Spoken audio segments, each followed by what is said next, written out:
Today we got a story of this crazy Minecraft girl that ends up attacking the subscriber. I'm sure you guys will enjoy it, so subscribe if you like stories. And let's call today's subscriber, let's call him Hudson. So the subscriber who sent in this story, we're calling him Hudson, and Hudson got a new girlfriend.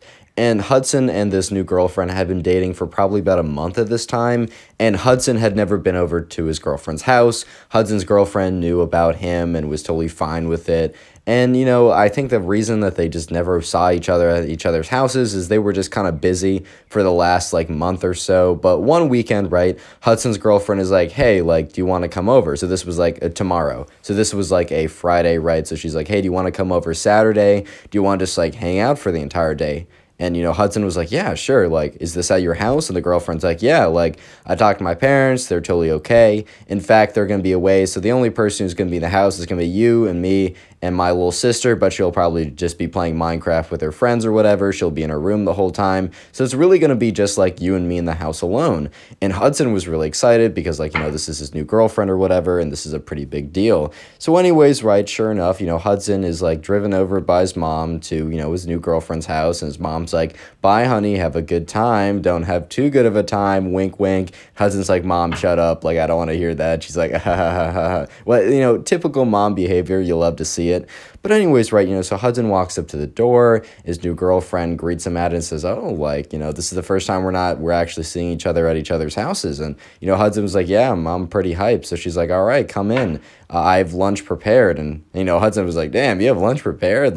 All right, let's go. Yeah, she made some mac and cheese. You'll love to see it. So, Hudson sat down at the dinner table, got a bowl of mac and cheese, was just talking with his girlfriend. This seemed like it was going to be the greatest day ever, right? However, there was a bit of a complication that happened a little bit later on, as you can probably tell by the title. The sister, Hudson's girlfriend's sister, we're going to call the Minecraft girl from here on out. So if you hear me say Minecraft girl, what I'm saying is Hudson's girlfriend's sister. It's just a lot cleaner, and I'm not going to trip up over my words as I always do, so yeah. So as Hudson and his girlfriend are sitting at the kitchen table just talking or whatever, they hear footsteps come down the stairs. And, Hudson looks over, and it's this girl who's probably about, I don't know, Hudson and his girlfriend are both 16. This girl is probably 13 or 14 or something like that. She walks down the stairs in these, knee-high socks, this, sweatshirt or whatever, and this, creeper hat or whatever. And she walks down, and she just gives Hudson this look. This look of, I don't know who you are, but you better stay away from my sister type look of, I don't like you, I won't ever like you, and you gotta, watch yourself type look. So Hudson's girlfriend's like, oh, Hudson, this is my sister, Minecraft girl, says her actual name or whatever, right?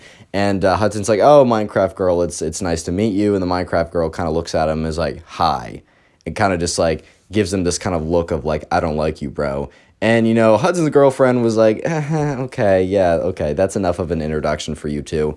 And sure enough, right, the Minecraft world really just comes down to, get something to eat and goes straight back upstairs.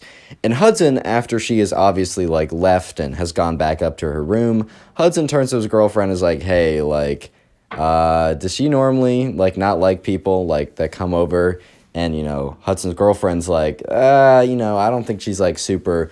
It takes a while. She's great, but it takes a while for, new people to get used to her, and for the other vice versa as well. Don't worry, don't judge a first interaction with her as as who she really is. You just need to thaw to her. She needs to get used to you. Which, she was about to get used to him very quickly, but in the worst way possible. Because let's flash forward, half an hour or so. So Hudson and his girlfriend are like, all right, well, we can go watch TV. So they go sit on the couch, and they're watching some Netflix program or whatever. And at some point, Hudson's girlfriend's like, I gotta go to the bathroom. I'll be right back. Don't go anywhere. And Hudson's like, all right, I got you. So Hudson kind of goes on his phone because the Netflix program is paused or whatever, and he's just he's paying attention to his phone, so he doesn't hear the footsteps come up very quietly behind him. And the only time, he only realizes that someone is behind him when he feels a whap on the back of his head. And he's like, ow! And he turns around, and he sees the Minecraft girl, aka Hudson's girlfriend's little sister, with a, one of those foam Minecraft pickaxes. And he realizes pretty quickly that she just, hit him over the head with the Minecraft pickaxe. And then once again, bats him over the head, and is like, you better stay away from my sister. So then all of a sudden, both, the Minecraft girl and Hudson hear like a toilet flush, and then, kind of like when you rinse your hand, like water's running or whatever in the sink, right? So both of them hear that, and the Minecraft girl is like, you heard me, like, stay away from my sister. Gets up and runs away. Runs back upstairs to her bed wars or whatever, right? And so Hudson's kind of sitting there like, okay, I'm not sure how to react to that. And Hudson's girlfriend sits down. She's like, what? And Hudson's like, and she's like, your face, like, what's wrong? Because, like, Hudson's girlfriend could kind of read him like a book at this point. They were good for each other, bro. But Hudson was like, yeah, so it's not a big deal, but, like, I was sitting here and I felt like something hit me in the back of my head. It didn't hurt that much, obviously, but I turned around and it was your little sister, and then she hit me in the head again with that little foam pickaxe, like from Minecraft. It's not a big deal. It obviously didn't hurt. But then she said, stay away from my sister. So, Hudson's girlfriend is like, that's it. Like, you stay right here again. And Hudson sits there as he hears, his girlfriend walk up and starts, like, talking very loudly to, like, most, like, presumably the Minecraft girl. And he can't really make out what's being said, but you can assume that, like, don't treat, like, my boyfriend like that. I get that he's new here and that you don't know him. And even if you're trying to be protective, stop it. It's just weirding him out, like, thank you for wanting the best for me, but not like this, yada, yada. There you go, stuff like that. So the girlfriend comes back down, is like, sorry, like, that should be dealt with. Like, if you see her again, she's going to be chill. So Hudson's like, all right, cool. A little spoiler alert for you guys. She is the opposite of chill from this point on. Real quick, comment a Minecraft down below if you want to heart in your comment. That will be the secret word of the day, and I'll try and heart as many of those comments as I possibly can. And also, if you do want to support the channel, binge watch some videos, either watch some playlists or click on videos in the recommended. And please, if you're doing this, leave me a comment down below, like these people, so that I can say thank you by hearting it, or maybe replying by saying thank you, because that supports the channel so much. Anyways, back to the story. So anyways, right, Hudson's girlfriend's parents are going to be out for probably the entire night, or at least that's what Hudson's girlfriend said. So she decides that she's going to make dinner, and Hudson's like, oh, cool, awesome. And so Hudson's girlfriend makes the dinner, and, eventually he's like, calls down her sister and calls in the boyfriend, like, all right, guys, dinner's ready. So, anyways, Hudson, walks over to the dining room and, sits down, and, the girlfriend sits down, and also the little sister, aka the Minecraft girl, sits down, and she's, like, being super awkward, making no eye contact at all with, Hudson, kind of understandably, right? And all of a sudden, right, Hudson's girlfriend's like, hey, I want to go show you something. And she looks at the Minecraft girl and is like, all right, we'll be right back. And I don't know, I wasn't told exactly. By the way, this story was submitted over on Instagram. Go follow me on there. It's in the description, and submit your stories there. But anyways, right, I wasn't told exactly what the girlfriend told Hudson. But anyways, they come back, and Hudson realizes that, the little sister, aka the Minecraft girl's face, goes from a face of, like, I don't know, like, I'm feeling very weird, like, this is awkward, to a face of, like, evil. Like, she has an evil grin on her face. So right away, Hudson is like, all right, bro, this is a little weird, this is a little strange, I don't know how I feel about this. And he sits down, and he's just, like, goes to take a big chug of water. And he takes a big chug of water and immediately, like, spits it out. And the girlfriend's like, are you okay? And he's like, wow, this water is so salty. So the girlfriend grabs his water glass, sticks her finger in it, kind of, like, licks her finger, and looks immediately at, like, at her little sister, and is like, did you do this? And the little sister's like, yeah, stay away from my big sister, and while looking at Hudson. And sure enough, right, the Hudson's girlfriend starts yelling at the little sister, like, I already told you to stop being, like, weird. I already told you that, like, we're, like, great for each other, and just, like, you don't have to like him, but don't be weird about it. Like, it was strange already enough that you bopped him over the head with, like, a foam pickaxe, right? But now you're trying to make his food taste bad. Like, either way, like, if we're breaking up, it's not because of you. And, like, if anything, like, we have a stronger bond now, even if that wasn't true. She just said it, right? And she's like, you know what, go up to your room. And the Minecraft girl's like, you know what, like, you don't have any authority over me. And the old Hudson's girlfriend is like, I don't necessarily, but I'm gonna, like, do you really still want to be here when we're both very mad at you? And the girl's like, fine, whatever, I'm gonna go play Bed Wars anyways. So the girl goes upstairs, and Hudson turns to, like, his girlfriend, is like, hey, I feel kind of bad, like, I want to be on at least okay terms with your sister. Obviously, like, just you going over there wasn't enough. Maybe I should go up and, like, talk to her.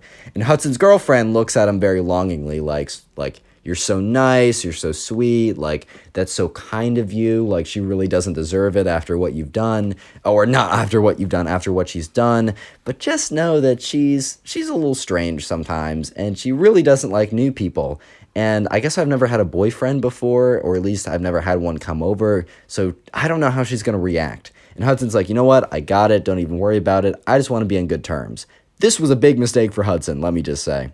Well, anyways, right, Hudson, finishes up his meal, looks at his girlfriend and says, hey, I'll be back in like 10 minutes. I just want to go talk. And she's like, all right, fine, but please don't get mad at me if things go wrong. And Hudson's like, of course not. Like, I don't blame you at all for any of this. And she's like, all right, good. Thank you so much. You're such a kind soul. You got a big heart, like, for doing this. And Hudson's like, all right, man. So, Hudson walks upstairs and he knocks on the door a little bit. He's like, hey, can we just talk for a second? Like, I'm not mad or anything. I just want to, like, get to know you a little bit. I want to let you know that I'm not, like, some evil stranger or whatever, and that I'm not some, like, I don't know, some Brad type that's just gonna, like, play your sister or whatever. By the way, I know some cool Brads. It's just a stereotype, bro. And if you're a Brad watching this, you're the good Brad, right? You're not the bad Brad that I'm referring to. But anyways, right, so he knocks on the door, and he's like, can you let me in? Like, we don't have to talk for long. It can just be for a minute or whatever. And he hears some, like, scuffling around, right? And he's like, okay, well, there's definitely someone in there. And he's like, if you don't want me to come in, just let me know, right? And he said, all right, well, I hear that you're in there. So just say, don't come in if you want me to not come in. And no response, right? So he's like, all right, well, I'm coming in because I really do want to talk, right? So anyways, Hudson starts opening the door, slowly opens it up, and what is in front of the room is a bunch of, like, all these, like, clothes all over the place. There's, like, a whole big gaming setup with the light-up mouse, the light-up keyboard. It seemed to be in the middle of, like, just, like, sitting in the Hypixel lobby. Like, it seemed like she was on, like, a game or whatever and just, like, quit to the hub and was just sitting there. Dude, okay, don't take that out of context. In Hypixel, like the Minecraft thing that I'm playing right now, there's something called the hub, which is just like the place where all the games are. It's not what you dirty people think. Oh my god. Anyways, right. So he just notices, like, oh, well, she's not in here, but I heard her. And, like, mid-thought, right, because the door is open and he's scanned the entire room, he hears something from behind the door. So he turns around and he looks behind the door, and the Minecraft girl jumps out from behind the door and goes, rah! Literally tackles this guy. And here's the thing. Hudson wasn't, like, a massive football player or something that was, like, a really big dude or whatever, but he also was, like, significantly older by a couple years than this girl. However, the fact that he wasn't expecting this and, like, kind of the element of surprise, like, he got fumbled by this girl. He fell over. Like, this girl knocked him over, dude. So he's, like, on the floor, and, like, the girlfriend hears all this commotion. Like, oh my god, like, what's going on? And the Minecraft girl has the pickaxe in her hand and starts going bop bop bop bop bop. Starts bopping, like, Hudson in the face, being like, stay away from, and every single, like, word is another bop with the Minecraft pickaxe. So stay away from my sister, you weirdo. And Hudson's like, stop. Like, I just wanted to talk to you to prove that I wasn't weird. Like, who's being the weirdo here? Like, me or the girl that literally lured me into her room to attack me with a Minecraft pickaxe? Like, who's being the weird one here, dude? But anyways, right, Hudson's girlfriend walks up the stairs like, oh my god, what is going on here? And, the Minecraft girl is like, I'm, like, defending you from this weirdo freak. Like, he wanted to talk to me. Ha ha ha. Little did he know that I was, like, hiding, waiting for him to come. Like, I pounced on him. I'm attacking him right now. So Hudson's girlfriend kind of, like, grabs, like, the Minecraft girl and rips her off of Hudson. And Hudson gets up like, whoa, okay. Not exactly what I was expecting, right? And the Hudson's girlfriend's like, Minecraft girl, says her, like, actual name, right? Minecraft girl, like, this is, like, I've told you again and again, like, just stay away from him. He's totally fine. He just wanted to come up and talk to you. I didn't even tell him to do this. He just wanted to make things right with you. He's got such a big heart, and all you do is, like, just attack him, and you're mean to him. Like, why on earth are you doing this? And the Minecraft girl goes very silent. and you can see that her fists start to ball up. And Hudson's like, oh God, what's coming up next, dude? Like, what lucky surprise am I about to receive? Like, and sure enough, the Minecraft girl is like, if you can't see the truth, then you're lost to me too. Like, some real cryptic stuff, bro. And in the middle of like Hudson's girlfriend saying, what are you saying? The Minecraft girl starts like flailing, attacking like Hudson's girlfriend with the pickaxe and pushes her and is like, you don't understand that what I'm doing is for the best of you. So if you don't understand it, I'm going to make you understand. It's just like attacking her with the Minecraft pickaxe, pushing her against the wall. And once again, Hudson's girlfriend was kind of petite, like she was definitely kind of small, but she was at least bigger than the Minecraft girl who was younger than her. So after being like thrown against the wall, because she was so thrown off guard by like, she did not expect her sister to just straight up like attack her out of the blue. She eventually like pushes back and is like, what are you doing? You're insane. And the Minecraft girl like kind of like pushes both of them away from her, being like, I'm doing this for the best of both of you. Like, stay away from my sister. And like turns to her sister, you got to start having a brain on you. And Hudson looks at her and is just like, dude, oh my God. And, you know, Hudson's girlfriend's like, fine. And looks at Hudson, says, we should probably go. And the Minecraft girl's like, yes, I won. You're breaking up with him. And Hudson's girlfriend turns to her and is like, no, you're being crazy. We're going to go have a good time without you in the house, or without you here. And Hudson's girlfriend's like, sure, whatever, go and break up with him. I know it's coming. So anyways, Hudson is walked down, like, Hudson's girlfriend holds Hudson's hand and is like walking him down the stairs. Is like, I am so sorry. Once again, like, sorry times a billion. I don't understand. Like, I knew she was kind of crazy. Like, I know she was a little bit weird and a little psycho, but like, isn't every 14-year-old girl or little sister right? But this is absurd. And she says, you know what? This day doesn't have to be bad. So, you know, anyways, Hudson's girlfriend's parents eventually come back. Hudson's girlfriend real quickly explains what happens, and they're like, oh my God, we're going to punish your sister for this.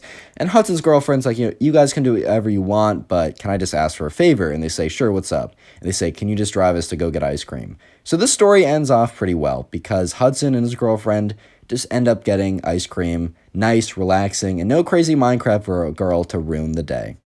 What's up, guys? Today we got 3 story times of the cringiest kids ever. The first story is of a kid who tries to become a Spice King and ends up, throwing up in the cafeteria. The second story is of a kid who asks out a girl in the middle of class in the most cringy way possible. And the final story is of a spoiled kid who gets a stain on his fancy pantsy shirt, and you guys will not believe how he reacts. Leave a like on the video to claim your free nothing, and let's just jump right into it. Anyways, we're going to call the subscriber who submitted the first story Ty. So anyways, this all happened on what seemed like a normal day. Ty and his friends were in the cafeteria. So there's another kid who we're going to call Ben. And Ben was kind of the kid that always tried to seek attention, and that's how he thought he was going to be liked. You know, it's kind of a sad situation, because I knew a lot of those kids back in the day that they thought, you know, they maybe were self-conscious of the number of friends they had, or really the lack of friends they had, and they thought if they put on a clown show, they would be able to have more friends. Quickly, like and subscribe right now to claim your free nothing. Anyways, though, so yeah, this all started off as a normal day. And Ty and his friends, they were sitting at the cafeteria, and they had cafeteria food. You could bring in your own food, but most of the time they just have the cafeteria food. And Ty tells me, this food's not great, bro. Like, it really is very average or whatever. It's just simply not that good. Which, you know, so they're sitting there kind of like picking at their mush or whatever. And Ben, this kid I was telling you about, sits down at their table. So Ben will kind of like float around from table to table. I've told you before, he doesn't really have a stable friend group, which is probably the reason why he's always acting out. And he's like, you know, he sits down. He's like, boys, this lunch is going to be for the history books. So Ty looks at him. He's like, what do you mean? Because I don't know why like a lunchtime would be so memorable. Right, so Ty and his friends kind of look at each other a little bit confused, because it's kind of like, you know, why is this kid saying this is going to be a lunch to put down in the history books? That just doesn't make a lot of sense.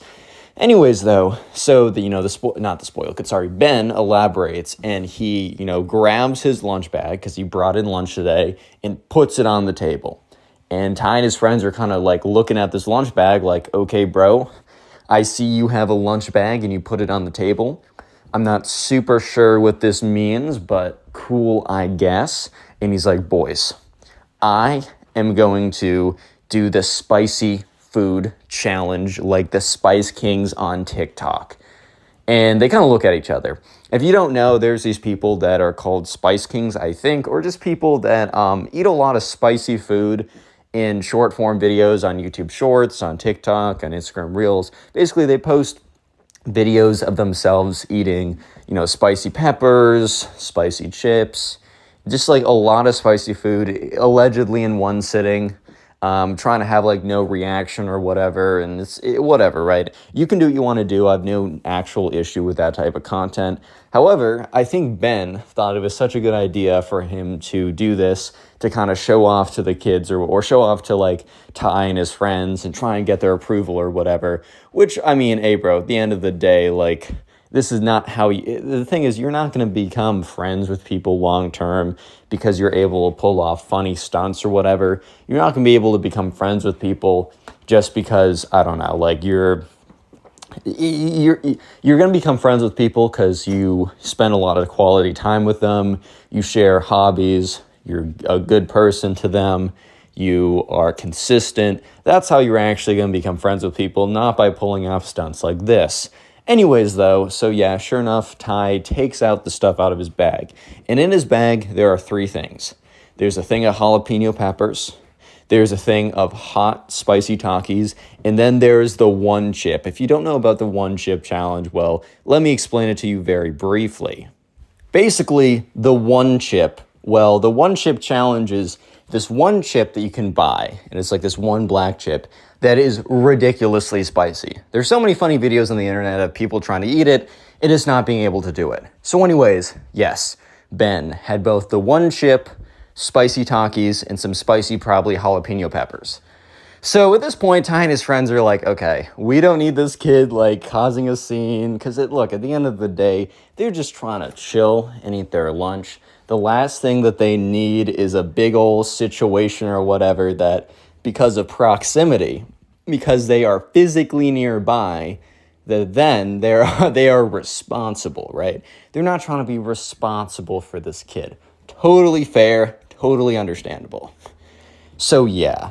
Anyways, right, they're kind of like, hey, bro, you really don't need to do that. I'm sure you could, but also, man, we're running low on time. Maybe you want to do that another day. Maybe you want to do that with other people so that we're not responsible. Yeah, there's a lot of things that maybe you'd rather do. And Ben is like, no, boys, like, I showed this to you. I had this up. I need to finish it. Like, I need to, like, figure this. Like, I need to show you guys. And before they could stop him, he immediately, here's the thing, bro. Normally at these Spice Kings, they'll eat, like, one thing at a time. Yeah, so instead of doing that and putting like eating one spicy thing at the time, because if not spoiled kid, if Ben was to eat one of the spicy items at a time, maybe besides the one chip whatever thing, because that thing's pretty crazy. If he was able to eat a few jalapenos, he would pretty quickly realize, okay, maybe this isn't for me. Because by the way, a little background knowledge, which at the time Ty and his friends had no idea about, was that Ben had 0 spice tolerance, bro. He had no ability to handle any heat at all. He just saw people munch this stuff on TikTok and YouTube Shorts, and he was like, all right, man, I'm in, bro. Like, I'm good, or something like that.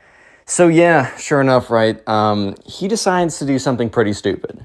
He takes a fistful of jalapenos, a fistful of spicy Takis, and the one chip, crushes them like all together into a ball, and just eats the whole thing, chews it super quickly, swallows it, and looks at them and says, no reaction. Okay, after saying no reaction, Ty and his friends look at each other like, oh boy, because they know that the one chip doesn't necessarily hit you immediately, but give it some time, you're screwed. So they're all looking at each other and they're like, haha, good job, bro. You don't need to be eating any more of that. And as they're saying that, Ben is already grabbing more fistfuls of jalapenos and spicy Takis. About 10 seconds later, though, he stops eating more stuff because I think he starts to feel the upcoming wave of spice start to hit his throat. And he's like, no reaction, guys. Does anyone have any water or milk? And They don't.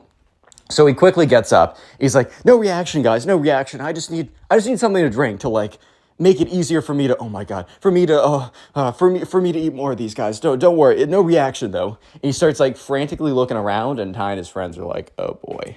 So they're like, look, bro, we'll try and get you some milk or something. Like, and he's like, guys, I'm dying. Yeah, so basically within the span of 10 seconds, he went from saying, no reaction to saying, oh my God. Oh my God. By the way, if you made it this far into the video, comment spice down below in the comment section.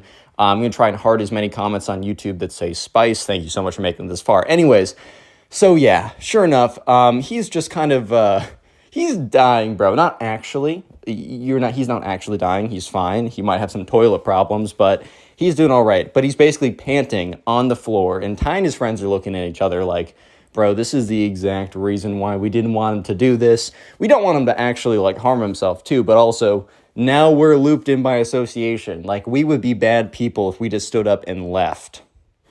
Yeah, so that's when Ben, who's, like, crawling around on the floor, like, milk, I need some milk. And Ty gets up and kind of yells out, someone get this man some milk. Eventually, though, yeah, Ben just completely, like, pukes everywhere. Not to be too graphic, I'll keep it at that. But at that point, the entire lunchroom are like, oh my God, because everyone's paying attention. Once again, the one thing that Ty and his friends didn't want as well is all the attention, all the negative attention associated with this, and all the negative attention being associated with this guy. But yeah, what are they going to do about it, though? So, yeah, eventually the lunch lady, the staff, whatever, they come over, they get him some, like, milk or some kind of something to make him feel better and get the spice down. Unfortunately, the cleaning crew had to come over and clean up the situation at hand in the lunchroom. And we're going to call the subscriber who submitted the next story Zach. So anyways, there's this kid in Zach's class who we're going to call Ben again, because I just use the name Ben for all my secondary characters. Yeah, so there's this kid in Ben's class, or sorry, not Ben, in Zach's class who we're going to call Ben. And Ben had this massive crush on this girl. And we're going to call this girl Ava, right? So Zach, Ben, Ava were all in this class together. And this was 6th grade. So it was like a 6th grade English class. So they had a lot of roundtable discussions. It definitely wasn't like a math class type class. It was like an English, it was an English class, right? It was kind of chill, right? It was pretty chill. Anyways, Valentine's Day was coming along, and let me just say that me and Valentine's Day, we have beef. I don't have beef with anyone besides the inventors of Valentine's Day, aka the Hallmark Corporation, bro. You guys are always screwing me over. It's definitely not me and my stupid actions. It's you guys. But anyways, sure enough, Valentine's Day was coming up. And at the school, there was a little bit, okay, not just at the school. I understand that everywhere, Valentine's Day is like the day of like, ooh, like love or whatever, or chemicals and all that kind of stuff, right? However, especially at their school, Valentine's Day was like the day people waited. They waited for months sometimes. I don't recommend this, but they waited for months sometimes to ask out the person that they had been interested in on Valentine's Day. It was like a special thing at the school to go above and beyond on the day. So every single year on Valentine's Day, the number of couples in the grade would go from like 1 or 2 to like 8. Like it would shoot up, and then over the next couple months, it would decay pretty quickly to like 4 because, hey, bro, a lot of them were just springing out of nowhere. And if, you know, a girl gets asked out on Valentine's Day at this school, it was almost like, oh my God, you got asked out on Valentine's Day? Samantha, you're so lucky, right? So they would always say yes, and then they'd say no like 2 weeks later and break up. But anyways, I need to let you know the culture of the school. That's kind of how they did things. Anyways, right, so yeah, in Zach's class, there's this kid named Ben. He had a massive crush on this girl named Ava. Ava and Ben never spoke together, and I told you guys it was an English class, kind of like a round table English class. I didn't tell you that for no reason. I told you that because in math classes, for example, in math class, you're probably not going to be able to talk to your crush that much. I mean, hey man, we always find a way, like, you know, you find a way, I find a way. But what I'm trying to say, for the most part, in a math class, you're probably not really talking to that many people. Sure, there's some classes that emphasize group work or whatever, but a lot of times you're sitting there, you're listening to a lecture, and then you leave. At least in my Calc 1 class, there's this girl who sat in front of me, and let's just say that, like, I was like, wow. But there was, like, no opportunities. Well, there could have been, but I was also much lamer at the time, so I just didn't make any opportunities for myself unless they were easily given to me. However, in a round table English class, you're basically forced to talk to everyone. However, somehow, Ben and Ava have never spoken in a class that emphasizes speaking with everyone. Even when they were in small groups together, Ben would never say a word to her. So it was a little bit not a good idea that he was planning to ask her out to be his girlfriend on Valentine's Day, bro. So anyways, Ben and the subscriber who submitted this story, Zach, which by the way, Zach submitted this to me on Instagram. Go to Instagram, look up connorpugs, follow me, and then message me your story. That's where I get a lot of them. Anyways, Zach and Ben were acquaintances. They weren't close friends. They weren't anything like that. However, they were cool with each other. And sometimes they would talk about stuff. And Zach almost had a older brother mentor type relationship, which is kind of funny for sixth graders, right? It's like y'all are both you both are in sixth grade, bro. Like, chill out. However, though, on February 12th, 2 days before Valentine's Day, Zach and Ben were walking away from class because they had English class together. They were walking to the locker where they had their backpacks. And they would do this every once in a while. Not every day, but every once in a while they'd talk about life or talk about sports. And sometimes Ben would ask for advice in the girl department. And Zach knew that Ben had had this thing for Ava for a while now. And he's like, dude, you need to talk to her. He rammed it in again and again and again. Every single time he's like, you need to talk to her. And Ben would be like, well, I'm just preparing. I'm just planning. Here's the thing. A lot of you guys don't want to hear it, and a lot of times I didn't want to hear it. If you're constantly in a state of planning or preparing to do something, it could be girls, it could be a business, it could be a school project, you're not doing anything. If you're planning for longer than you really need to, which be honest about yourself, the only thing you're doing is procrastinating. Yeah, the only thing you're doing is procrastinating. So when Ben would keep telling Zach, oh, I'm just preparing myself to be the best person for her. Look, there's nothing wrong with self-improvement. I think it's kind of a good it's a good thing to do. Like, it's good to always want to better yourself. But don't go down the rabbit hole of, I'm not going to talk to her. I'm just going to self-improve myself until I'm the best version. You will never be the best version of yourself. The whole point is to strive towards that. That is the glory. You will never reach it. You are Sisyphus. You are pushing that boulder up forever, and it will keep rolling down, but the point is the pushing up, not getting there. I don't know why I'm going into this whole rant for you guys, but I've been through so many of these situations when it comes to girls. You just need to talk. You will get better at talking. You're working on your talking, but he would refuse. But on this day, on February 12th, Ben and Zach, Ben told Zach his plans, and he didn't elaborate exactly. Which I think if he did, Zach would have actually came in and would have been a lot harsher with him. But more or less, Ben explains to Zach, look, I've been thinking about Ava for a long time. I think it's time I ask her out. It's Valentine's Day. It's weird if I ask her out on another day. And man, I can't wait another year. And Zach's like, first of all, the whole thing at our school of you can only ask someone out on Valentine's Day is stupid. It's ridiculous.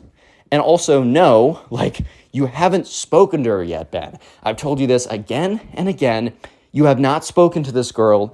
Therefore, I don't know how else to say it. You need to speak to the girl first for at least a while. You don't even know if you like her. You probably are just madly in love with this false construction of her. That's another thing, not to get too preachy, but if you never actually interact with these girls or guys, depending on who I'm talking to right now, that you are so obsessed with, you're going to construct a false reality of who they are that they will not live up to. You are in love with your imagination of this fictional character. You're not in love with them. Sorry for being preachy. I just want you guys to not make the mistakes I did. And this is a freaking therapy lesson for you and a little bit for me. Anyways, but Ben does not listen. He's like, Zach, I love you, bro. You've always been there for me. I just need to make the call on this one.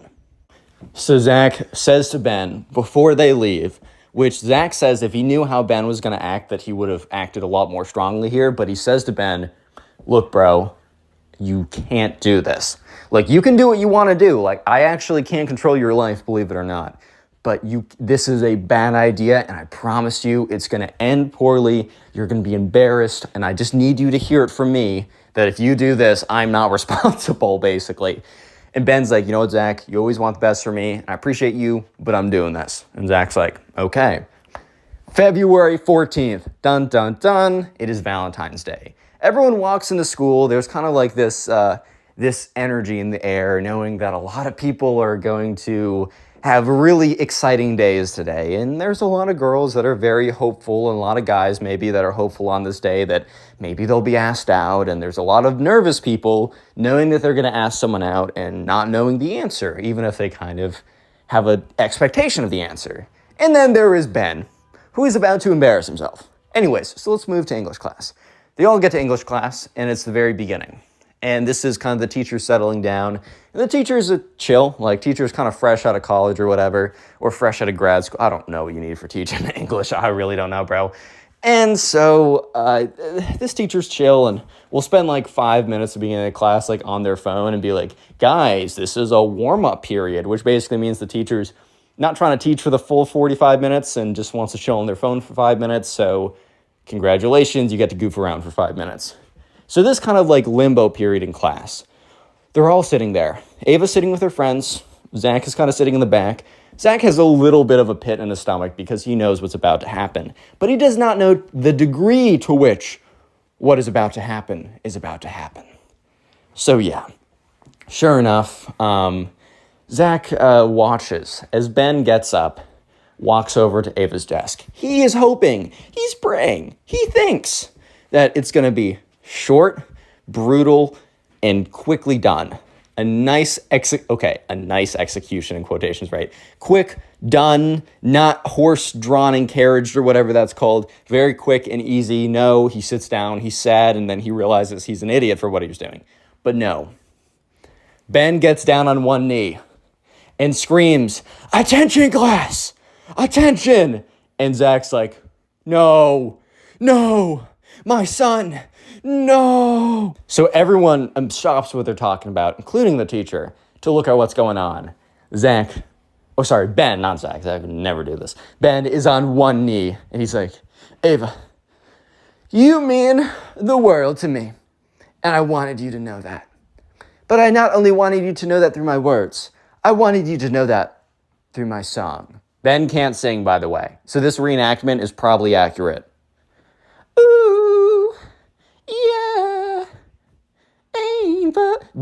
Basically at that level. So he he takes a pencil as a fake microphone, gets up and starts walking around like it's a music video. And he's like, whoa, yeah, Ava, aw. Bro actually has the freestyling ability of some of these random, bro has no freestyling ability.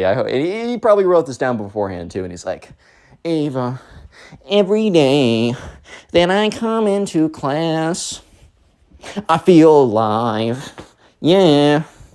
Ava. And she's just sitting there like, oh my God, because she did not expect this today. She probably was talking to some other guy who maybe even already asked her out, right? But at the end of the day, she was not expecting this. Yeah, so this goes on for a couple seconds. And that's when, thankfully, this wasn't like a 5-minute long song. This wasn't Mirrors by Justin Timberlake full edition. Good song, by the way, but oh my God, it's 9 minutes or something. Anyways, he eventually is like, so Ava, what will you say? Will you be my girlfriend? And the whole class goes silent. And Ava's like, Ben, I'm sorry, I just don't know you. And Ben's like, well, I'm giving you an opportunity to know me very well.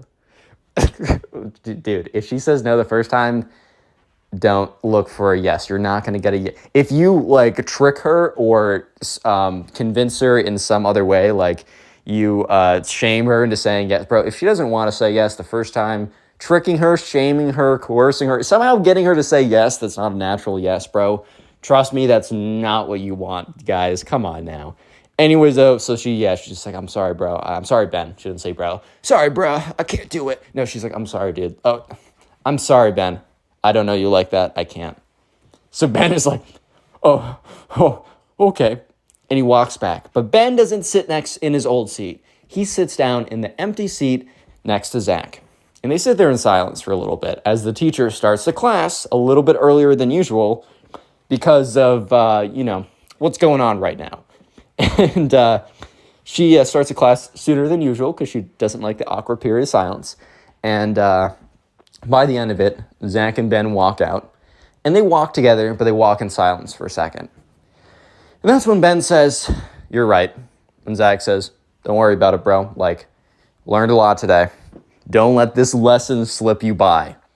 And after that, they start talking about frickin' Spider-Man or sports, or they immediately jump over the topic because Zach knew that he didn't need to explain anything that Ben didn't learn. As terrible as that was, traumatic events in that regard are sometimes the best teachers. We're going to call the subscriber who submitted the third story Gavin. So anyways, in Gavin's class, there was a spoiled kid. And this spoiled kid was kind of notorious for being a spoiled kid. And he basically gets the same description that I give to 90% of the spoiled kids in my spoiled kid story times. Basically, this kid grew up super rich. And you can grow up super rich and like be a totally fine person, but sometimes it really goes to your head. You think you're better than everyone. You've never been told no. You've never had to work for anything. Take all those characteristics, put this on the spoiled kid in this story. Anyways, so the spoiled kid had this habit. I don't know if it's a habit. I don't know if that's the right word to say, but basically he was a big fan of like hype beast culture. There's nothing wrong with having liking the idea of like some shirt or whatever that costs a lot more money than it should. I go through phases of being a grandpa and being like, you know what? You should really only pay for the utility of the thing. And then I go through periods of like, oh bro, that hoodie is sweet. Oh, it has that logo. That's cool. I go through periods of both, man. It's really not that deep. However, it was a type of a situation where the spoiled kid had access to his parents' credit card with basically an unlimited funds on it, which is basically like playing GTA 5, but a hacked version. The game loses fun. I actually never played GTA, but I hear from people who have like unlimited money glitches, bro, it's just not fun after a while. The whole point of the game was to get the money. And now that now that you have it all, it loses its value. Anyways, though, so yeah, sure enough, every single day, the spoiled kid would come in with some crazy outfit, right? He was a big fan of flexing. There's nothing wrong. Flexing is very questionable. Having a few nice things, there's nothing that inherently wrong. I mean, I fall for some stuff like that. I'm not going to say I'm perfect, right? But also, like, the spoiled kid literally every single day had some freaking Supreme, Gucci, Louis Vuitton, some kind of crazy combination of stuff every single day. And every single day was basically new because the spoiled kid at the end of the week would buy a whole new wardrobe just to flex on everyone. And he didn't do so in silence, by the way. The spoiled kid was extremely vocal about what he was wearing that day. Let me give you an example. Okay, so random day. Spoiled kid would walk into class. Everyone would look at him because he'd have some new Louis Vuitton shirt, frickin' Bape shoes, crazy whatever pants. He would have some kind of combination. And if that's your style, okay, whatever. But basically, the spoiled kid would sit down and he would turn to some random kid. It would actually normally be a different kid like every single time. It was funny. But he would turn to some random kid and he'd be like, "Do you know how much these shoes cost?" And the kid would be like, no. He's like, $400. And he'd turn to another kid. "Do you know how much this shirt costs?" Oh, $300. And he would just keep doing this every single day. So it wasn't as if he was just flexing, which is to some degree questionable in general, right? Especially when you go crazy, right? But he was like blatantly flexing. Like he wasn't just wearing items of clothes with high values, and it's like, oh, there's a high value implied with this clothing. Ooh, whatever, right? He was blatantly stating it, which is just kind of like, oh, okay, man. So this story, a lot of background, and I know, but it's necessary. This story all starts one day. when the spoiled kid, the worst possible thing ever happens to the spoiled kid, and he has a crazy tantrum meltdown, and it's hilarious, but also pretty cringe. So on this day, the spoiled kid was wearing some like Louis Vuitton shirt or something, and he comes in, and he's doing his normal routine or whatever of blah, blah, blah, this, blah, blah, blah, that. And some kid is walking in that day, and he's a little late because the spoiled kid's always a little late. And he's walking by the spoiled kid, kind of in a rush to get back there because he's already late, so he's trying to sit down quickly. And the spoiled kid is leaning over to one side to be like, do you know how much my this Gucci brick I have? Oh, it's $1 trillion. You can afford that. Then he leans over to talk to the person to the left of him. This kid is literally Eric Cartman, by the way. If Cartman had a lot of money, right? He leans over to the left of him. And when he leans over to the left of him, the spoiled kid doesn't realize that the other kid who's late is kind of rushing down the aisle. And the kid who's rushing down the aisle has a thermos full of soup because he wasn't able to eat breakfast that morning. And the spoiled kid bumps into the kid. And because he bumps into the kid kind of falls back a little bit. And a little bit of soup, not even the whole thing, a little bit of soup flies out of the kid's thermos and onto the spoiled kid's Louis Vuitton white shirt. So there's a big soup stain on his super expensive shirt that he was just about to lean over to the person next to him to explain how expensive it was. So, the kid is like, oh, bro, I'm so sorry. And he keeps walking by. And the spoiled kid's like, how dare you? How dare you spill soup? Do you know how much this shirt costs? Do you know how much this shirt costs? And the spoiled kid, gets up. And he's, screaming at this kid. And the teacher's like, spoiled kid, sit down. And the spoiled kid turns around and screams like, he spilled soup on my $300 shirt. Do you know how much this shirt costs? And the teacher, okay, I think the spoiled kid was expecting the teacher to be on his side. But I think the teacher had overheard the spoiled kid every single day and was also very aware of the spoiled kid's parents' financial situation and also very aware of that he had access to it because of the rotation of clothes that the spoiled kid had. Every single day, it was something new. So the teacher said, you know what? Maybe you shouldn't wear a $300 shirt in a class. Maybe you shouldn't do that.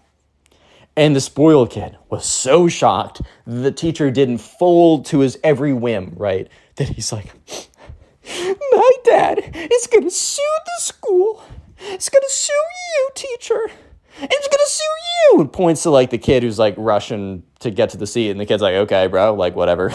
Because no one takes him seriously. And the spoiled kid is at the edge of tears and then starts crying in the middle of class. This kid has spent the entire year flexing stuff that other people can't afford and doing it blatantly. And the second that he bumps into someone and gets soup spilled on his shirt, he starts crying.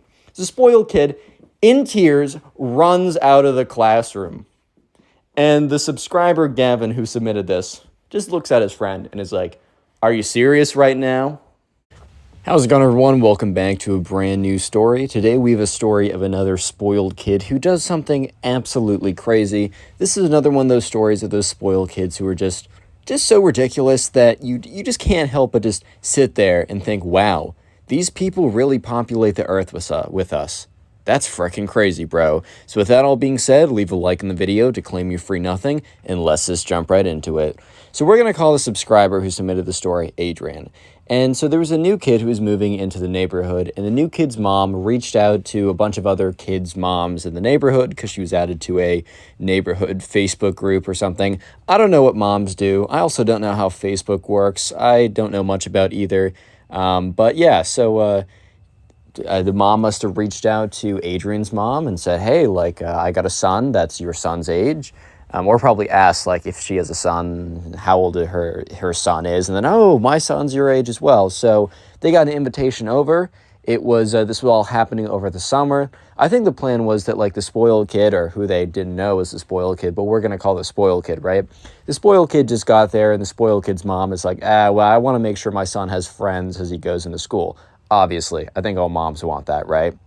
So anyways, Adrian on one Friday night is driving over with his mom. And they're driving to a part of the neighborhood that they had never been to. I think Adrian would pass by it every once in a while, but it was like one of those gated communities, so you'd look inside the gates and you'd be like, dang, those are some nice houses, I guess.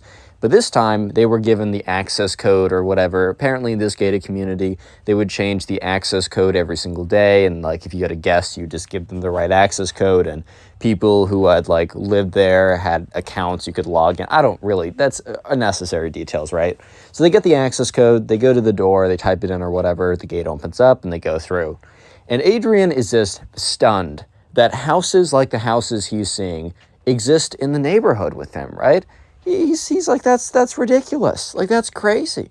Like, he passes by houses that are 3 to 4 times as expensive as his, and he doesn't have, like, a inexpensive house necessarily. It's just a very normal, very, very kind of standard American middle-class suburbs type house. But he's going through these, like, mini mansion type houses. However, it only gets crazier because the spoiled kid doesn't live here. The spoiled kid lives at the very end of this gated community. And it was almost as if, like, the houses became more and more extravagant the farther you went down. Maybe it wasn't as if. Maybe it just simply was that the houses got more and more extravagant the farther you went down. But anyways, Adrian starts to say stuff to his mom like, wow, I've never seen any place like this. And Adrian's mom was very quick to be like, hey, make sure you don't say anything about it to the spoiled kid. Yeah, apparently, like, his parents do pretty well, but, it's pretty awkward and it's pretty rude to say anything about money right away. Little does Adrian know that the spoiled kid probably needs to learn this lesson himself. But anyways, they eventually make it to the kind of end of the driveway in a sense, and Adrian's mom's like, oh, well, there it is, like 722 Plain Street or whatever. I don't freaking know. I'm not going to actually give an actual address, but yeah, so Adrian is just looking at this house. And it is the most ridiculous thing he's ever seen. It's got like 3-4 stories. It's massive. It has a massive driveway with like a big old car garage. It's got a huge pool in the back that you can see spilling out. It's got a crazy... It is like the most ridiculous house you've ever seen. Sure, it's not one of those Hollywood mega mansion $20 million houses, but it's the equivalent for a not normal person, but for a non-celebrity type person. Like, this is definitely a house that a CEO of a really big company would live in, right? So Adrian was immediately pretty floored. And his mom's like, hey, man, remember what I said. Don't say anything about it. It's rude. Let's just go in there. Let's meet the kid. So they walk up to the front house. Yeah, they walk up to it. It's not as if they get out of the car and go to the front door. They legitimately walk up this big winding trail to eventually get to the front door. They knock on it. They wait a second. You hear the barking of 2 dogs or whatever. The door opens up, and it seems to be the spoiled kid's mom. It's like, oh, says the name of Adrian's mom. Like, oh, so good to meet you. They give, like, the very fake mom hug. I think you guys know what I mean. And then she looks down at Adrian and is like, oh, you must be your mom's son. She says it, okay, she's using names, and the way I'm saying it is weird, but you know what I mean. You must be Kathy's son. Let's say her name's Kathy, right? And he's like, yes, like, my name's Adrian. Nice to meet you. Thanks for having me today. And she's like, oh, thanks for coming. I know, spoiled kid. He's just really nervous about not making friends. So I'm sure he's so excited right now to meet you. She yells up, spoiled kid, your friend is here. And then you hear, Mom, I'm playing Fortnite. Go away. And you can see the spoiled kid's mom. Her face just goes like very freaked out for a second. And then she like almost like internally calms herself down. And it's like, oh, he's funny sometimes. He's such a little prankster. And like Adrian looks up his mom, and Adrian's mom looks down at him, because they're kind of exchanging a look of like, that definitely wasn't no prank, bro. Like, let's be real. This kid is already a menace. Like, I can already tell. So they walk into the house, and when Adrian walks into the house, it is like, once again, I mean, this is not a surprise at this point, as he's seen how extravagant the front of the house is, and probably presumably the back is. But once he enters the house, it meets expectations of being the craziest thing he's ever seen. the most ornate, decorated inside of a house he's ever been in. It's something that you'd see in one of those like celebrity or those crazy house magazines that's like, look at this person who's richer than you. You will never make this on your salary. It's like one of those type of magazines, right? That I kind of question the point of them existing. But yeah, so he walks up and or he walks like in, and the spoiled kid's mom says, oh, spoiled kid's room is just up the stairs. And yeah, you're going to take a left, and then you'll probably figure out where it is. So Adrian walks up the stairs, and he's kind of hearing very faintly and then louder and louder as he approaches, kind of like Fortnite gaming noises, right? You know, shooting, building. I didn't play a lot of Fortnite, so my analogies will be a little bit off. But anyways, so he goes up the stairs, and he gets closer and closer to a room that, you know, presumably is a spoiled kid's room. He knocks on it, and the spoiled kid says, it's just grunts. The spoiled kid's like, okay, don't make that weird, bro. But anyways, he just kind of makes like a weird grunt sound instead of actually responding. But, you know, Adrian wasn't going to wait outside forever, and he also knew for a fact that this was the spoiled kid's room. So he walks into the room, and he sees the spoiled kid behind this massive monitor, right? This very big, massive monitor. You would have thought that this guy was like an investment banker at like JP Morgan Chase or something by the size of these dual screen monitors. You would have thought that this guy was like some quantitative analysis guy working at a quant fund or something like that. You would have thought that this guy was getting paid $600,000 a year to do math models at 2 Sigma, bro. Like, this guy is just he's just building shit in Fortnite, bro. Like, you don't need this, but whatever, right? He gets into the room, and Adrian is kind of just like, he's completely blown away again, which, I mean, he's kind of not blown away because he's expecting it, but he's just, once again, couldn't potentially expect this. Blown away by the inside of the spoiled kid's room. Just imagine anything you could ever want, multiply it by 3, and then add more stuff that you don't even know that you want in this room. And that is the spoiled kid's room plus some. This thing is the most like extravagant, like kids' dream type thing. Has the biggest gaming computer ever, huge monitors, you got the Lego Death Star, you got a huge rack of shoes or whatever, you got a big closet that's like very clearly very big.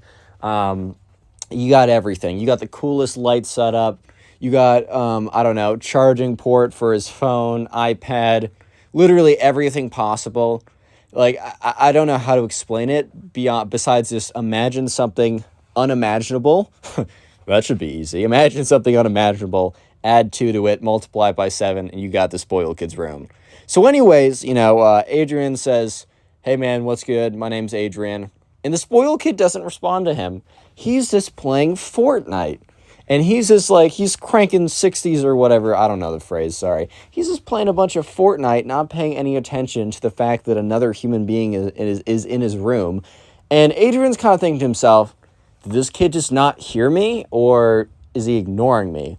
And Adrian just kind of like thinks about it for a second and says, okay, this kid definitely heard me. Because it's not like he had headphones in because the noise was super loud, like everyone could hear it. And like Adrian said it loud enough that the kid definitely heard. So Adrian just sits there, or stands there, I should say, awkwardly for 5 whole minutes. And that's not like an exaggeration or saying like, oh, I stood there for 5 minutes. Legitimately 5 whole minutes of this kid just playing Fortnite. And eventually he loses. He takes his fist, boom, slams on his desk. He's like, you're hacking. And just like turns around, is like, oh, hi there. Like, oh, sorry, I forgot you're here. What's good? My name's Spoiled Kid. Says his actual name, but my name's Spoiled Kid. What's your name? Brett? Adrian's like, no, it's Ed. He's like, okay, whatever. What's good, bro? Like, what do you like to do? And Adrian's just like, oh, I'm not Brett, but whatever. He's like, I don't know, I like to go hiking. I like the outdoors. I like, you know, spending time with my dog. I play basketball. And the spoiled kid's like, okay, cool, whatever. I play golf, Fortnite, and I like driving fast cars. Next. Adrian's like, dude, you're like 14. How do you drive fast cars? He's like, you know, when your dad has a little bit of authority, you know, you can kind of do what you want and not worry about it. And Adrian immediately is like, oh my God, I definitely am not going to like this kid. And he's like, oh, also another thing, huge fan of shoes, big shoe guy. And Adrian's like, oh, cool. Adrian to himself is like, all right, I definitely need to just come up with a conversation. Like, I just need to come up with something. And he's like, okay, what kind of shoes do you like?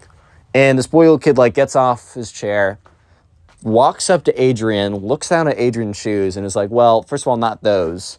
Adrian's got, like, a standard pair of Nikes. Like, what? The very solid shoes, very whatever shoes. Spoiled kid's like, yeah, definitely not those, bro. Like, what? Dude, what? You get this from, like, bottom of the dumpster or something? And Adrian's like, what?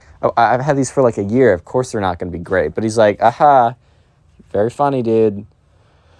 Ah, you're so funny. Adrian immediately knew that him and this kid were not going to get along. But the thing is, he can't just go down and tell his mom, hey, this kid sucks. Sorry, Miss Spoiled Kid. Your son's the worst. We're leaving, right? Can't do that. It's bad etiquette, apparently. Not that the spoiled kid is having great etiquette either, but Adrian's like, all right, I just got to power through this. Hopefully dinner's sick, and then we'll just dip out of here, and then I will never talk to him again. Cool, whatever. So they have a conversation, or I should say Adrian is being talked to. Conversation normally entails that it's both ways, but in this situation, it's literally just Adrian being talked to for like 20 minutes about the spoiled kid. And the spoiled kid's not even talking. He's simply just bragging. At this point, to be more specific, he's simply bragging. He's just like, oh yeah, I'm pretty cool. I got like this really nice shoe collection. And by really nice, I mean super sweet. Yeah, I don't really see my dad that much. And, Adrian's like, you're telling me? And he's like, yeah, so he just kind of gives me a credit card and I can do whatever I want with it. And if he ever complains, I'm like, well, you're never here, bro. So it's either credit card or you're here. Adrian's like, damn, that's kind of sad. But anyways, the spoiled kid's like, yeah, so I've been buying all these shoes. I've been like spending a lot of money on this stuff, man. I mean, like, take a look at these Air Force, Nike, X, Gucci, whatever's. Come up with something expensive, right? He's like, yeah, these literally cost half a band, bro. Adrian's like, what? He's like, $500, dummy. And Adrian's just like, oh, what? And he looks at these shoes, and they're like the ugliest things he's ever seen. He's like, bro, what? Just got like a pair of clean Nikes, bro. What are you doing with all this? And the kid's like, yeah, so these are limited edition. They're exclusive, small batch. I've definitely, like, when I was, a couple days ago, I was walking in the mall. So they had a mall around them that was like a fairly popular location. He's like, besides it being super grimy, like I definitely caught a bunch of diseases from there. Am I right? Adrian's like, okay. He's like, yeah, I was walking around in these bad boys, and points to like the Nike Supreme bricks or whatever he's wearing on his feet. And he's like, yeah, I was like walking around in these, and like all the chicks, all the baddies, bro, were totally looking at me, and they're like, whoa, I know those shoes are $500. Adrian's just like, that's definitely not real. That's not a true story. That's not a true story, man. That's fake news. But he doesn't say that. He's like, oh, for real? You talking to any of them? He's like, no, they totally wanted it, but like, nah, I'm a pass, bro. And Adrian's just looking at this kid.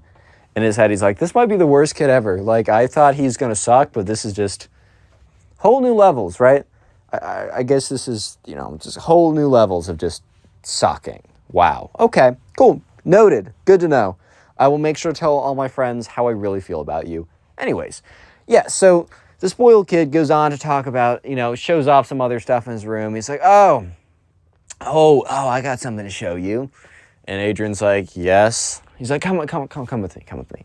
So they walk down the stairs, and they pass by the spoiled kid's mom and Adrian's mom sitting there. And Adrian's mom looks like she's having a decent time talking to the spoiled kid's mom.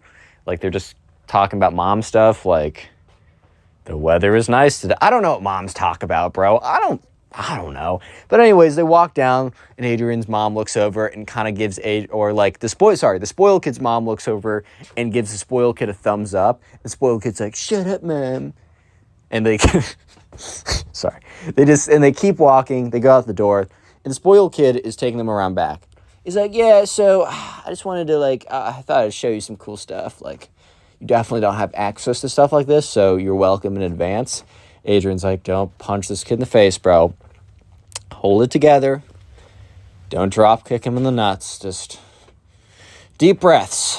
Zen meditation or something my mom was telling me. Just hold it together, man. Hold it together. He's like, yeah, so if you want to take a little look over here, and he like, goes over to the garage, goes over, like, types in a pin code or whatever. He's like, you didn't see my code, right? Adrian's like, no. And the spoiled kid's like, you're totally lying. Like, I know you're definitely gonna try and lift one of these cars, but don't even try it, bro. Like, they have trackers on all of them, and we will come and get it. Adrian's like, I wasn't gonna lift your car. What's, like, what are you talking about? He's like, whatever, man.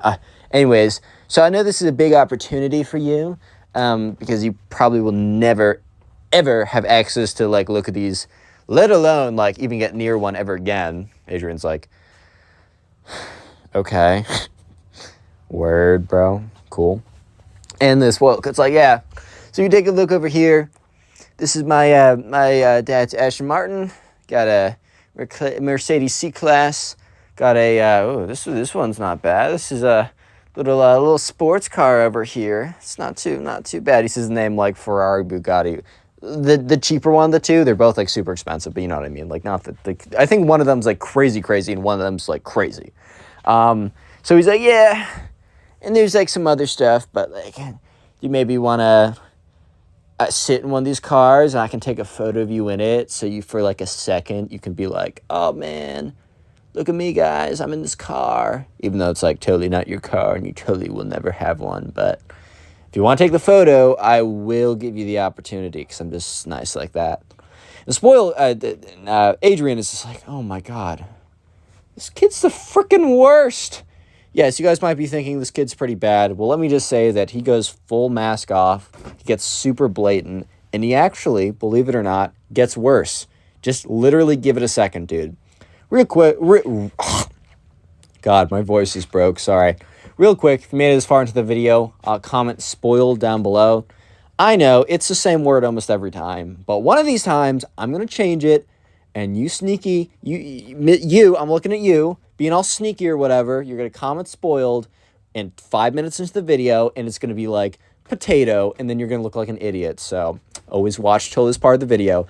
I'll try to heart as many comments as I can to say spoiled, as I appreciate you guys making it this far into the video. Spotify down below, full-length videos are on there. TikTok down below, short-form videos are on there. Follow me in both those places, help the channel out. And finally, the best thing you can do, literally, is just after this video, watch another one of my videos. Binge watch or just watch a bunch of my old videos. It really does boost the channel. Easy way to do that is the Storytime playlist of all my old stories. Pin comment down below. That all being said, let's just get back to it. Not trying to waste your time. So anyways, right, the spoiled kid. Yes, the spoiled kid. You might be thinking, well, this can't be much worse. Like, this kid sucks. You're not wrong. This kid does suck. But it does get worse. Like, I hate to break it to you, but this kid actually finds a way to somehow get worse. And, yeah, you're about to see that. So anyways, eventually, Adrian and the kid go back upstairs. He's like, all right, well, they walk up to his room, and the spoiled kid's like, yeah, all right, I'm gonna roast some fort right now. You can, like, stand there or something. Just don't break anything, because I will make you pay for it. Which is like, bro, what? Yeah, so... This guy's just standing in his room as the spoiled kid watches him, and yeah, he's just kind of like standing there watching the kid play Fortnite, and that's when the spoiled kid's mom, yells down saying, "Boys, dinner time," or whatever, you know, they're saying, whatever, right? And the spoiled kid's like, "Mom, I'm playing Fortnite," like just completely taking it out on her for no good reason. And, you know, Adrian's just standing there so awkwardly. Because it's like, yeah, you know, my mom and I have gotten into disagreements before, but I'd never take it out. Like, I'd never do something like that. And I 100% agree with Adrian. Like, that's ridiculous. Can't be yelling at your mom like that. I really don't care what it's about, bro. Even if she's doing something a little messed up, you gotta sit down, say it politely, say it nicely. You gotta, come on. There's no other way, man. Anyways, though, so Adrian's just standing there really awkwardly because he's like, man, I can't disrespect. I'd never disrespect my mother like that. If you have to learn one thing from the ConnorPugs YouTube channel, just be nice to your parents, right? Respect them for what they've done, unless in very few situations, then there's always exceptions to rules, but generally, accept that as a rule. Generally, remember, I'm saying generally. Anyways, though, yeah, so Adrian is just standing there, and this guy, this spoiled kid, he's actually all right at Fortnite, well, because he spends all of his time playing it. So the game goes on for another 5 minutes, and the spoiled kid's mom, once again, yells up to them, being like, hey, your dinner's getting cold. And he's like, shut up, Mom! Shut up! And, like, Adrian's just standing there so stunned, because the first time was aggressive, but this was, like, low-key out of left field aggressive. Like, this was kind of crazy aggressive, right? So, yeah, you know, and I'm sure the spoiled kid's mom was, like, super embarrassed in front of Adrian's mom, being like, oh, how did you raise your son? Does he do this to you? He doesn't? Oh, that's interesting. You know what I mean? So, yeah, Adrian is standing there, and then eventually the spoiled kid loses, and he literally takes his mouse and throws it against the wall, and it, like, explodes into a million pieces. And this is definitely, like, $100 mouse or something. And, you know, he's like, that guy was so cheating, bro. And Adrian's like, oh, my God, like, do you have another mouse or something? Spoiled kid's, yeah, like, I got 15. I break them all the time. And he literally walks over to a drawer, opens it up, and there's, like, $1,500 mouses. You know that you're a spoiled kid, right? When you buy $1,500 worth of $1,500 worth of mice because you break your mouse so often that you just need to, you need to have 15 on hand at all time. Like, that's the mark of the spoiled kid right there. But it gets worse. Yep, it gets worse. So eventually, spoiled kid and Adrian walk down. And at the dinner table, there's, I don't know, some kind of meal in the center, and it looks really good. It's, a very fire meal. So, they're going around passing it down, and the spoiled kid's mom's like, so, Adrian, tell me about yourself. Whatever, right? Adrian's like, yeah, my name's Adrian. I like, going outside, playing time with my dog, basketball. She's like, oh, spoiled kid used to do basketball in 2nd grade with his little buddies. And the spoiled kid's like, yeah, I don't do it anymore because it's, so stupid or whatever. I'd rather play Fortnite in cars. And he's, literally on his phone the whole time, by the way. So for the next duration of this kind of, conversation, spoiled kid's on his phone. He's not paying any attention, or he's paying at least half attention, right? So, yeah, sure enough, eventually the spoiled kid's mom's like, so, tell me a little bit about your school. The spoiled kid mutters under his breath, poor person school, oh, this should be so great. Whatever. And, everyone heard it. He didn't mutter it under his breath in a way that people didn't hear it. He muttered it under his breath in a way that everyone heard it. So, spoiled kid's mom, her face just goes, drops again. Just oh, my God. And, Adrian's mom was kind of a little shocked because besides the first thing she ever heard the spoiled kid say that was pretty crazy was yelling at his mom, And this, she's like, okay. Adrian is, kind of trying to take this comment in stride, right? It's yeah, it's cool. A lot of good people there. Teachers are fine. School is nice enough. And the spoiled kid's bet the school sucks and it's ugly. Because the poors are there. And Adrian looks over at him bro, we can hear you. I know you know that we can hear you, but you're almost as acting as if, you're talking to some, audience that doesn't hear. Why? And Adrian just kind of looks at him, and the spoiled kid's mom has this, big smile on her face, don't listen to my son. He does not represent me or my family, right? And she's like, oh, that's so great. Yeah, tell me about your school. What do you guys have there? And he's like, oh, so we got, basketball court. What else do we have, Mom? And, Adrian's mom's like, oh, well, you guys got a park or something. Spoiled kid's bet you guys got a crap-ass park. Lol. They're all just looking at him bro, shut up. And he's like, basketball court? Figures, bro. Do you guys not even have, golf course or something? And Adrian looks at him. It's bro, we do not have a golf course at our school. What? This is, high school or middle school, bro. Wait, what middle school did you go to, dude? He's like, whatever. I'll get used to it. Everyone has to make sacrifices, I guess. And conversation goes on. More details I don't really need to give you. But at some point, right, the spoiled kid, turns to his mom. He's like, Mom, do I really, can you not just, like, put me in some, like, private school or something? Like, please? Or can you just, like, homeschool me so I can play Fortnite all the time? She's like, no. Your dad and I both went to our local public schools, and it was a great foundational period. We learned a lot about character. We made some of our best friends. Like, we think it's important for you. And they start having this whole conversation, right? While Adrian and his mom are awkwardly sitting at the table. And he's like, Mom, I've told you this before, but it makes me really uncomfortable when I have to sit next to people who are of a lower socioeconomic status as us. And, like, Adrian and his mom are just looking at each other like, bro, he just said that. Dude just went full mask off. Yo. Yeah, so, and, like, Adrian's mom is like, Spoiled Kid's mom is like, you will not speak like that when we have guests at the table. Implying that, yeah, speak like that when we don't have guests at the table. It's totally chill. We love saying stuff like that around here. That's us. That's what we claim, right? Like, what?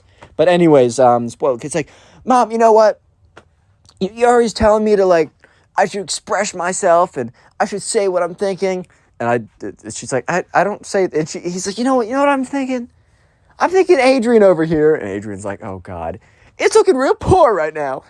And Adrian's mom just, like, her face is like, bro, what? And Adrian's low-key just laughing at this point. He's just laughing because he knows this kid's the worst. He knows this kid sucks, and he knows this kid has a long way to go to fix his character.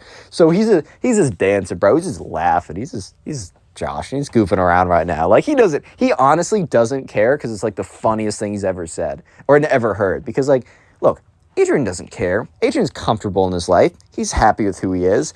And he gets to watch this spoiled kid have a meltdown because he doesn't have as much money as him. Like, that's the goofiest thing ever. Plus, it makes for a great story. And Adrian's mom, or spoiled kid's mom's like, you will not speak like that to our guests. They came all the way over here, and we are grateful for them to come. Aren't we? And he's like, they should be grateful for us. I mean, look, I showed Adrian over here some really sick shoes and some really sick cars. I know for a fact that with, like, his money situation that he would not be ever setting foot anywhere near this car. So, like, they should be thanking us. And Spoiled Kid's mom's like, I do not want you at this dinner table anymore. Spoiled Kid's like, good, I'll go play some Fortnite. He literally gets up, knocks over his glass on purpose, and walks upstairs. The Spoiled Kid's mom is just sitting there. And she's just like, I'm so sorry, right? Adrian's mom's like, it's okay. And she's like, no, it's not. Like, I don't know what's gotten into him. Maybe I should bring him on Dr. Phil because that will fix all problems and definitely not just air interpersonal, inter-family issues that don't actually get fixed just for views or whatever. But I don't know what to do. And Adrian's mom's like, well, I think you're doing the right thing by sending him to, like, public school. Like, obviously, he's going to have to learn a thing or two about life. Look, you still got a chance. Just stick with it. Look, I'm here to help if you need anything. I do think we're going to go, though. And she's like, I totally get it. So Adrian and Adrian's mom get into the car. And Adrian's like, why are you so nice to his mom at the end? And Adrian's mom is like, you know, the Spoiled Kid might have been super awful, dude, but I don't know if she said dude. She's probably like, Spoiled Kid, I know he was the worst, but, you know, his mom seems really nice. She just seems overwhelmed by the whole situation. And when people are struggling like that, you know, it's always good to reach out and help them. And, you know, at this point, what's the worst? What's the worst that can happen? Either the worst has happened and nothing changes.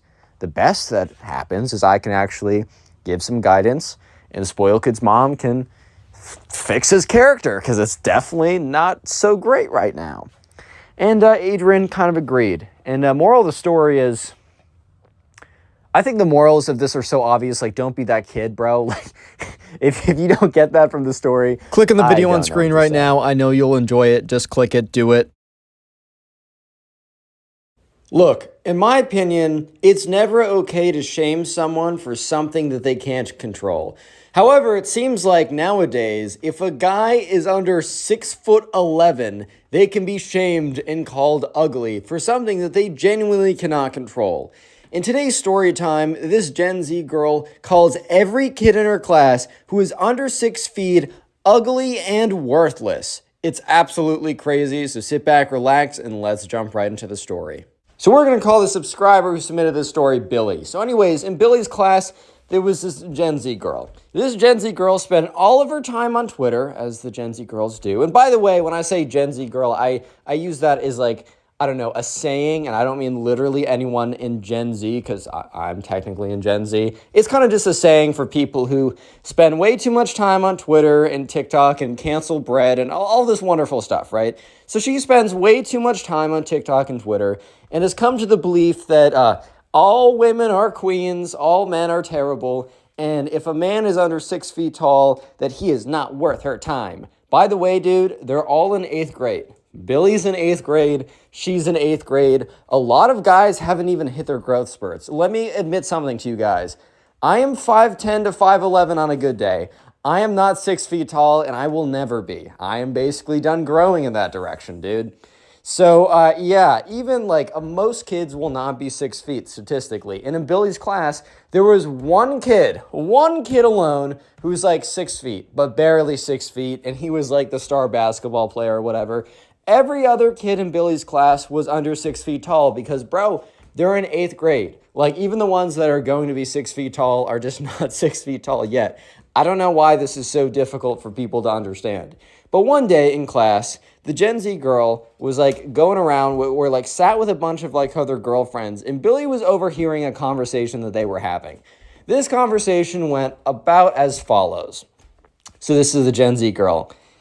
Girls, I want to let you know that you should never ever talk to a guy who's under 6 feet. They're trash, they're worthless, and we are queens and better. And all the other girls are like, yes, like, you're so right. Preach, clap, clap, clap, snap, whatever. I don't even know, dude. And, Billy overhears this, and Billy's sitting at like 5'4", but remember, Billy's in 8th grade. First of all, nothing wrong with being 5'4", but also Billy's probably going to grow to be a little bit taller, but he's also very much not 6 feet, and everyone else in his class is very much not 6 feet, except for that one basketball player. So Billy overhears this, and he's kind of like, well, I mean, it's not like I was going to go for the Gen Z girl anyways. I don't need a lecture about how my existence is offensive or something, because that's probably what was going to happen.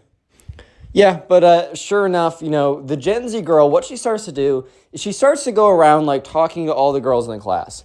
And she starts to try and convince every single one that all men under 6 feet tall are worthless and ugly. And you should never date them, and that they're all the garbage. And the thing is, look, these are 8th grade girls, 8th graders, right? You can be easily manipulated into believing basically anything. But there were a handful of girls who were like, what? Like, first of all, no. There's more characteristics. Like, I do care about height. I don't necessarily, like, the girls would be like, a lot of them would be like, some of them would be like, I don't care. Some of them would be like, I don't know, I prefer a guy to be taller than me, but 6 feet? Like, I'm 5'0" myself. Like, why would I care, dude? If a kid is not literally an entire foot taller than me, if anything, that might make it more difficult. But unfortunately, a lot of girls were falling for the Gen Z girls, I don't know, her brainwashing or whatever. Because the Gen Z girl would be like, don't believe me? Watch this informative video. And it's like a TikTok video of someone being like, all men should be executed. And also, if they're under 6 feet, they're ugly. Yeah, so a lot of stuff like that, and all the other girls would be like, oh, wow, this is so facts, dude, OMG. So yeah, slowly but surely, the Gen Z girl was turning all the girls away, and from all the guys, basically. And the first real instance of this becoming an issue was when Billy had a friend, and his friend was Ben. We're going to call him Ben, right?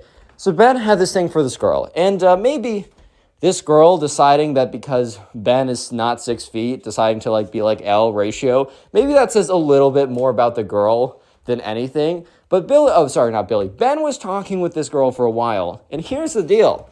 She was actually into Ben. Like, things were going to become legit. I mean, as legit as, I don't know, 8th grade relationships can get. Actually, I had a fire 8th grade relationship. Happiest spring I've had in a while. So, yeah, they can be legit. Maybe 10th base is holding hands and even that's risque, but I don't know. It's still a fun time to be alive.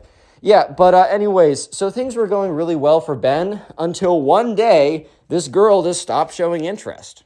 So Ben and Billy were friends, and Ben and Billy would talk at lunch every single day about Billy would be like, yo, dude, what's going on with the girl? Like, is that going well, bro? And he'd be like, yeah, like, I've heard really good things. We're really talking to each other.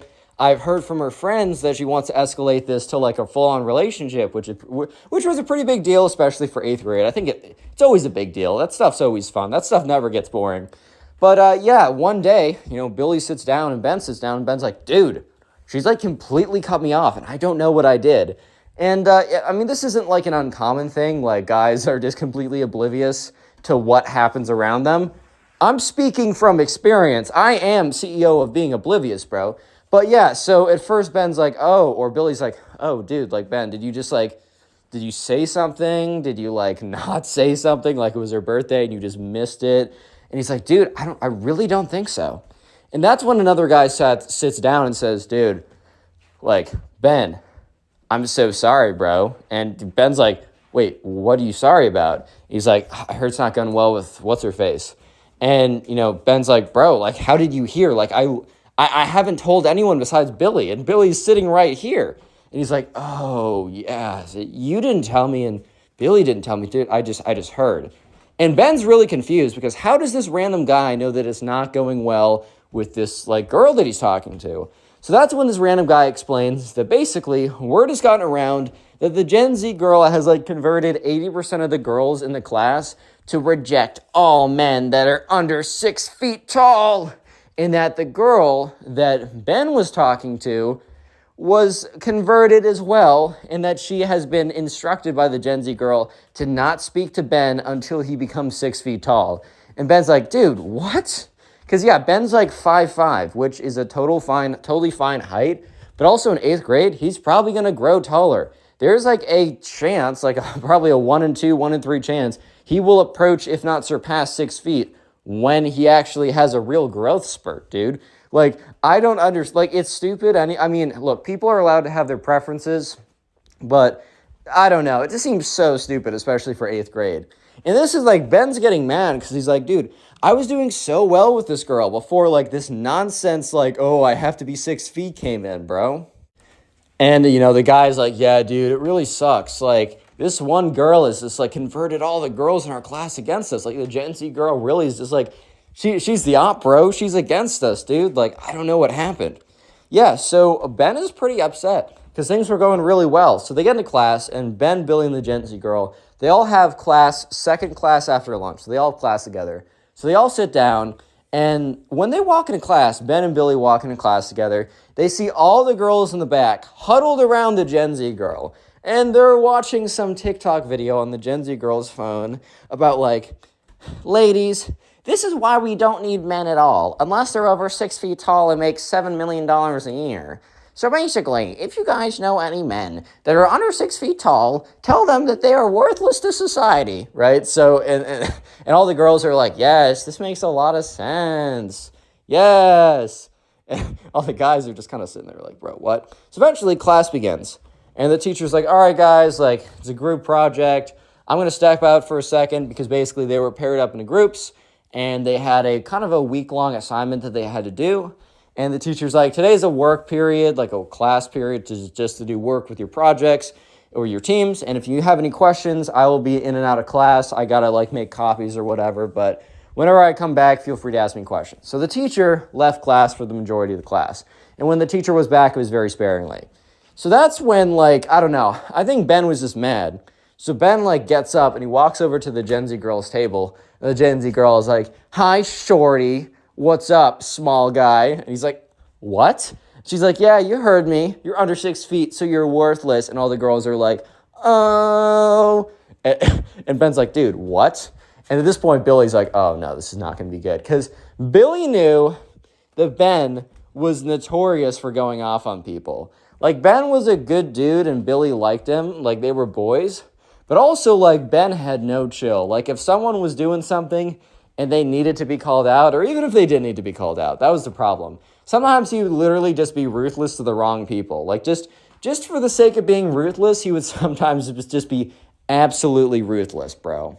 Yeah, so sure enough, Ben's like, what are you saying right now? And she's like, oh, are you coming over me? Because you're mad that the girl that was like falsely in love with you, I got her out of it. Like, you know what? I dodged her a bullet. Like, you are so under 6 feet right now.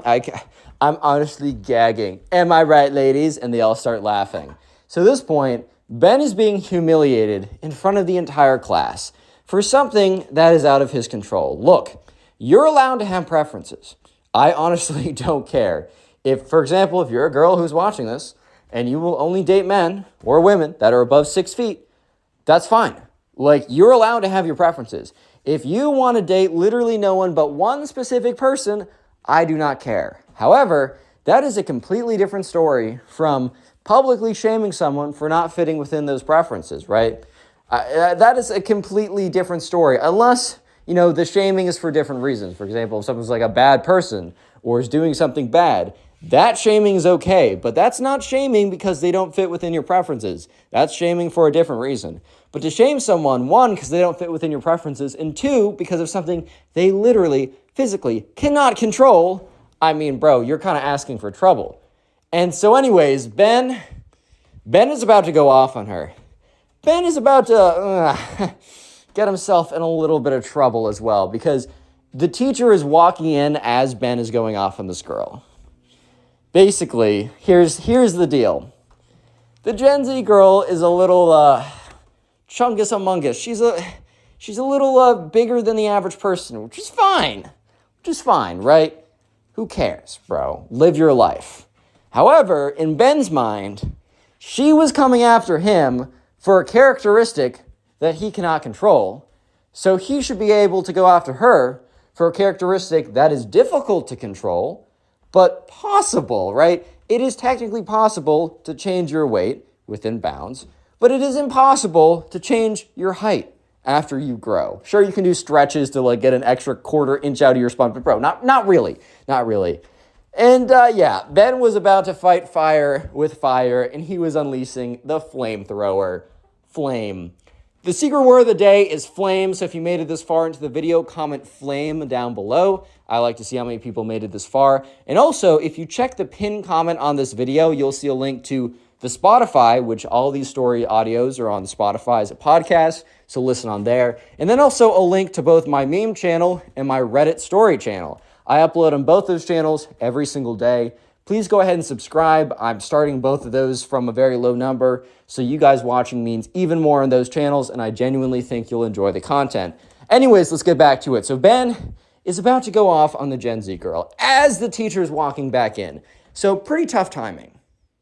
So as the Gen Z girl, right, is like sitting there calling him short and how he's such a shorty, and the reason why the girl doesn't like him anymore is because I convinced her that you're worthless because you're short. And as the teacher's walking in, Ben is like, I'm not going to take crap from a literal beluga whale like you. And the whole class goes silent. Disclaimer, don't make fun of people's appearances, whether that be for your weight or your height or other reasons. I'm just telling the story. So the entire class goes silent, and the Gen Z girl is so mad. She's like, I'm not taking disrespect from someone short like you. And literally like runs out of the class. And Ben's like, what'd I do? And the teacher was like, Ben, you are not allowed to speak like to your fellow classmates with such disrespect like that. Go to the principal's office. And that's when, Billy speaks up and says, yeah, like Mr. Teacher, right? Ben messed up. But, he was called, like, short. Like, she was, like, making fun of him for being short, saying that he was, like, unlovable and worthless. And the teacher's like, I don't care, whatever. Like, that literally doesn't matter. Like, Ben, go to the front office now. So now I'm going to tell a bit of the story from Ben's POV, his perspective. So Ben is walking to the front office, and he's walking in steaming, and he's very upset because he heard the teacher say, it doesn't matter that you were called short and worthless. You called a girl fat, which you can't be doing. You cannot be doing. And I want to say, I do not endorse anyone doing that. Even if someone calls you something bad, don't call them something bad back, because then you're basically as bad as them. But Ben, if he was going to be punished, wanted at least equal punishment. He wanted at least equal treatment. So he goes to the principal's office and he sits down. And the principal's like, son, your teacher just called me. And apparently he called one of your classmates a beluga whale. And Ben's like, lol. And he's like, son, that's not very funny. Like, that's not a funny thing to do.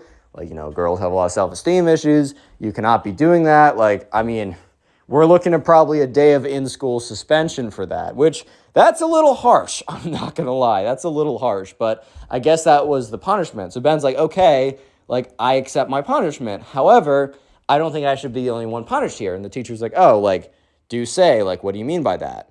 And Ben's like, well, the girl I said that to, which I guess in retrospect was wrong of me to say to, the only reason I did was because I was getting mad because in front of the entire class, she was saying that because I am under 6 feet, that I will never be loved and that I am worthless, a terrible individual, and that I'm ugly beyond compare, right? And the principal is just looking at Ben. And the principal stares at Ben and looks at him and laughs. And the principal is like, oh, Ben, you think I'm going to get her in trouble for that? You really think that's comparable? And Ben is looking at the principal like, what? Like, are these not the same crimes just committed by different people? Huh? Yeah, so the next day, Ben's not in school. And the day after that, eventually Billy finds Ben and is like, dude, like, what happened? Like, are you good? And basically Ben goes on to say, dude, I got 1 day of in-school suspension. He's like, okay, well, I saw the girl yesterday. Is she just getting suspension later? And that's when Ben goes on to say, Billy, dude, no. The principal literally laughed at me when I said that, like, what she did, and I asked her to get punished. And yeah, unfortunately, that was the ruling that the school gave for this. Guys, sometimes life is unfair, and this is an example.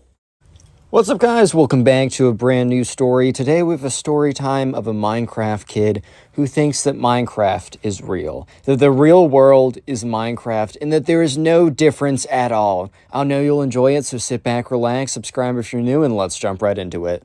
So we're going to call the subscriber who submitted this story Alex. So anyways, Alex had to go babysit his cousin, and Alex really didn't want to spend his weekend babysitting his cousin, but at the end of the day, what choice did Alex have? I mean, Alex's mom's like, bro, you're going to do it. And when your mom tells you to do something, I don't know about you, but you just got to do it, man. You just got to do it.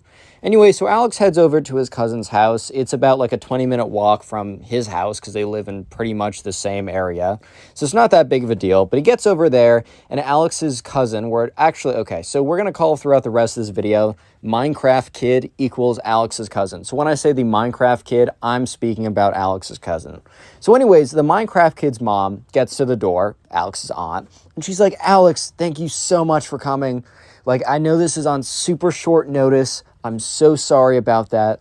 There's just really nothing, like, I needed someone to come, and I was posting on Facebook, and your mom offered you, look, I will be paying you. And Alex was kind of thinking to himself, oh, word, like, I'm getting paid. Like, this actually isn't the worst deal ever. And yeah, so she's like, I'm so sorry about that. Like, look, I know you haven't seen your cousin in a second because Alex's little cousin, the Minecraft kid, was like 7, and Alex was like 15, so they didn't really have a lot in common. Believe it or not, the 7-year-olds and the 15-year-olds don't really have a lot in common. I mean, Alex might be like, yo, dude, this girl's super hot. And he's like, what's a girl, bro? Like, isn't that just a guy with long hair? But yeah, anyways, one thing they might have in common is they both kind of like Minecraft. However, the Minecraft kid likes it to a little bit of a different extreme. So anyways, Alex's aunt, is, at the door talking to him. And that's when the Minecraft kid, a.k.a. Alex's cousin, walks down the stairs.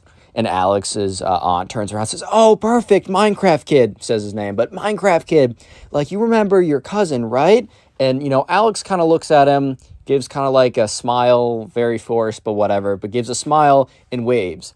And, bro, his little cousin doesn't even wait a second, doesn't introduce himself, doesn't ask how he's doing, doesn't say, wow, what fine weather we have outside. He goes right on to saying, do you believe Minecraft is real? Like, this is the opener, bro. Like, I've heard of a lot of pretty crazy pickup lines, but I kind of feel like this is a whole new level. Like, imagine just, like, your introduction to seeing someone who you haven't seen in years, even though you live pretty close. You haven't seen them in years. Your introduction to seeing them is asking them if they believe if Minecraft, the video game, very good game, by the way. I mean, I play in the background of almost all my videos, but if that game is real. Yeah. That's how we started the whole thing off. So Alex kind of looks at his little cousin suspiciously, not suspiciously, but just kind of looking at him like, bro, what did you say? Like, what? And, you know, his little cousin's like, yeah. Like, dude, do you think Minecraft is real or not? Alex is, once again, giving him a look of like, bro, I don't know what you're saying right now. Like, I really don't believe I'm hearing what you're saying correctly, because you're saying some goofy nonsense right now. But Alex goes on to say, like, all right, in his head, he's like, all right, this kid's like 7 or whatever. He probably believes, like, I don't know, the fairy princess that, like, I don't know, gives him, like, he probably believes a lot of things, right? Like, oh my God, like, Star Wars is real too, and Disney characters are real, so whatever, right? Alex goes on to say, he doesn't, like, play into it, because Alex had an option of being like, yeah, sure, which he probably should have done in retrospect, as you'll see later on in the story. But he's like, yeah, no, I don't think Minecraft is real, man, but it's a really great game. One would have thought that that would have been a totally fine response. Like, one would have thought that if you said that you would have been off the hook. Like, who cares, right? Maybe you don't think Minecraft is the greatest game ever. However, you enjoy the game. You give it, you know, what it's worth. You know, you give it the respect it deserves. However, the Minecraft kid, aka his little cousin, you could just see in his face turns sour immediately. He just comes into this big, angry frown. He's like, what do you mean you don't think Minecraft is real? Like, of course it's real. There's trees in Minecraft, and there's trees in real life. There's grass in Minecraft, and there's grass in real life. Prove me wrong. And Alex was literally just went on to say, well, there are dragons in Minecraft, and there's no dragons. And that's when, you know, the Minecraft kid, aka his little cousin, bursts into laughter. He's like, of course there are dragons. Of course there were dragons. They just went extinct. Why do you think we see them all the time in movies and stuff? And Alex was kind of looking at him like, is that your reasoning? Because you've seen them in movies, therefore it's true? Because movies would never lie? Nope, they would never lie, and if you believe so, you're officially a hater. No, but eventually Alex is like, all right, man, maybe Minecraft is real. He's not trying to make the kid mad. And this whole time, Alex's aunt, aka the mother of the Minecraft kid, is kind of just standing there awkwardly like, should I intervene? Like, should I say something? Like, this is definitely very weird, but do I say something? No, okay. Yeah, so she kind of said, all right, well, guys, have fun tonight. Gotta go. Alex, here's my number if you need anything. You know, there's a pizza in the fridge. Just slap in the microwave or put in the oven for 20 minutes or something. We'll be back. Call me if you need anything. She gets out the door and leaves. So Alex is kind of staying there, a little bit awkward, like, okay. And the Minecraft kid says, hey, we got a pool in the back if you'd like to go. And Alex is like, oh, okay, word, sure. Because Alex was like, dude, what am I going to do with this kid? If I feel like if I say anything, he's going to get mad at me. Because Alex was like, I literally just said that Minecraft, the video game, doesn't exist in real life. And this kid flipped out on me. Like, what am I supposed to do at this point? Like, what can I do, bro? I can't say anything right. Yeah, but anyways, you know, Alex was pretty excited to hear, okay, we got something to do. So the Minecraft kid ran upstairs and put on his swim trunks or whatever. And Alex didn't bring any swimming clothes because, you know, he didn't think he was going to go swimming. It had been such a long time since he went to his little cousin's house that, you know, he actually completely forgot that they had a pool. So they go out there. And, you know, Alex is like, all right, man, I'm going to sit here. You can have fun or whatever. Because Alex's plan was, you know, maybe drag this out a little bit. Let him play by himself in his pool or whatever for an hour, maybe an hour and a half. Alex can go on his phone, maybe watch some videos, maybe hop on a call with some friends. I don't know. He can do a lot of things, right? However, he goes out there and he watched the Minecraft kid jump into the pool. And the Minecraft kid went underwater. Because, you know, when you go in the water, you can swim around, you can swim under it, you can do a lot of things. However, the Minecraft kid was not coming up above the water. So immediately Alex is like, oh, shoot. Alex rips off his shirt, like, keeps his, like, pants on. Bro's got shorts, right? But these aren't, like, thankfully, right? These are, like, kind of gym shorts. But at the same time, these aren't swim shorts. He's really not trying to jump in. But his little cousin is not looking like he's coming up. So Alex is not letting a kid drown on his watch. No chance. So Alex just like takes his phone out of his pocket, takes his wallet out, jumps in, scoops his little cousin up, and brings him above the surface. His little cousin's like, oh, oh, oh. Alex is like, what happened? So at this point, Alex is in the water. I've scooped him up. And the Minecraft kid's like, I was trying to press space, but I wasn't going up. And Alex is like, bro, what? And that's when he remembered that in Minecraft, if you're underwater, if you hold space, I'm pretty sure if you hold space, you'll start to float to the surface. And if you don't, you'll sink. So the Minecraft kid's like, I was holding space in real life. Why didn't it work? And Alex is kind of just looking at him with this look of, bro, you cannot be serious right now. Real quick, if you made it this far into the video, comment Minecraft down below. Leave a like on the video for your free nothing as well. I will try and heart all the comments to say Minecraft. If I got the time, I'll do it. And if you want to support the channel, the best thing you can do is after this video, watch another one of my videos. I'm going to link a storytime playlist in the pinned comment, or just watch another one of my videos. Anyways, so Alex tries to explain to this kid that, first of all, what does he even mean by hold space in real life? Like, what do you mean you're holding space? Or maybe it's shift. I don't know. One of those two. And he's like, the Minecraft kid's like, I don't know, but I was definitely doing it. And Alex is like, all right, well, this is the real life. This is not Minecraft. To swim up, you need to push your arms and push the water upwards. And Alex is like, but Minecraft is real life. At this point, Alex is like, all right, this kid's a lost cause. He's like, okay, I think we should go inside. So yeah, sure enough, they're going inside. And the little cousin, aka the Minecraft kid, he's looking extra angry right now. He's looking very upset. And Alex thinks to himself, well, he's obviously very upset because, I don't know, I took him out of the water early. And low-key, Alex was a little bit upset about that too, because bro was trying to go in the water as well. He wasn't trying to go in the water as well, but bro was trying to sit outside while the Minecraft kid was in the water because it was easy. He could go on his phone, and he had no idea what he was going to do to entertain the Minecraft kid for the next couple hours. Entertaining kids was not his specialty, man. So anyways, they walk inside. He puts the pizza in the oven. The Minecraft kid is just sitting on the table. His arms are crossed, and he's got this big pouty face. So Alex is like, all right, buddy, what's up? Like, I see you got a face. You got a little expression going. Tell me, what did I do? What happened? At this point, Alex is just like, all right, let's at least figure out what's going on. And that's when the Minecraft kid says, I can't believe what you said earlier. And Alex is trying to recall right now. He's like, okay, did I say something like offensive or something? And Alex was like thinking about it. He's like, what? No, I didn't say anything. What? And the Minecraft kid's like, you know what you said. He starts sniffling a little bit. And Alex is starting to get really like uncomfortable. He's like, dude, like, what did I say to this kid to make him cry? Like, what? And the dude's like, some of us just believe. And Alex is like, dude, what did I say? Like, he's just searching his brain, his memory for like, what could he have possibly said to bring this kid to tears hours later? He's like, you know what? You're wrong. Minecraft is real.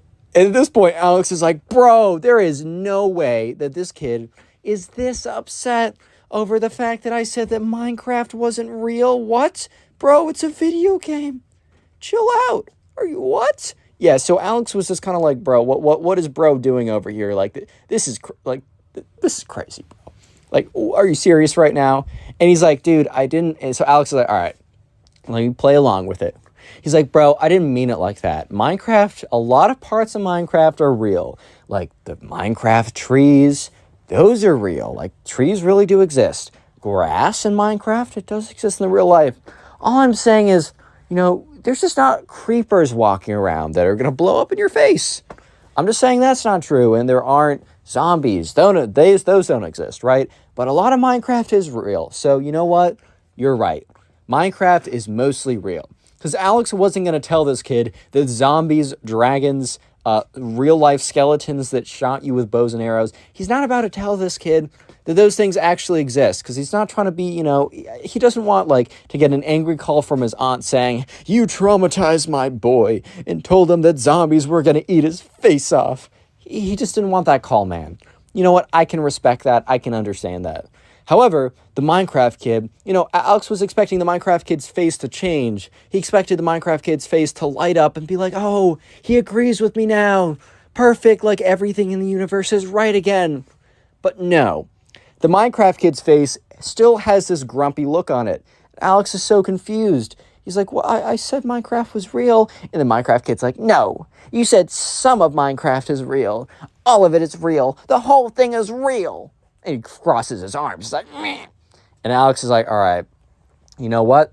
We're going to have to agree to disagree. Because Alex just wasn't about to tell this kid that zombies and dragons were actually real. He just wasn't about to do that. Like, he was very close to doing that, but he was just not about to do that, bro. Like, that would just be stretching his limits like crazy. So eventually, he hears the ding of the pizza. So Alex is like, all right, well, pizza's ready. Goes over to the oven, takes it out, puts it on, like, the stove or whatever, and is, preparing to, like, cut it up. And that's when he turns around to see that the Minecraft kid has completely disappeared. He's like, oh my God, what now? And he kind of like walks around. He's like, hey, Minecraft kid, where pizza's ready, you should come down. Doesn't it smell really good? You should come down, buddy. Come on. Come on now. Drop, go. Pizza, food. I don't know. Please, someone, something.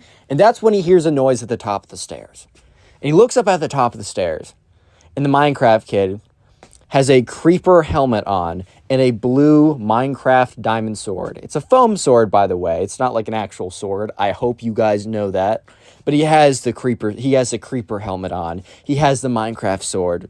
And he says, you will now pay for disrespecting the honor of Minecraft. And he like has his sword and he starts to walk towards him. He's like, you have 1 second to reconsider your words. And, at this point, Alex is like, what? Bro, what? Because he's like, what? Like, bro, what is this kid saying, bro? What is this kid saying? And at this point, the Minecraft kid's like, show, you have chosen death. And he just runs at him with the Minecraft sword and starts whapping him with it like, pop, pop, pop, pop. Okay, in all fairness, this is a foam Minecraft sword. It's not like this kid was slashing him with an actual sword and just chopping him up into pieces or anything. However, bro was kind of hitting him, and it was slapping, so it was like I don't know, kind of hurt a little bit. He's like, so at this point, Alex is like, bro, stop. Like, I'm sorry, like, whatever. At this point, the door opens up, and the little cousin or the Minecraft kid's mom must have come back early. She's like, hey guys, I'm home. And she looks around. She just sees the Minecraft kid going like, you said Minecraft was fake. You will suffer. He goes, pop, pop, pop, pop, just like hitting with the Minecraft sword. And Alex, who also doesn't see that the mom is home, is like, dude, stop. And the mom walks over there and is like, Minecraft kid, first name, middle name, last name. Says his like full name or whatever.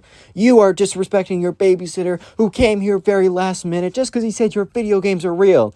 The mom picks the Minecraft kid up by the scruff of his neck, right, and drags him upstairs and is like, you are gonna be grounded for the rest of the night. Give me that. Takes the Minecraft sword off of him. Bro, the whole time he still has that creeper helmet on. Anyways, the mom gets there early and is like, or like after putting him up there, walks down, is like, hey, I got back early. It didn't take as long as I thought it would. Thank you so much for spending spending the time that you had with him. I'm sorry he was so upset about that nonsense. My son's very impressionable. Reaches into her wallet, hands him a 20. Thank you for your time. And Alex is like, hey, a 20. Hey, all right. If you need me to come back, like, I don't know, if you're gonna be paying me 20s, then like, I might be able to show up again. Click on the video on screen right now. I know you'll enjoy it. Just click it. Do it. How's it going, everyone? I hope you're having a good day. Today, we got some crazy emo kid stories that I know for a fact you will enjoy. So sit back, relax, subscribe to the channel if you're new. And let's call the first subscriber who submitted this story Hank. By the way, all these episodes are on Spotify, and they normally come out a couple hours early on Spotify, so make sure to check that out. First link in the description. Anyways, back to the story. So we're going to call the first subscriber who submitted the story Hank. And anyways, this all happened when Hank was shopping at the mall. So Hank used to always go to the mall to shop with his friends. It was just a fun place to hang out. They didn't really have a lot of other places that they could go in the town that they lived in, so the mall was probably their best bet. And sure enough, one of these days, one of Hank's friends wanted to shop at this place called Hot Topic. If you don't know, Hot Topic's a place where they have a lot of t-shirts and other kind of apparel that is very I don't know, like fast fashion-y brand centric. Like it's very much like you'll have a lot of different brands, or kind of like you'll find a lot of band t-shirts, a lot of kind of like, okay, so a lot of different stuffs at Hot Topic, but one kind of theme of clothing that you'll see at Hot Topic is emo style clothing, if that makes sense. So like really black clothing, edgy clothing, stuff like that. And just so you know, like I have nothing against it if you dress like that. I think it's a cool enough style. I think you're fine if you, even if you identify as like, oh, I'm emo in the way I dress or act or whatever. I don't really care. Live your life. However, as long as you don't act like the kids in these videos, especially this one, you're chill with me. But anyways, Hank just was like, okay, man, like you want to go to Hot Topic, that's fine. Hank hadn't really been in that much, so he didn't really know what to expect. So Hank was walking into, the Hot Topic, and he was looking around, and there's a whole host of people. And Hank's friend was like, all right, man, like I'm gonna go to the back of the room. I know what I want. I'm gonna go in their skateboard section. You can kind of just wander around here. I'll be out when I'm done. So Hank was totally fine with this, and Hank kind of like was wandering around, and he walked over to one of the t-shirt aisles, or one of the t-shirt rack aisles, and that's when he accidentally bumped into this kid. And this kid turns around. And just to paint the picture, this kid has super long black hair. He's got like black mascara on, black lipstick. He's got black painted nails. He's got a spiky collar. He's got like a black band t-shirt. He's got like long black jeans, and then those like big black stomper boots. I don't know if you know what I know, like if you know what I mean, but like those big, kind of like those big rubber black boots that are pretty popular right now. And he turns around and he's like, dude, what the heck, bro? And Hank's just like, all right, my fault. Like, I didn't mean to bump into you like that. I was just looking around and wasn't paying attention. And the emo kid's like, dude, you're like, shut up, bro. Hank's kind of just looking at him like, I don't really know what you mean. Like, I didn't do anything. Like, are you good? And the emo kid's like, bro, like, I don't need to hear that sass from you, bro. Like, I really just don't need to hear that. And Hank says once again, like, dude, I don't know what you're saying. Like, I'm sorry. I'll just go the other way. And Hank kind of turns around to de-escalate because he doesn't feel like, escalating anything. It's just not a good idea to get into fights like that. And that's when the emo kid's like, yeah, you would run. You're dressed like one of those jocks anyways. Which, like, Hank kind of turned around because he didn't know what that even means. First of all, I mean, isn't jock a positive thing? Like, I get that there's a bit of a negative connotation of like, oh, you're a dumb jock or something. But I would have thought that like jock would have meant like, oh, you're an athlete, which isn't that a good thing? Like, I'm kind of confused right now. Is that not a good thing? And Hank, kind of turns back and he's like, dude, like, why? Like, why are you like making a problem with me? I don't have a problem with you. You're kind of the one that's making this into something, because Hank really did believe like I'm not the one doing anything.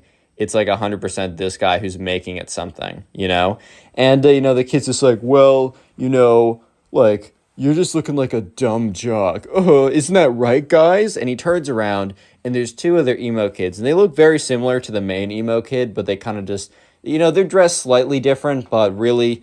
I mean, it's funny how, like, I saw this on South Park, but it's funny how, like, nonconformists all dress the same. I'm just like, well, I mean, you are conforming to something, but anyways, right? So the other two kids, the other emo kids, are kind of there along too, laughing. And, Hank is starting to, like, get upset by this because he doesn't really care about, like, these random kids, what they think, except, he's got three kids standing there pointing at him, laughing in his face when Hank didn't deserve it. Like, Hank was thinking, like, look, if I deserve this, if I was being, like, an absolute, like, if I was being a jerk to them, or for some reason I actually did something, sure, maybe I deserve this. But Hank's just thinking to himself, like, dude, I don't deserve this. I was literally just chilling here. I actually bumped into this kid. Like, I'm sorry about that. Like, my fault. Once again, my fault. But that's when Hank turned the tables on the emo kid. And the thing is, right, the emo kid was wearing a band t-shirt. And the thing about band t-shirts is, you don't necessarily need to know everything about some place that you rep. Like, if you wear a t-shirt that's from Starbucks and someone's like, okay, well then name all the flavors of like cappuccino you can get. It doesn't have to be like that. But the thing is, a lot of people wear band t-shirts because the band t-shirts look sick, and they don't know any of the songs from the band, which, I guess is fine. But like at the end of the day, a lot of people will kind of pretend to know it and not actually know it. So, Hank was like, well, screw it, bro. He's like, all right, buddy. And he looks at the main emo kid, and the main emo kid looks at him back. And he's like, all right, buddy, name me 3 songs from that band. And he points to the emo kid's t-shirt. And I don't know, maybe it was like Nirvana or something. Like one of those kind of like t-shirts or whatever, and the emo kid looks at him, and he has this kind of look of shock. This look of, oh my God, like you caught me. Kind of the look of like, man got caught in a trap right here type of look. And the emo kid's kind of just like, how about you name me 3 songs from this band, bro? And the emo kid turns to look back at his emo kid friends as kind of like, oh, what's their reaction to that sick burn? And they kind of just look at him blankly. I think the emo kid was kind of expecting he would turn around, he'd look back to his friends, and he'd be like, oh yeah, wasn't that a crazy burn? I totally got them. But his friends look back at him kind of just like, dude, like, I don't know how to break it to you, but you didn't get him. So the emo kid turns back around. He's like, I don't need to do anything you say, bro. I'm not going to conform to your standards. And then the 2 emo kids were like, yeah, that's right on, bro. You're so right. And they like dap him up. And Hank at this point he's just so done. He's just like, bro, because he realizes, like, Hank's like, you know what? I'm not going to fight with these kids. These kids are obviously a lost cause. This is not worth my time. So Hank gets up, he turns around, and he's kind of says, like, whatever, man, like, go live your life. Hank turns around, starts to walk away, and that's when he feels a tug on his pants. And he turns around, and he sees the emo kid failing to pull down his pants. So basically, the emo kid couldn't, he couldn't let Hank just leave by himself. Like, he couldn't let him just do that. So when Hank turned around and started to walk away, the emo kid, went to jump and try and pull down his pants to, pants him, to embarrass him, to, impress his emo kid friends and be like, oh my God, I totally owned him, dude. So at this point, Hank is like, dude, stop pulling down my pants, bro. And the emo kid's like, oh, sorry, I just slipped. And he's like, and his emo kid friends laugh along as well. At this point, Hank's getting really annoying. He's like, sorry, bro, I'm not into you like that. And he's like, what? He's like, yeah, you're trying to pull down my pants. So you're telling me you're not trying to get a peek? And the emo kid's like, dude, it's not like that. I was trying to pants you. And Hank's like, yeah. You wanted to pants me so you could see my bare bottom. Did you really want to see my bare bottom that bad? And at this point, the other 2 emo kids start laughing a little bit. And the main emo kid turns around and he's like, stop laughing, it's not funny. He turns back around, he's like, dude, you don't know what you just did. And the emo kid walks up to Hank with his chest puffed out. He's like, bro, you literally don't know what you just did. You don't know who you're messing with. Okay, I don't know if he started to tear up or anything. But at the exact same time, the mall cop that happened to be going around the mall to make sure that nothing's happening looks into the Hot Topic and sees basically this kid walk up to this other kid with his chest puffed out. So the mall cop outside kind of slows down walking and looks inside. And sure enough, Hank is like, hey, look, I'm not looking for any trouble. And the emo kid's like, yeah, that's what I thought. You're freaking scared, bro. Don't tell me otherwise. You're freaking scared. And at this point, Hank's like, dude, I'm not scared. It's not like that. I just don't want any trouble. You're not worth my time. And he's like, I am worth your time. I'm worth all of your time plus some because I'm worth more than you, dude. You don't know who you're messing with. At this point, right, the emo kids was really kind of just showing his true colors and being like, kid's insecure. That's fair enough. He's trying to act all tough in front of his friends. So once again, Hank's he turns around and he's like, all right, man. He's like, dude, I'm just not doing this. Once again, have a good life. Hank turns around, and as Hank's turning around, the emo kid is in his head, he's like, I can't let this slide. So the emo kid literally raises up his hand and swings on Hank. Real quick, if you made it this far into the video, go ahead and comment emo down below. I just want to see how many people made it to the end of this video, as I do appreciate you guys. Best way to support the channel, as always, is just watch a bunch of the videos. The more watch time you give to the channel, the more we get promoted in the algorithm, and I really, really do appreciate it. Let me know in the comment section what you do while watching my videos. I genuinely want to know. Just so you know, all these episodes are on Spotify. It's in the description, the first link. Please rate us 5 stars when you have a chance. If you want to submit these stories, and please do, because, that's how I make these videos, Go to my Instagram or Twitter. They're both in the description, but they're also at connorpugs. I got a Discord server, link in description, code connorpugs for 10% off gamer subs. Let's get back to the story. So Hank, remember, he turns around and Hank's like, dude, I'm not going to deal with you like that. It's not worth my time. So Hank turns around and the emo kid, who's like, I can't let Hank like one up me. Like I can't let this random kid like, kind of like alpha me in front of my emo kid friends or whatever. So as Hank turns around, the emo kid swings on him, takes his fist. The thing is, though, the emo kid's not like a trained, fighter or boxer or something. So obviously the emo kid doesn't make contact with Hank. Instead of making contact with Hank, the emo kid nearly misses Hank, and his like right hook goes right through a rack of clothes. The emo kid was really putting his full force into this too. Because once the emo kid misses and whiffs on Hank, the emo kid flies forward into the rack of clothes. So he basically like pushes himself into a rack of clothes, fails to swing on him. The mall cop, however, did see the emo kid try and swing on Hank, so he walks in there. Hank turns around, and he sees the emo kid on the floor in a pile of clothes, and he's just so confused on what happened. And then Hank turns around the other way to see a mall cop standing in front of him. So Hank's really confused at this moment. He's like, okay, 1 second ago, I turned away from the emo kid. And a second later, the emo kid is sitting like face first in a pile of clothes, and a mall cop is standing above me. Like, this literally makes no sense. And sure enough, the mall cop's like, hey, hold up, everyone. I got to talk to you guys. And the two emo kids, like, from the back, like, they get scared and they literally run off. They disappear into the rest of the story. It's like, hey, you get back here. But also the mall cop didn't really care that much because the two people that he really wanted to talk to were both Hank and the emo kid who swung on him. So the emo kid gets up. He's, like, kind of panting a little bit. He's like, and the mall cop's like, hey, I saw you swing on this kid. I know you didn't make contact, but you did try and swing on this kid. It's 100%. Like, what's going on here? The emo kid's like, dude, I was just defending myself. And at this point, Hank's like, that's not the case. This kid and I were kind of talking back and forth. He tried to pull down my pants. I made fun of him for doing that. I turned around and he tried to swing on me.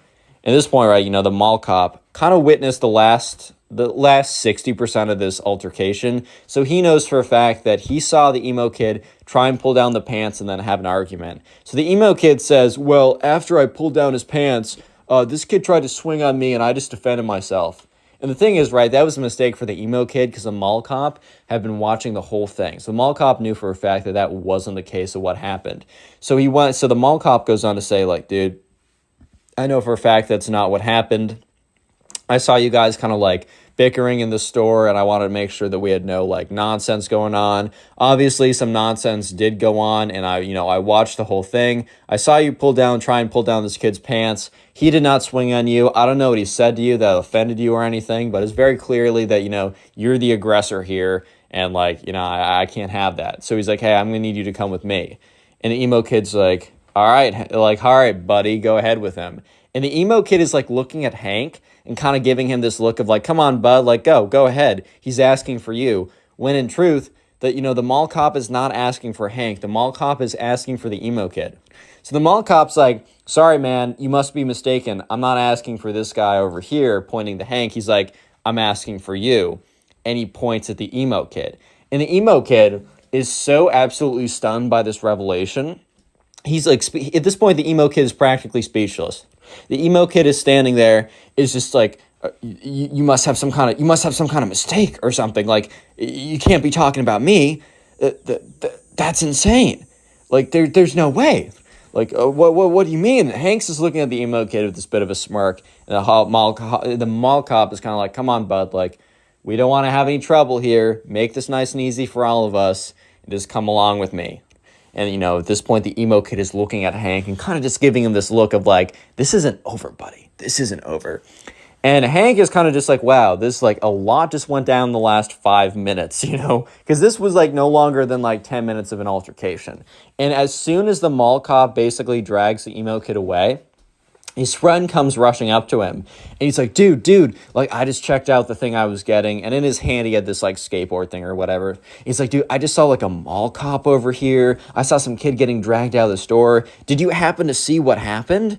And Hank just looks at his friend, and is like, did I happen to see what happened? He's like, buddy, I lived what happened. Okay, so we're going to call the subscriber for the next story Bobby. I got a little King the Hill theme going on with these names because I got Bobby and Hank. If you know, you know, and you're cool. Anyway, so Bobby was like hanging out at home one day, and one of his friends hits him up. And, Bobby, doesn't see this friend this often because they happen to be going to two different schools, even though they live relatively in the same area. They're both in high school, and they're both seniors in high school. So Bobby's friend, who we're going to call Ben, actually happens to have a car at this point. And, Bobby's friend Ben hits up Bobby one day, and Bobby's just chilling at home, and he gets a text from Ben saying, hey, do you want to, like, hang out today? And Bobby was feeling kind of lazy, so he's like, maybe, like, what do you want to do? His friend's like, dude, I want to go to the skate park. And Bobby, in his head, he's like, I don't know if I want to go. Like, this is, I don't know. I don't know, man. I really don't know. And Bobby should have stayed home that day based on what was about to go down, but he didn't because he wanted to see his friend Ben, and he was like, wait, what else am I going to do today? Watch Netflix? I know for a fact by the end of the day, if I'm just sitting here watching Netflix, I'm not going to be a happy camper. So sure enough, Bobby texts him back. He's like, yeah, man, like, I don't got a ride, but if you can pick me up 100%. So sure enough, this friend, I don't know, an hour later, pulls up to Bobby's house and says, hey, man, get in. And, Bobby shows up to the window. He's like, hey, what's up, Ben? Haven't seen you in forever. Just so you know, I don't have a skateboard, just so you're aware. And Ben's like, dude, I got two in the back. Don't worry about that. I got you. So sure enough, Ben hops into the car with Bobby. And, they drive, or Bobby hops into the car with Ben. They drive over to the skate park, which is like 15 minutes away from where Bobby lives. And they get out, and, Bobby used to skate a little bit back in the day with his friend. It's been a while, so he's not going to do any tricks or anything like that, but he's just getting along, he's just getting on the board. He's kind of riding around a bit, just getting a little bit of exercise. And mostly he's out there just to hang out with Ben because he hasn't seen Ben in a second, and they used to be really tight. So sure enough, Bobby and Ben are just chilling at the skate park. They're having a good time. They're kind of just living their life. And that's when a very specific looking group, of these emo kids. They pop out of nowhere, basically, and they just appear at the end of the skate park. So this skate park is pretty big. It's not like a massive one. It's not like where you'd have a professional skater event or something. But it's a pretty big skate park. Like, the city definitely put some, like, a good amount of bread into making this. So sure enough, they're looking over, and they see this group of kids. And this group of kids has, like, a ringleader that's, like, standing in front of the other two. And he's kind of dressed like they're all dressed like kind of like the other emo kids in the last story time. So I'm not going to go ahead and describe them. They're dressed a little bit differently, but it's all kind of the same, if you know what I mean. So sure enough, the kids are just standing at the end of the park. And it's really awkward because, like, Bobby goes over to Ben. He's like, dude, like, see those kids? And Ben's like, yeah, I've just been staring at them. And Ben's like, dude, they just been looking at us for, like, the last thing. Checks his watch. He's like, dude, they just been looking at us for, like, the last like, 2 minutes, bro. That's really freaking weird. And, Bobby's like, yeah, man, like, this is kind of weird. I don't totally know, like, what's the deal with all this. Like, do you know what's up with them? And Ben's like, dude, I don't go to this skate park. Like, this is your skate park. And Bobby's like, yeah, I don't really skate anymore, so I don't know. Maybe this is, like, a place they normally go to. Either way, this is kind of weird. Let's just stay on this side, and hopefully they'll stay on their side. And if they come over, hopefully they're cool. Spoiler, they're not cool. Yeah, they're the farthest thing from cool. But anyways, Bobby and Ben try and ignore these kids, as these kids literally, the thing is, these kids, they don't even have they don't even have, like, a skateboard with them. And you don't need to have a skateboard to hang out at a skate park. A park is a park, and it's a cool place to just hang out with some friends. That's 100% true. However, I will say it is a little weird to, like, show up in a group of kids or a group of, like, a bunch of people, stand there and watch other people without saying anything to each other, without doing anything like that. I will say that itself is pretty weird. So sure enough, Bobby and Ben are just kind of standing there like, dude, this is really freaking weird. What's going on? And that's when they look over, and sure enough, they see the emo kids start to walk closer to them. Like, the emo kids were just standing there for a good solid, I would say 10 minutes. And that's when the emo kids start to walk over to Bobby and Ben. And at this point, Ben turns over. He's like, dude, what is up with your neighborhood, bro? Like, why do you always get the weirdos? And Bobby's like, dude, it's not my fault. I don't go here this often. I don't know. And that's when the group of emo kids shows up. And there's like very clearly like, this is going to sound weird, but like an alpha one, like, okay. I'm not trying to use like weird like alpha male terms or whatever. Oh, Connor, which one's the sigma male? Shut up if you say that in the comment section unironically, dude. Actually, shut up. But anyways, sure enough, the kind of like the alpha of the pack, whatever that even means in emo pack words, is like, hey, you two, I need a word with you. And Bobby and Ben kind of just look at each other just like, oh my God, like what's going on here? It's just kind of strange. Ben kind of like whispers over to Bobby like, dude, we are never going back to your park ever again. And Bobby kind of just gives him this look of like, dude, I can't control this. So sure enough, the emo kid, let's just call him the alpha emo kid. No, I can't say that for much longer. The main emo kid, King the Pack or whatever, walks up to them. He's like, bro, do you not know? And Bobby and Ben kind of look at each other, and Bobby speaks up and says, no, like knows what, like no what. The emo kid laughs. He's like, oh, you don't know then. This is our turf, dude. And Bobby and Ben kind of look at each other, and Ben speaks up like, turf? Emo kid's like, yeah, man, you don't understand. This is our turf. And Bobby just means like, what does that even mean? And they're like, you don't want to mess with us. And one of them like legitimately pulls out like a wand. Not like a knife or something, not like actually trying to be intimidating. Like this isn't like, oh, they think they're like actually in a gang or something. This is their turf. They pull out a wand, like a freaking Harry Potter magic wand. And the main emo kid's like, bro, my boy over here knows magic. You don't want to mess with him, dude.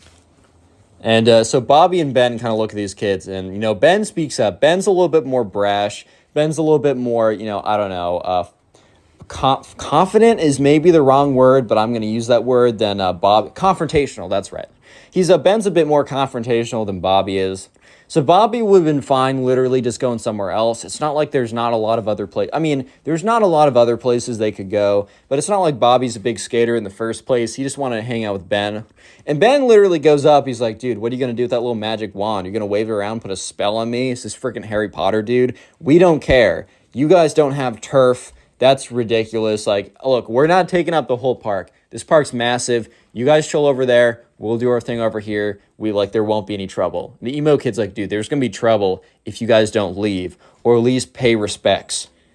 And, Ben at this point's like, the frick you mean pay respects? Like, what is that? Like, what do you even mean by that? And at this point, Bobby's starting to realize that Ben is kind of finding this amusing more than concerning. Bobby's more concerned by this just because they outnumber them like 4-2. And these emo kids definitely like aren't hitting the gym every day. But at the same time, like 4-2, it doesn't matter like how big you are. Like you're not taking them one-on-one. So like Bobby didn't want anything like that. Even if it's that emo kid smoke, he didn't want it in the first place. So sure enough, Bobby kind of looks at Ben and kind of gives him a look of like, hey, like, come on now. And Ben is like, no, I'm going with this. And Ben's like, all right, man, you know what? Put a spell on us, bro. Like, if you honestly, like, you know what? We're going to take the punishment. Put a spell on us. And the main emo kid looks at them and is like, dude, you don't want our smoke like that. You don't want us to, like, drop a spell on you like that, bro. You don't know our power. You don't totally get it. And Bobby is just looking at them. And Bobby's, like, kind of, like, completely freaked out at this point. Not that they're going to actually put a spell on him and, I don't know, curse him or something. Bobby's just so freaked out by everything going on that he just doesn't want anything to do with it. So Bobby is like, I don't know, man. How about we just like, we stay here and you go over there? And the emo kid's like, I'm not talking to you, little boy. Which like Bobby was like so taken aback by this. And Ben was like, you don't call my friend that. Come on, if you're such a big guy, little boy. And at this point, Ben says little boy back to them. If you're not such a big guy, little boy, put a spell on us. And he points to the guy in the back. And there's like a little emo kid in the back with like a little magic wand or something. The main emo kid says, you know what? Gentlemen, I don't want you guys to be seriously hurt. So I'm going to give you one more chance to leave the premises. Or my friend will put a spell on you. And you will be cursed so badly that you will not make it out of this park alive. We have magical powers that you simply don't understand. And Ben is looking at them. And Bobby is looking at them. And the emo kids are looking back. At this point, it's a classic. It's one of those classic Texas standoffs, like who's gonna shoot first. But instead of shooting, it's either staying there or shooting your magic spells through your wand or whatever. And Ben was like, "All right, no, we're staying here. Put a spell on us. Do it." And the emo kid is like, "Fine, you have sealed your fate." And all of them walk away. At this point, Bobby and Ben look at each other. Bobby's like, "Dude, those kids are weird. Like, I have no idea what's going on." Ben is like, "Really is your neighborhood spawning out the most NPCs in the world, dude? Like, this is crazy." And, Bobby and Ben were probably going to go back and forth a little bit about how weird these kids were, but they were unfortunately interrupted by chanting. So they look over and they see the emo kids like holding hands, chanting, like kind of like going in a circle, like kind of like moving in a circle, holding hands, chanting like demonic tongues. At this point, Bobby's like, "Bro, I'm kind of freaked out." And Ben's like, "Dude, this is a comedy routine. Please, like, chill out." And at this point, they do like the chanting gets louder and louder. And it's kind of weird. Like, it's really strange. It's like they definitely been rehearsing this. And Bobby admits to me that for a split second, he was thinking like, dude, what if these kids actually have magic powers? Spoiler, they don't. They're just weird, right? And by the end of the chant, one of the kids comes over. The main one grabs the wand, starts swinging it around, and starts walking over to them. He's like, "One last chance, boys. I'm giving you one last chance to literally survive. I'm giving you one more chance unless you want to, if you want to leave here and see your parents again." And Bobby was just in his head like, "Dude, this kid's legitly weird." And Ben says, "Bring it on, dude. I want to see the worst you have." And Bobby was like, he admits, he was a little bit concerned just because, I don't know, just like the confidence these emo kids had was kind of startling. And the main emo kid's like, "Fine." Takes up his wand. He starts like saying a bunch of like random gibberish and waving his wand in a circular motion, pointing it at Bobby, right? Or at Ben, not Bobby. And Ben, kind of looks at Bobby and gives him a wink. And Bobby knows that, but Ben's about to be up to some mischief. And the kid is like, "Ha da da da, ha da da da, ha boo," or it does like what is very clearly like the final motion. And Ben literally like opens his eyes super wide, clutches his heart, and drops to the ground and doesn't move. Bobby is like a little bit freaked out, but he also remembers that Ben just like gave him a big wink. And you hear all the emo kids, like some of them are in the back like, oh my God, it actually worked. The spell actually worked. And the main emo kid has this look on his face, like the most scared look you've ever seen. The main emo kid was terrified because for for a good 30 seconds, the main emo kid actually thought that he just killed this kid from his like magic spell or whatever. So sure enough, the emo kid like drops his wand, rushes up to Ben and is like, no, the spell, it was too powerful. I should have held back. And Bobby's just looking at him. And the emo kids, the other ones, are standing like talking to each other. And they're like frantically talking to each other. They're really concerned about this. They're like, "Dude, do we call the cops? Do we bury the body? Like, what do we do? Like, what if our parents find out?"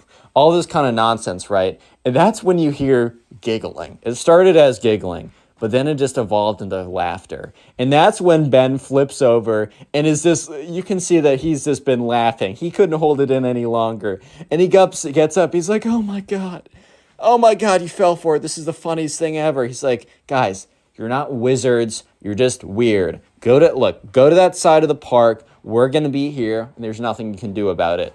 And that's when I think the emo kids kind of realized that, they weren't going to scare them out of there, and they definitely were not going to fight them out of there either. So sure enough, the emo kids they don't even say anything. These kids they're kind of done with trying to scare like Bobby and Ben out of there. So they pick up their stuff, they get up, and they leave. And Bobby and Ben, they go back to doing their whatever they were doing before. But it really was just never the same after that, because like for the rest of the day, Ben would just continuously make emo kid jokes and Bobby would laugh and make them back. So in fact, the rest of the day was better than ever before. And this happened a long time ago. Like this happened like 4 or 5 years ago. And Bobby and Ben actually reunited about a year ago. And literally the only thing they did during their when they reunited was retold this story and made jokes about it the entire time. And this is probably, if you want to continue supporting the channel, please Click watch on the another video on screen right now. I know you'll enjoy it. Just click it, do it. How's it going, everyone? Today we have a story of one of the cringiest emo kids of all time, so sit back, relax, subscribe to the channel if you're new. We're calling today's subscriber who submitted the story Brent. So this all happened when Brent was at soccer camp. And so Brent went to the soccer camp every single year, and it just happened that this year he encountered the emo kid at soccer camp. So anyways, this was just another summer of Brent going to soccer camp. His mom dropped him off, and once again, he was pretty excited to go. Unfortunately, some of the friends he made from the year before, they didn't show up this time, so he was very proactive about finding people, meeting new people, and trying to make some new friends. So anyways, in the very beginning of soccer camp, they had kind of a get to know other people type deal. And all of a sudden, right, Brent sees this girl, and she was at kind of like the girls' soccer camp. So it was kind of split up like boys' soccer camp and girls' soccer camp. However, it was all under the same umbrella of like the soccer camp program. So they would eat lunch together, do non-soccer activities, but like the morning soccer practices were kind of split up by gender like that. And so anyways, right away, Brent saw this girl, Emily, and he immediately kind of fell in love with her. Not actually, but was like, OMG, lol, she's cute. I'm going to try and hit. No, I'm just kidding. He's like, I don't know. He's like, he's gone to soccer camp. He's not trying to hit, bro. That's crazy. But anyways, right, so she's going to be an important character later on. But for the meantime, we don't need to think about her because someone much more important comes into the picture. So while Brent is thinking about like, oh my God, look at that girl over there. I got to start talking to her. That's crazy. He accidentally bumps into this guy and turns around. This guy is like, I don't know, a little bit bigger than him, a little bit heavier than him, just like kind of a bigger guy.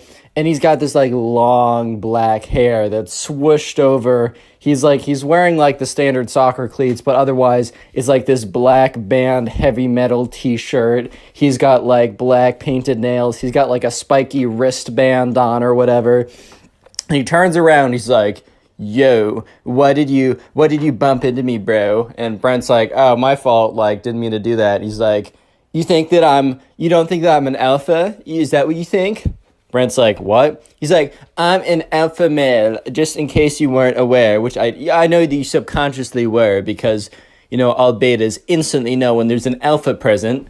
And Andrew was the guy from like 7 stories ago. Brent was like, what? He's like, bro, do you not know what beta males and alpha males are? Well, basically, beta males are like you and lame, and alpha males are strong, powerful, and dominant in the pack. And with that, like the emo kid does a big like swipe of his big long black hair. So like his bangs would no longer cover his eyes. It immediately fell back in front of his face. He's like, yeah, just so you know, kid, get out of my way. And the emo kid like shuffles away. And this was Brent's first interaction with the emo kid. So he's like, okay, that's cool, man. Like, okay, see you around, buddy.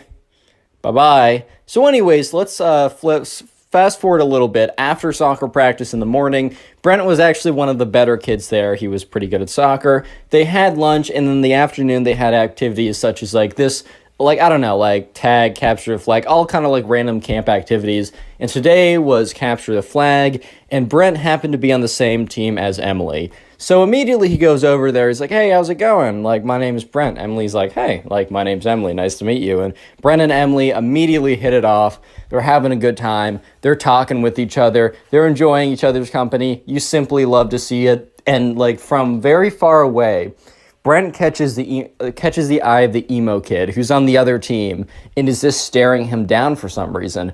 Brent doesn't really think much of it, and then he goes back to talking to Emily. So they're playing capture the flag right now, and Brent, runs over to the other side, gets the flag, right, and starts running back to his side. If you don't know capture the flag, there's like this little penny on both sides or like a little piece of cloth or something. And while you're on the opponent's side, if they tag you, you're in jail. But what you're trying to do is you're trying to run over there, grab their flag, and run back to your side without being tagged. However, there was a stipulation that it had to be a tag. This isn't tackling. You can't push someone. You can't punch them or anything. You have to tag them if they're on your side. So, Brent is running over there. Sorry, I have a list of names in front of me and from other stories. Brent is running over there. He grabs the enemy team's flag and is running back to his side, and he's really close, when he just like immediately slams into the ground. And that's when he realizes that there's a big guy on top of him. And that's when he realizes that the emo kid tackled him. So the emo kid's like, nice try, buddy. Next time, try not to fight the alpha males. And then camp counselor comes over and says, hey, we said no tackling. You're on the sidelines, points to the emo kid, he's disqualified or whatever, has to sit on the sidelines. Ooh, so alpha, man. But anyways, right, so the penny's returned, but also Brent isn't in, jail. He goes back to the other side, and the emo kid has to sit out for the rest of Capture the Flag, and Brent continues to talk to Emily, and the entire time, the emo kid is just, looking over, and he's all angrily staring at Brent. So Brent is now his official enemy.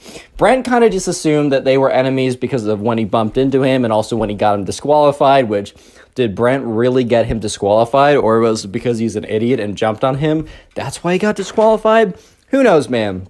But there was another reason why the emo kid hated Brent. There was another reason that Brent did not realize at the moment, but was very, very, very potent, and is going to be very, very important for later on in the story. I'm gonna give you guys a hint. It starts with an E and ends with a mly. Did you guys get it? Starts with an E and ends with a mly. Emily, I'm just going to tell you, yeah, it is Emily, the girl, so emo kid likes her. Anyways, so Brent and Emily talk for the rest of that Capture the Flag game. The entire time the emo kid is staring Brent down. Brent just simply assumes, well, this kid hates me for that reason only. But let me just say that the next week of soccer camp was the craziest week that Brent has ever had. So anyways, right, his mom picks him up. He goes back home. His mom's like, hey, how was the first day? And Brent says, oh, I met this really weird kid who tackled me. And she's like, oh my God, are you okay? He's like, yeah, actually, I have barely any scrapes on me even. But he seems to not like me, so I'll keep you updated on that. So Brent is dropped off the next day, and he walks over there. And that's when the emo kid, is just staring him down. And, Brent is kind of walking over because there's a little bit of a 5, 10, 15-minute period where the kids are just standing around talking with each other, waiting for them all to be dropped off. And then the soccer camp officials or camp counselors would then split them up into groups, do soccer drills, play games, whatever, standard kind of affair. And he's just kind of waiting around. And that's when the emo kid comes up to him and says, so you're challenging my authority as the alpha man. And Brent is kind of just like, what? He's like, I'll say it again, just in case your little beta ears couldn't hear me. So you're challenging my authority that I am the alpha male of the pack. If we were wolves, which we kind of are, and Brent was like, what? If we were wolves, as we kind of are, as I said, I would be the alpha male, alpha wolf, and you would be the beta wolf, and I would be banging your wife while you watch little cuck beta wolf. Whoa. And Brent is looking at this kid, and this kid is like, no offense, but this kid is the opposite of what a stereotypical alpha male would look like, right? One of those red-pilled alpha males. It just looks the complete opposite of that. But anyways, Brent's not gonna get into he's not gonna rebuttal this kid, because what is there to rebuttal? Everything, man. This kid has no argument. But anyways, Brent's like, okay, and the emo kid's like, well, you say okay, but remember yesterday when you got me kicked out of the game, which you obviously tipped off the ref?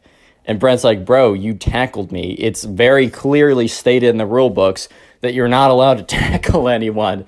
How is this on me? He's like, dude, it was so clearly on you because the ref understood that I was the alpha male and I was simply asserting my dominance, bro. And, Brent's just like, dude, the frick are you talking about, dude? I paid him off with what? The $5 allowance I get a week? With what? My used smelly stinky socks? What do I have? And he's like, I don't know, man. I don't know. Maybe you took his daughter on a date because his daughter's so ugly she'd never get a date. Oh. And Brent's like, was that a diss? Does he even have a daughter? He's 20, bro. What? And the emo kid's like, anyways, I just wanted to let you know that I'm the alpha man. You're the beta man. I will do your wife when you have one. And scene. And the emo kid walks away. And Brent at this point is like, what? Why? Why is this my life? Anyway, so skip forward to the soccer practice. They're put into groups, and the emo kid was in group B earlier, so they basically split them up into group A and group B. So group A is the better players, and group B is the I'm just kidding, the players who are newer to soccer. And the emo kid apparently was on the cusp of group A. Was at the very top of group B, and because his performance was good enough, he was actually moved up to group A. So now Brent, instead of having a morning to himself to focus on soccer, now had to deal with the emo kid being, thrown into the mix here. So anyways, they're doing some drills with the soccer ball, and they're kind of like kicking them around cones. You had to kind of keep control of the ball while you were running. And the emo kid, they said, okay, line up into 3 groups. And the emo kid immediately ran behind Brent. And Brent kind of looks behind him. He's like, what? And the emo kid said, nothing, Brent. Just letting you know that I'm the alpha male here. And Brent's like, okay, fine. Let's just do the drill. So the ref blows the whistle. Brent starts kicking the ball and moving with it. And the emo kid immediately runs up behind him and trips him. He's like, oh, sorry. And the ref's like, hey. And the emo kid's like, it was an accident, I swear. And the ref's like, all right, be careful. And Brent started to get really angry because, if you get an injury in soccer, especially if you get a foot injury, he could be out for the entire week. I mean, this is one of his favorite camps that he has every single summer. He loves going to it. It's one of his favorite things to do. And this emo kid, for the second time in the last 24 hours, has, has gotten really close to causing him a pretty big injury. He could have jumped, he jumped on him yesterday. He ran behind him, knocking him over. What if he twisted an ankle? What if he, fractured something in his leg? It's not that hard, especially when you got a big old kid jumping on top of you every 5 minutes. It's difficult. It's not that difficult, man. So anyways, Brent, for the next activity, waits to get into line before the emo kid does, because he doesn't want to be in the same line as the emo kid. But it turns out that, everyone else lines up, and it's literally just Brent and the emo kid waiting for each other to move, because the Brent wants to go where the emo kid doesn't go, and the emo kid wants to go where Brent goes. And the refs not the refs, but the soccer coaches are like, come on, kind of guys, get into line. And Brent's like, okay. And he sprints to the end of the line, and then the emo kid sprints to the back of that line. And the coach is like, emo kid, says his actual name, can you go to another line? That line's too long. And the emo kid's like, okay, moves over one line. And when the coach turns his head, the emo kid literally runs back into the line with Brent again. So when the coach turns around, he's like, wait, emo kid, I said, could you go to that line? And he's like, fine. Emo kid eventually goes to that line, actually does that. So for the rest of the soccer practice, the emo kid tried to bump into Brent, tried to make his life difficult, basically was just being a big butt the entire time. But thankfully, that nothing really happened. He didn't bump into Brent successfully again. In fact, the emo kid, most of the time when he tried to bump into Brent would do some very slick soccer move, kind of break his ankles, not literally, but you know what I mean. And the emo kid would fall flat on his face because he kind of tried to run into Brent, and then Brent sidestepped him and completely swerved out of his way.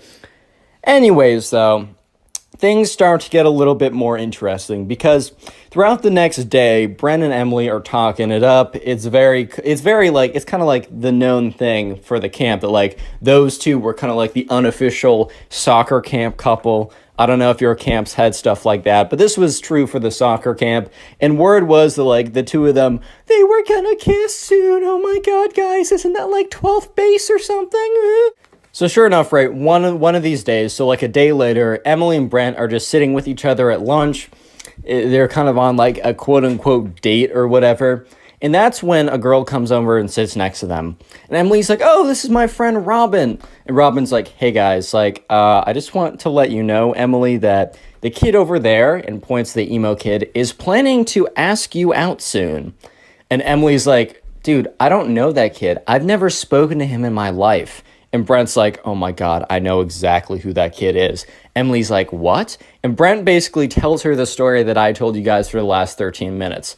And she's like, oh my God, he's the worst. And Brent's like, well, that would explain why he really hates me too, because not just that I embarrassed him, but I've been hanging out with you the entire time. And, he probably knows that we've been talking a lot. And Emily laughs a little bit. And this is when Robin says, dude, I'm serious. This kid is going to come over and ask you out within the next 24 hours. He's going to do it publicly. It's going to be really embarrassing. Everyone's told him not to do it, but he's in his own world. You gotta let him down nicely though. And Brent was like, no, no mercy, no mercy, make him suffer. Emily's like, Brent, I'm not gonna make him suffer. I don't know this kid. Brent's like, make him suffer. Emily's like, shh. Okay, I'm gonna be nice. When he comes over, I'm gonna be firm, I'm gonna be direct, but I'm gonna be nice about it, I'm gonna be cordial, and life is gonna go back to what it was before. So sure enough, right, Brent now realizes that the emo kid has a massive crush on Emily. And Brent also starts to think about it. When Emily says no to him, and when she starts really, hanging out with me more, and when word gets around that we kiss, because we totally are, this is in Brent's head, right? He's gonna actually, ramp up the craziness even more than it already is. I think I'm screwed, boys. Real quick, if you made it this far into the video, comment emo down below. I'm gonna heart as many comments as I can that say that. That is the secret word of the day. And also, if you want to support the channel and help boost me back into the algorithm, all you got to do is at some point, maybe after this video, maybe later, sit down and watch a bunch of my videos in a row, maybe while you're playing video games or drawing or cleaning your room, or maybe to help you go to sleep. I take that as a compliment now. I understand it. Leave in the comment section down below how you're helping boost the channel. I will heart it, I will say thank you, and I'll even shout some people out, like the person on screen right now. Thank you to this person on screen and all of you guys for all the support recently. It's really helped boost the channel. We're growing again. You'll love to see it. Let's get back to the story. So anyways, flash forward to that night, or not that night, but that afternoon. Remember when this is the mixed gender, just fun, more camp activities, they're playing dodgeball. And sure enough, the emo kid and Brent actually happen to be on the same team this time. So emo kid and Brent, they're picking up the dodgeballs, they're throwing them, they're trying to avoid being hit by the dodgeballs. And the emo kid walks over and is like, sup, bro? And Brent's like, what? Emo kid's like, I just want to let you know that, I know that you and Emily, or you have been trying to flirt with Emily, and it's been failing horribly for my sources, at least that's what my sources said. And I just want to let you know that, I let you have your fun. I let you play like the little beta little lamb you are. But I'm actually going to come in and, as the alpha male, assert my dominance and claim what is mine. Emily shall be my girlfriend by the end of tomorrow. Mark my words, and I will watch as little tears roll down your face because you're so sad that I took your girl. Oh, little Brent, I'm so sorry. Brent's like, dude, she's not gonna, I've talked to her, she's gonna say no.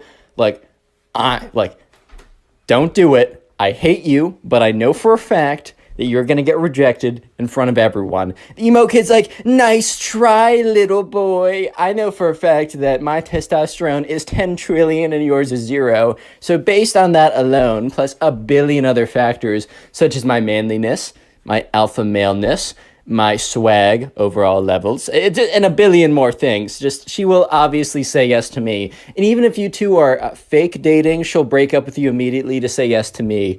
I just know some things that you don't know, Brent.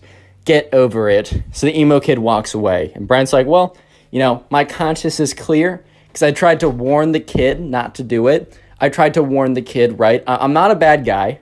I told him not to do it. I told him. I said, I even gave him the benefit of the doubt. I said, I don't like you, but I want to help you here. He didn't listen to me. It's not my fault, whatever happens tomorrow. Next day rolls around.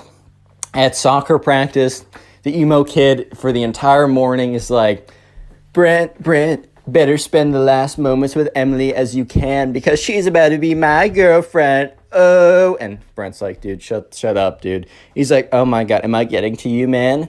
Am I getting to you, man?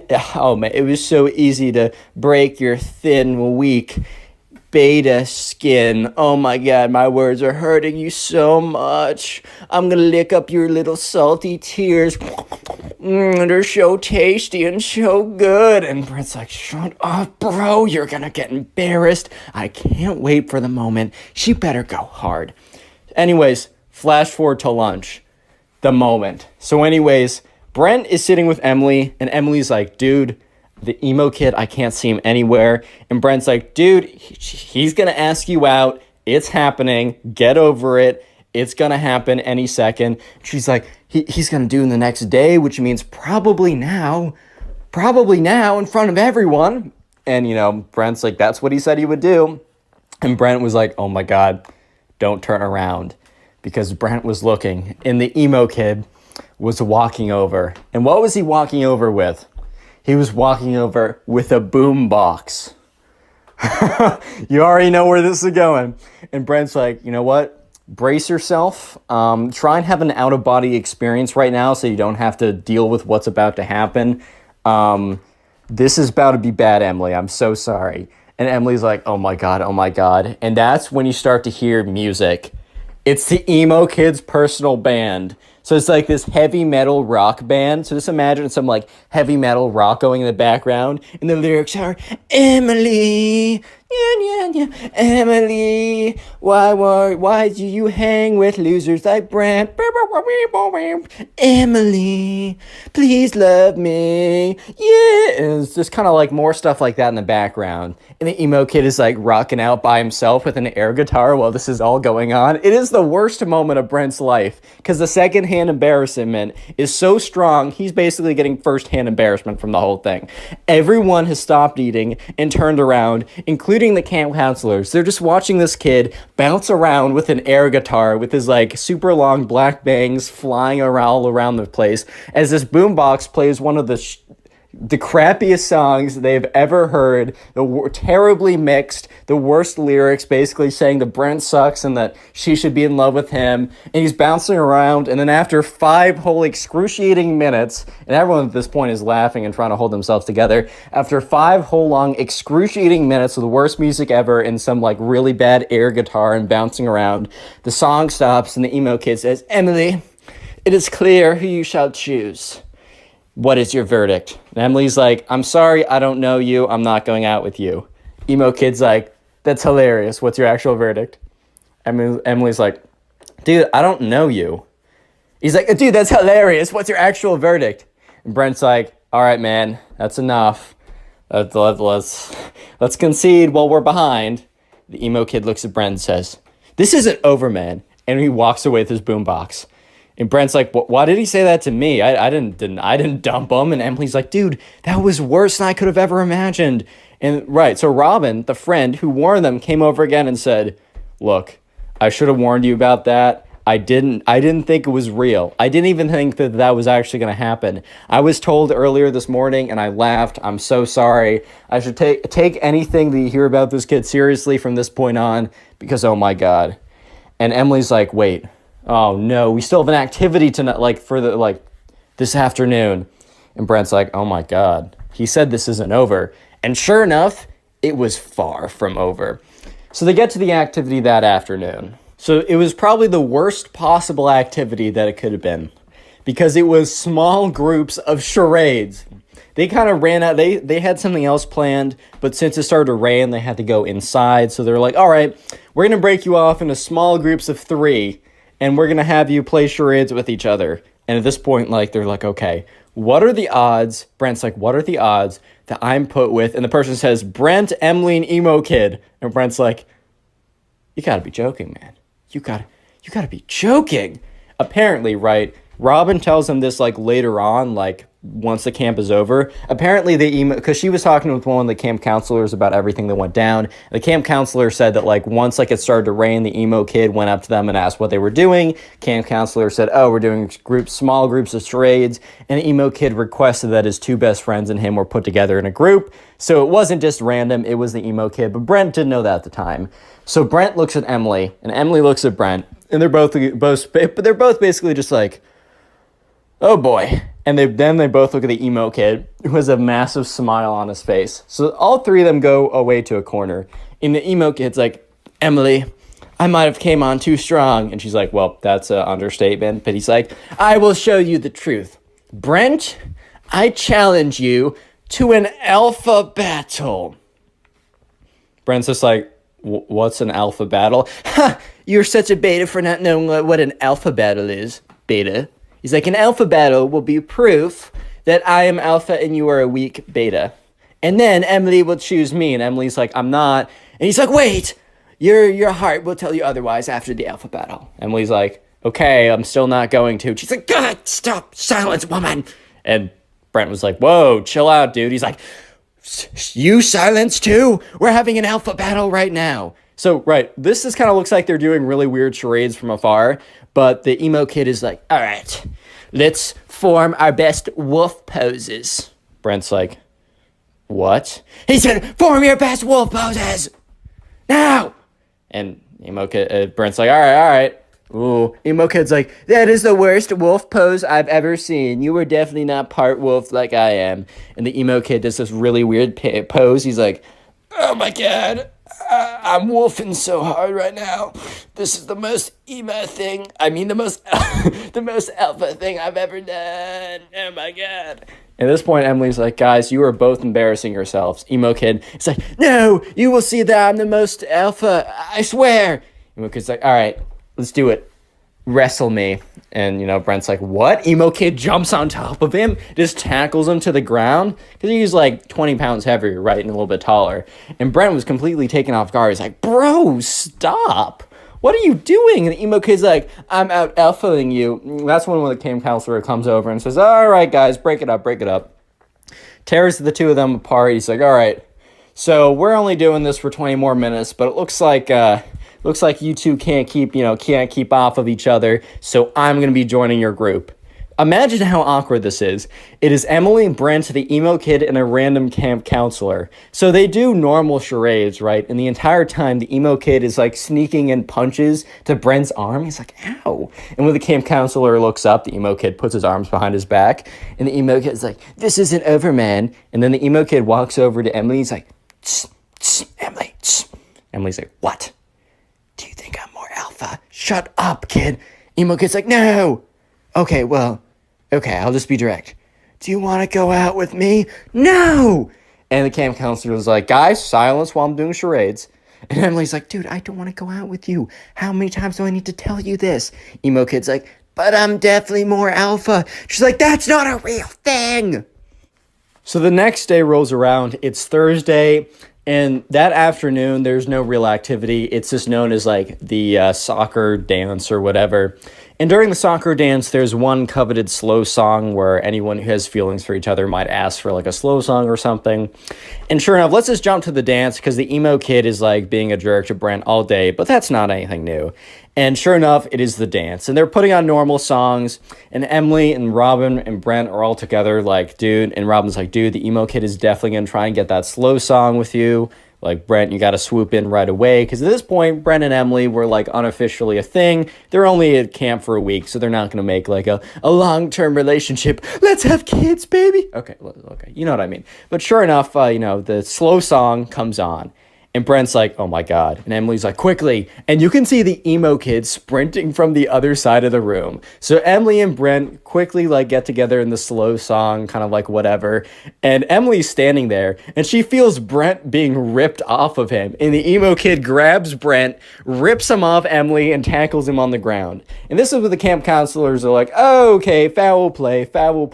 They go in, they grab the emo kid and they like run a, like they take him off. They're like, all right, buddy, this is like your third strike and you are out. So they call up the parents of the emo kid. They say, your son can't come tomorrow. He's like fighting this one kid again and again and he won't stop. And so sure enough, the emo kid was picked up, taken away, and Brent and Emily finished off with a slow song together. The next day rolls around. It is Friday. It is only a half day where basically the parents come and watch a little like soccer presentation that all the kids have done. And by the end of it, right, most people are packing up. Brent and Emily are gone. And you remember the friend Robin from the beginning?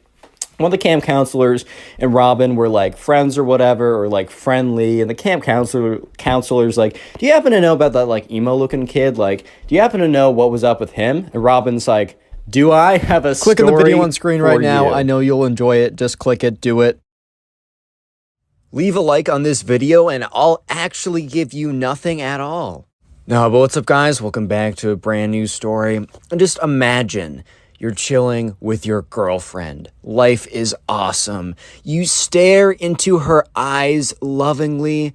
And then all of a sudden, this emo kid walks in and says that you must fight him to the death to decide who gets your girlfriend. And at that moment, you seriously just sit there and question your life choices. That is the story I'll be telling today. So sit back, relax, subscribe if you're new, and let's just jump right into this story. So we're going to call a subscriber who submitted the story James. So anyways, there was a kid in James's class who we're going to call the emo kid. He kept to himself. He wore crazy makeup and the dark clothing and whatever. And honestly, it doesn't really matter what you wear. But he was also extremely melodramatic. Like, he would come in and he'd be like, society doesn't understand me. No one gets me. I'll never fit in. He was kind of like one of those kids that kind of just like would say this stuff and then would be like, why do I not have friends? I'm just a melodramatic freak all the time, which, I mean, I was pretty weird in middle school, so like I can't really speak. But then again, hey man. Anyways, so there's also a girl in, I don't know, I'll just call her like, we'll just call her Kate, right? It's name of my friend back home. So anyways, James and the emo kid, unfortunately, had to cross paths because they both had a thing for this girl. And this Friday, right? So this story all starts like this weekend, or not this weekend, we'll say starts on Monday. And this Friday, remember, not actually this Friday, I mean this Friday in the story, was going to be the school dance. And the whole thing was like whoever got the slow dance with this girl was basically going to like, so the thing at James's school is if you slow danced with a girl, you were basically dating her at this point. You guys were practically in love at that point. So it was a pretty big deal who was going to get the slow dance. And it was the emo kid versus James. And this became very public knowledge. Like the emo kid was telling everyone that he was going to 100% get the slow dance. And people kind of knew James because James was more popular. He wasn't like, I don't know, some like really annoying popular person. He was just like a cool guy that everyone liked. I mean, at least according to James, who submitted this story. So who really knows? But we'll go with it, right? So everyone kind of knew that both the emo kid and James were both fighting for this girl, Kate. And Kate made it pretty clear that, you know, she was not going to say yes to the emo kid. Like, sorry, unlucky. Life just works out like that. But she was considering saying yes to James. She was kind of just keeping... the truth was that she was going to say yes to James if he asked. However, she just wanted to keep him kind of like on his toes and questioning or whatever, right? So, yeah, throughout that whole week, the emo kid and James, they didn't really, like, they weren't, like, in a fight with each other, but it was kind of like, they were kind of like rivals in a sense, even though they never had any direct confrontation. And let's just skip ahead to that Friday. It was the day of the school dance. It was emo kid versus James. So anyways, at this point, you know, the emo kid is like, you know, he's kind of like, he's standing in the corner at the dance, right? Look, I was pretty awkward in high school and middle school when it came to those big dances. But to be fair, everyone else was as well. But the emo kid was kind of taking it to a whole different level. He literally was like slouched in the corner of the room. His like long black hair kind of like down. Almost like, you know, that scene from The Ring with that like the girl who comes out of the TV. He was kind of looking like that chick for a second. So he was definitely not helping himself out in this situation. And at this point, James and his boys were kind of standing like together, whatever. They were dancing to, I don't know. I don't freaking know what they play at high school dances. Maybe some Whip Nene by Silento. Yeah, I don't know, man. It's a middle school dance, bro. I don't know how this works. But anyways, they're kind of waiting for the slow song to come on. Maybe some, I don't know, some like song by Adele or something like that. Like dude, I always try and like say lines from songs during these stories and I just blank every single time. But anyways, yeah, so they're all kind of waiting around there, and it was, eventually, the slow dance song came on. And remember, you might be thinking, oh man, who cares? It's just like a slow song. No. What you have to understand is the slow song meant everything to these kids. Like, the slow song, basically, if you had a slow song with some girl, because remember, they were in middle school, this was like 7th, 8th grade, so probably the farthest you ever went with a girl was, like, slow dancing, or maybe holding her hand, if you were, like, crazy, because, you know, if you hold a girl's hand for too long, there is a chance you get her pregnant. So definitely not misinformation from the Connor Pugs channel. But anyways, slow dance was a really big deal. And all of a sudden, the song comes on. And the thing was, right, the emo kid was too busy kind of like sulking about society in the corner of the room to react quick enough. So James was like, all right, bro, like that guy's playing himself. I'm going to go in. So James very quickly goes in. And boom, he gets there, goes up. He's like, hey, like, Kate, like, can I have this dance? And she very happily says yes. Because she said, like, oh, I don't know if I'll say yes. She knew. She was bluffing the whole time. And James kind of felt pretty confident about it. And even though she said, I don't know, he was pretty confident because her friends were like, yeah, dude, she's totally bluffing. Like, I hate to expose my friend like that, but she definitely has a thing for you. You're chilling. You're in the green. So anyways, James goes in. He feels pretty good about the whole thing. But let me just say that the emo kid eventually looks up and then he sees this. And the emo kid is not having it. So he does something pretty insane. So strap in and definitely prepare for the cringe. If you have your cringe seatbelts unbuckled, I'm actually going to fine you for your own safety. So yeah, go ahead and buckle that cringe seatbelt, because there was like a DJ station and there was like a guy who was like DJing, quote unquote, and there was like a microphone. So like the DJ could say like, hey, like 20 minutes till the dance is done, or get ready for this hype song or whatever.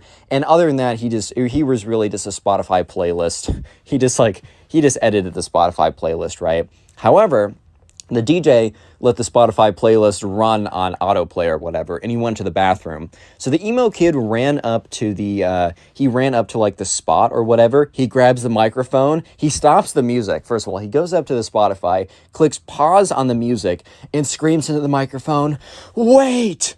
And everybody turns around. Everybody turns around and they look at this kid.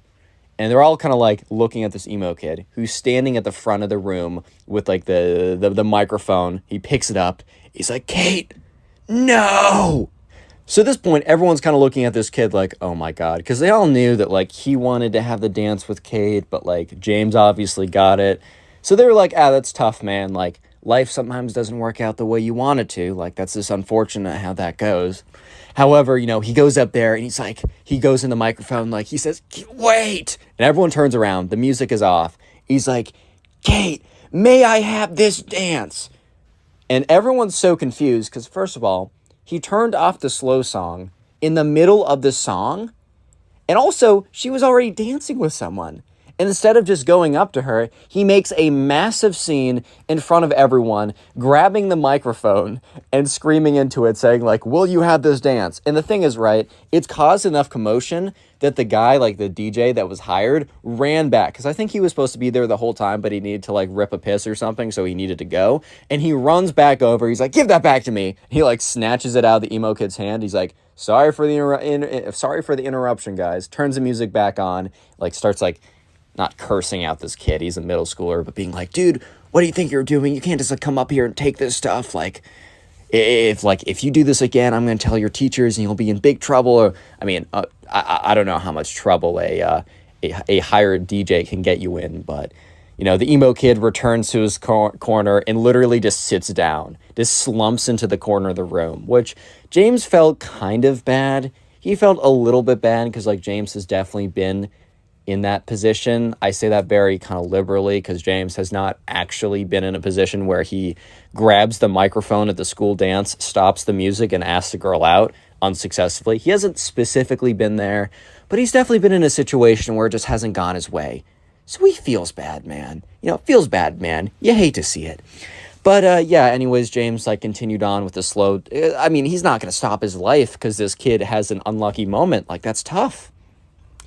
So, while I will say there was kind of an awkward moment because while, like, James was, like, slow dancing with Kate, he kind of, like, turns around, like, they kind of, like, turn around so James is facing the emo kid, and he just looks up, and the emo kid is staring at him with, like, the creepiest, most stalkerish, most scariest stare he's ever seen, because the emo kid is slumped over, like, the girl from The Ring, right, and is just, like, staring right at him. His, like, long black hair, like, covering most of his face besides his eyes, and he's like slumped over too, like kind of like crouching over like an old guy with a cane or something, but without a cane.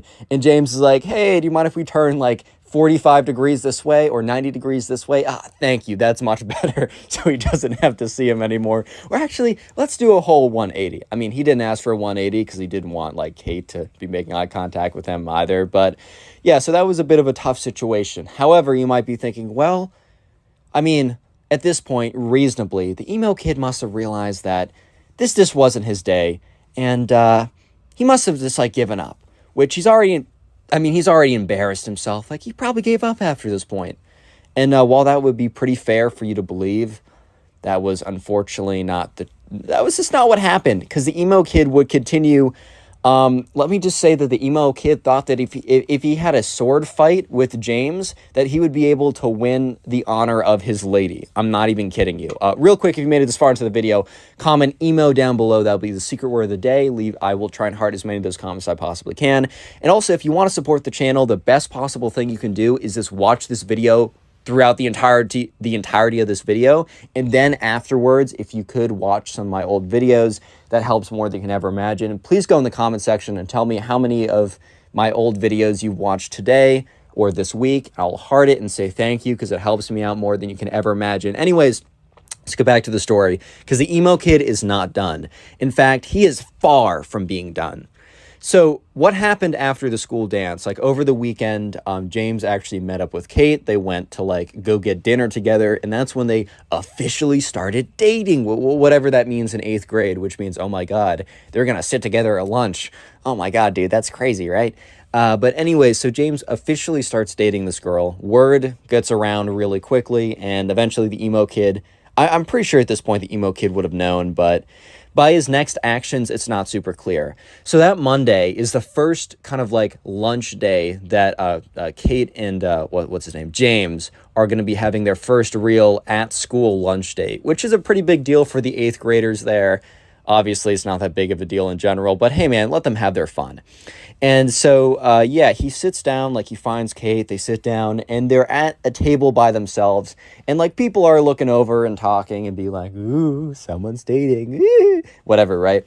And, however, James, you know, Kate is facing away from the door, but James is facing the door, and James sees the door open up, and he sees the emo kid walk in, and James is like, this is tough. Because James feels bad. He legitimately feels bad because, I mean, if the roles were reversed, he would feel bad, like, seeing the girl that he really liked a week ago sitting with the guy who was low-key his, like, enemy rival on a date. Like, that would be tough to see. And James started to feel a little bit worried when the emo kid starts to approach him, right? Starts to approach him. And, yeah, so the emo kid walks up to their table. And at this point, Kate also realizes that someone's walking up, so she turns around.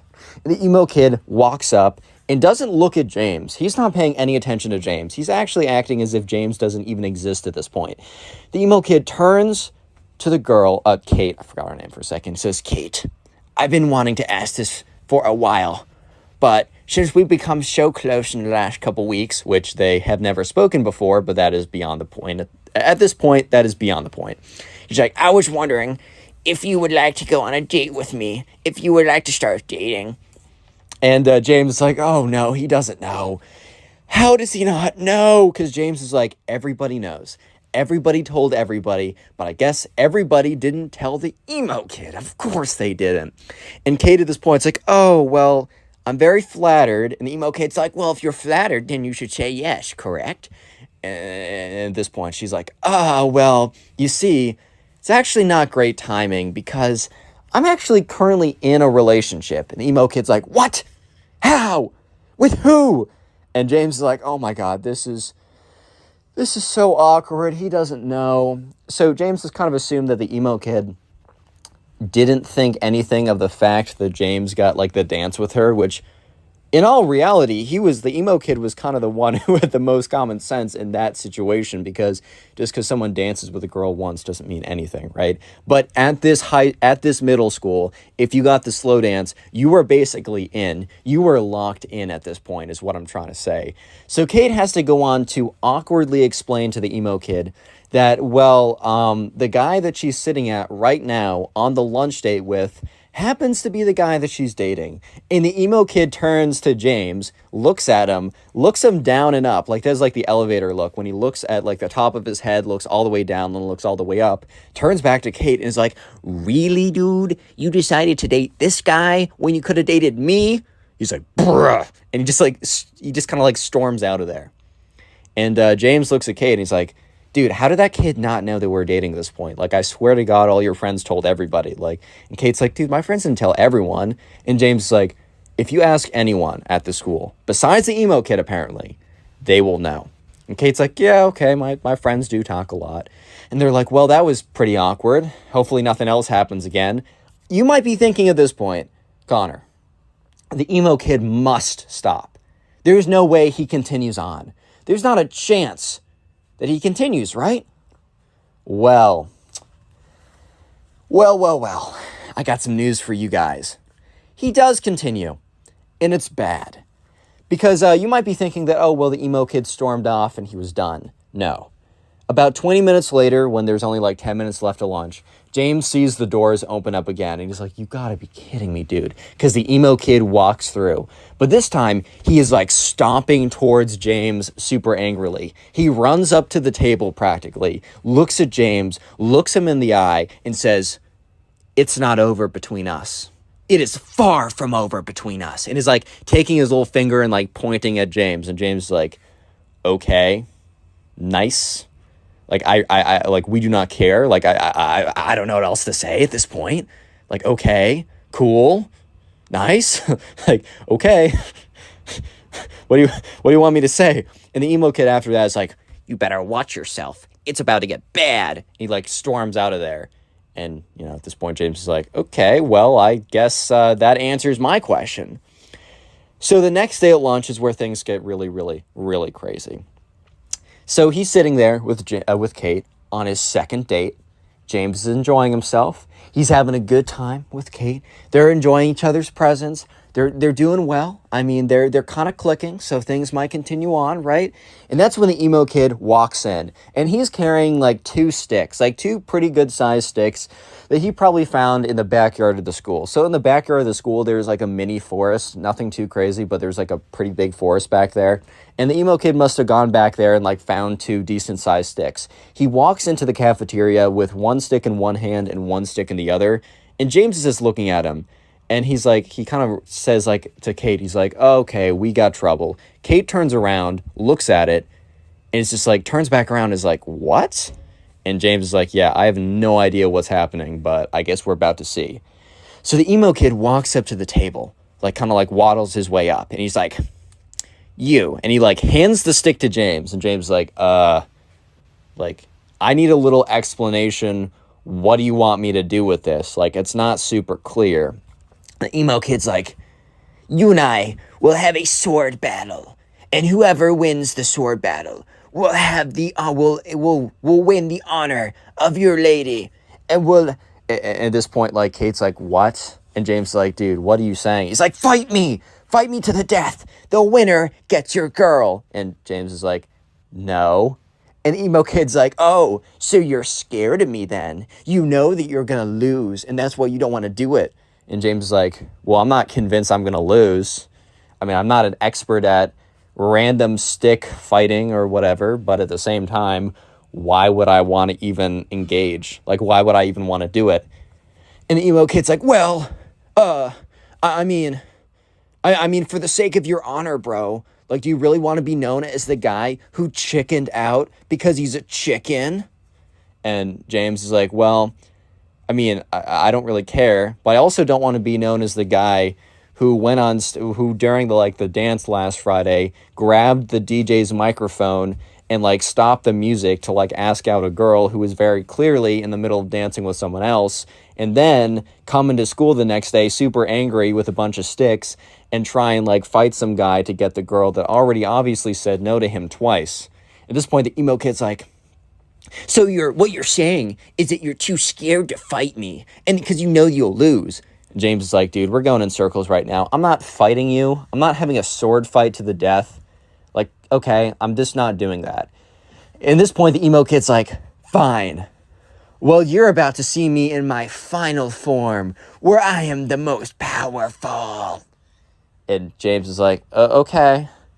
Like, word. And then the emo kid reaches up to James and rips out like a strand of his hair. And James is like, dude, like, that hurt. Like, why would you do that? And the emo kid's like, I need that for my wizardly spells. And he like laughs really awkwardly and like shuffles out of there. And James turns to Kate. He's like, dude, like, what life choice did I make to get myself to this position? Like, what did I do wrong? Like, what choices did I make that got me here? And Kate's like, I don't know. Like, this is kind of tough. He's like, yes, why me? Like, why? Why? Like, you just came up to me with a bunch of sticks and says, I want to fight you, right? And then all of a sudden, he just like pulls a piece of hair. Like, what? Huh? Bro? I just don't know. I just don't know what to do at this point. And Kate's like, yeah, I don't know. But like, I think eventually he'll just get bored of whatever he's doing and give up. So anyways, next day, it is lunch. Lunch once again. And James comes in and he finds Kate. And he's almost like they sit down. And he's almost like, he's really stiff. He's like not talking that much. And Kate's like, are you good? Like, is everything okay? And James is like, dude, it's not you. It's just the email. I just don't know what that kid's going to do today. Like, I'm not trying to lose any more hair. Like, that really hurt last night. Like, I was starting to bleed from my scalp where he pulled me. Like, that was ridiculous. And, Kate's like, yeah, that kid's pretty weird. Like, sorry you have to go through with that. And speak of the devil, dude. Because at that point, the emo kid walks in. And at this point, he has a backpack on. And he has a smaller stick. And he has a stick in his hand, a smaller one. And a spirit Halloween wizard hat on. and James is like, you gotta be kidding me, bro. Like, you gotta be kidding me. And at this point, Kate's like, what? She turns around and she's like, oh my God. And the emo kid walks up and he's like, ha ha ha, like, this is where you made your mistake, James. This is where you made your last mistake. And he walks out, and he sits he like stands up next to them. He reaches into his backpack or whatever. He takes out a piece of chalk. He takes out a plastic bag that has a hair in it, presumably James's hair. And he also has like a candle set and a lighter. And he sits down on he like sits down next to them. And so they had concrete floors in the lunchroom. So next to them, he draws like a pentagram, puts a bunch of like candles around like the pentagram, takes James's hair, puts it in the middle, lights all the candles. At this point, like, this is taking like 2 minutes to do. Kate and James are just sitting there looking at him, completely aghast. Like, what is this kid? What is this kid on? Like, whatever he's on, dude, like, maybe get me some of that. Oh my God. No, but they were just like, I mean, what are you supposed to do? What are you supposed to say? So eventually the emo kid has his whole, his magic setup is all done or whatever you want to call it. And he starts lighting all the candles. He's like, James, this is your last chance. Give me your girlfriend and I won't put a spell on you. And James is like, dude, what do you mean give me my girlfriend? Like, it's like a mutual choice to be like girlfriend and boyfriend. Like, you're acting as if this is like the 1600s or something, and like the wife is the property of the husband, bro. Like, what are you talking about? And he's like, one more chance, bro. I'm about to put a crazy spell on you if you don't give me your girlfriend. And Kate, this is when Kate speaks up and is like, dude, like, even if he said that he was going to give me to you, I'm not going to be your boyfriend. Like, I'm not going to be your girlfriend, dude.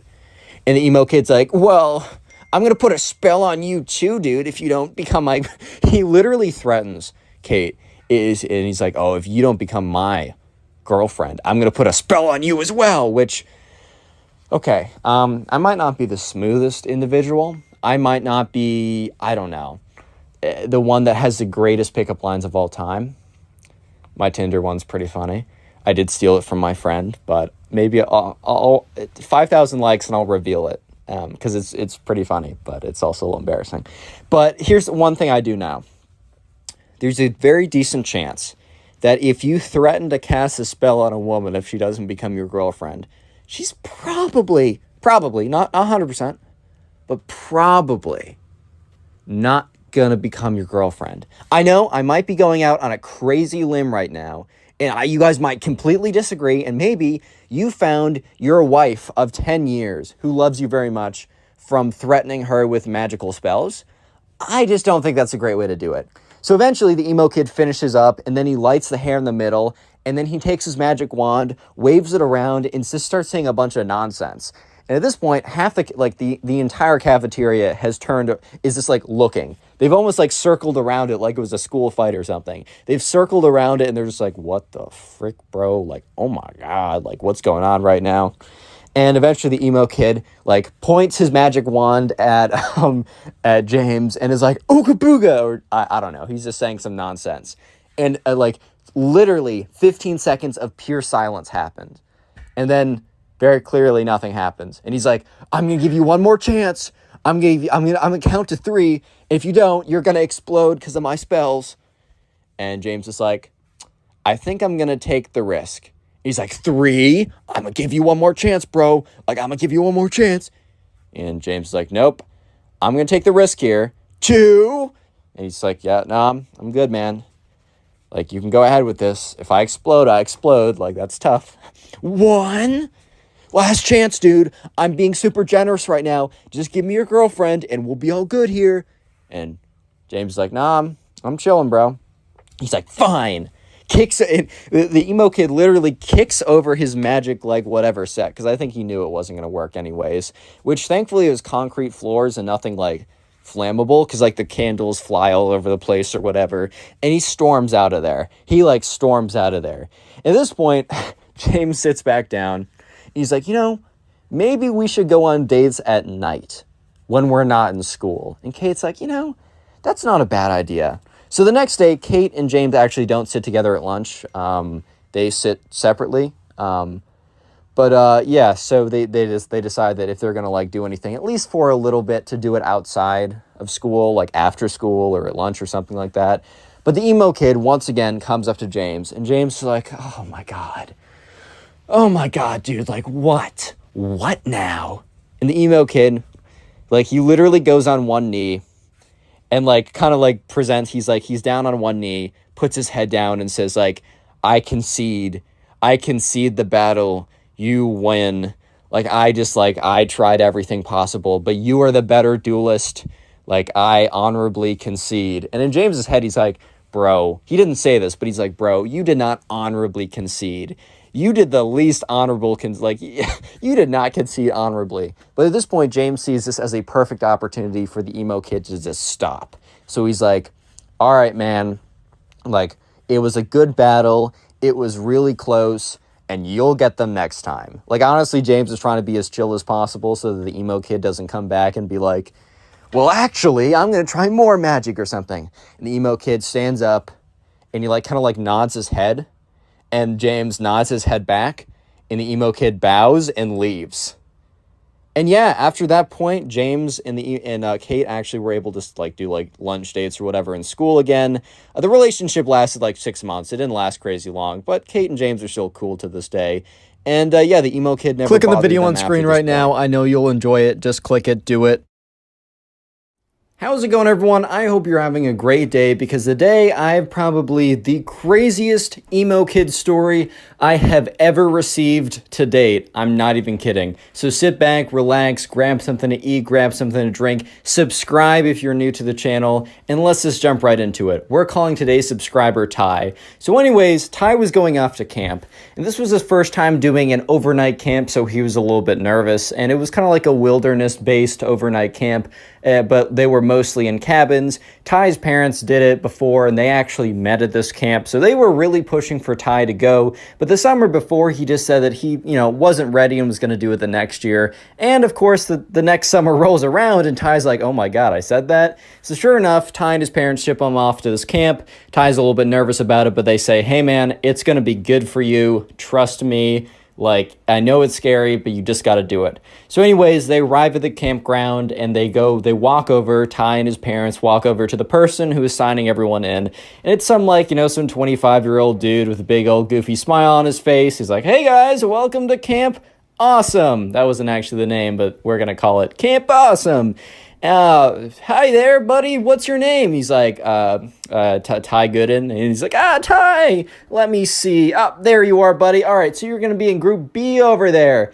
And he points to this group of kids and like one counselor or whatever. And Ty turns around to his parents, and his parents are like, all right, well, we'll see you in 2 weeks. And Ty's like, Mom, like, I don't know if I can do this. And Ty and his dad kind of sits down and he's like, yo, you got this, buddy. Like, you don't need to worry about it. Like, trust me, the 2 weeks are going to fly by, and you're going to have so much fun, you're not going to want to leave. That's a guarantee from me. And Ty's like, all right.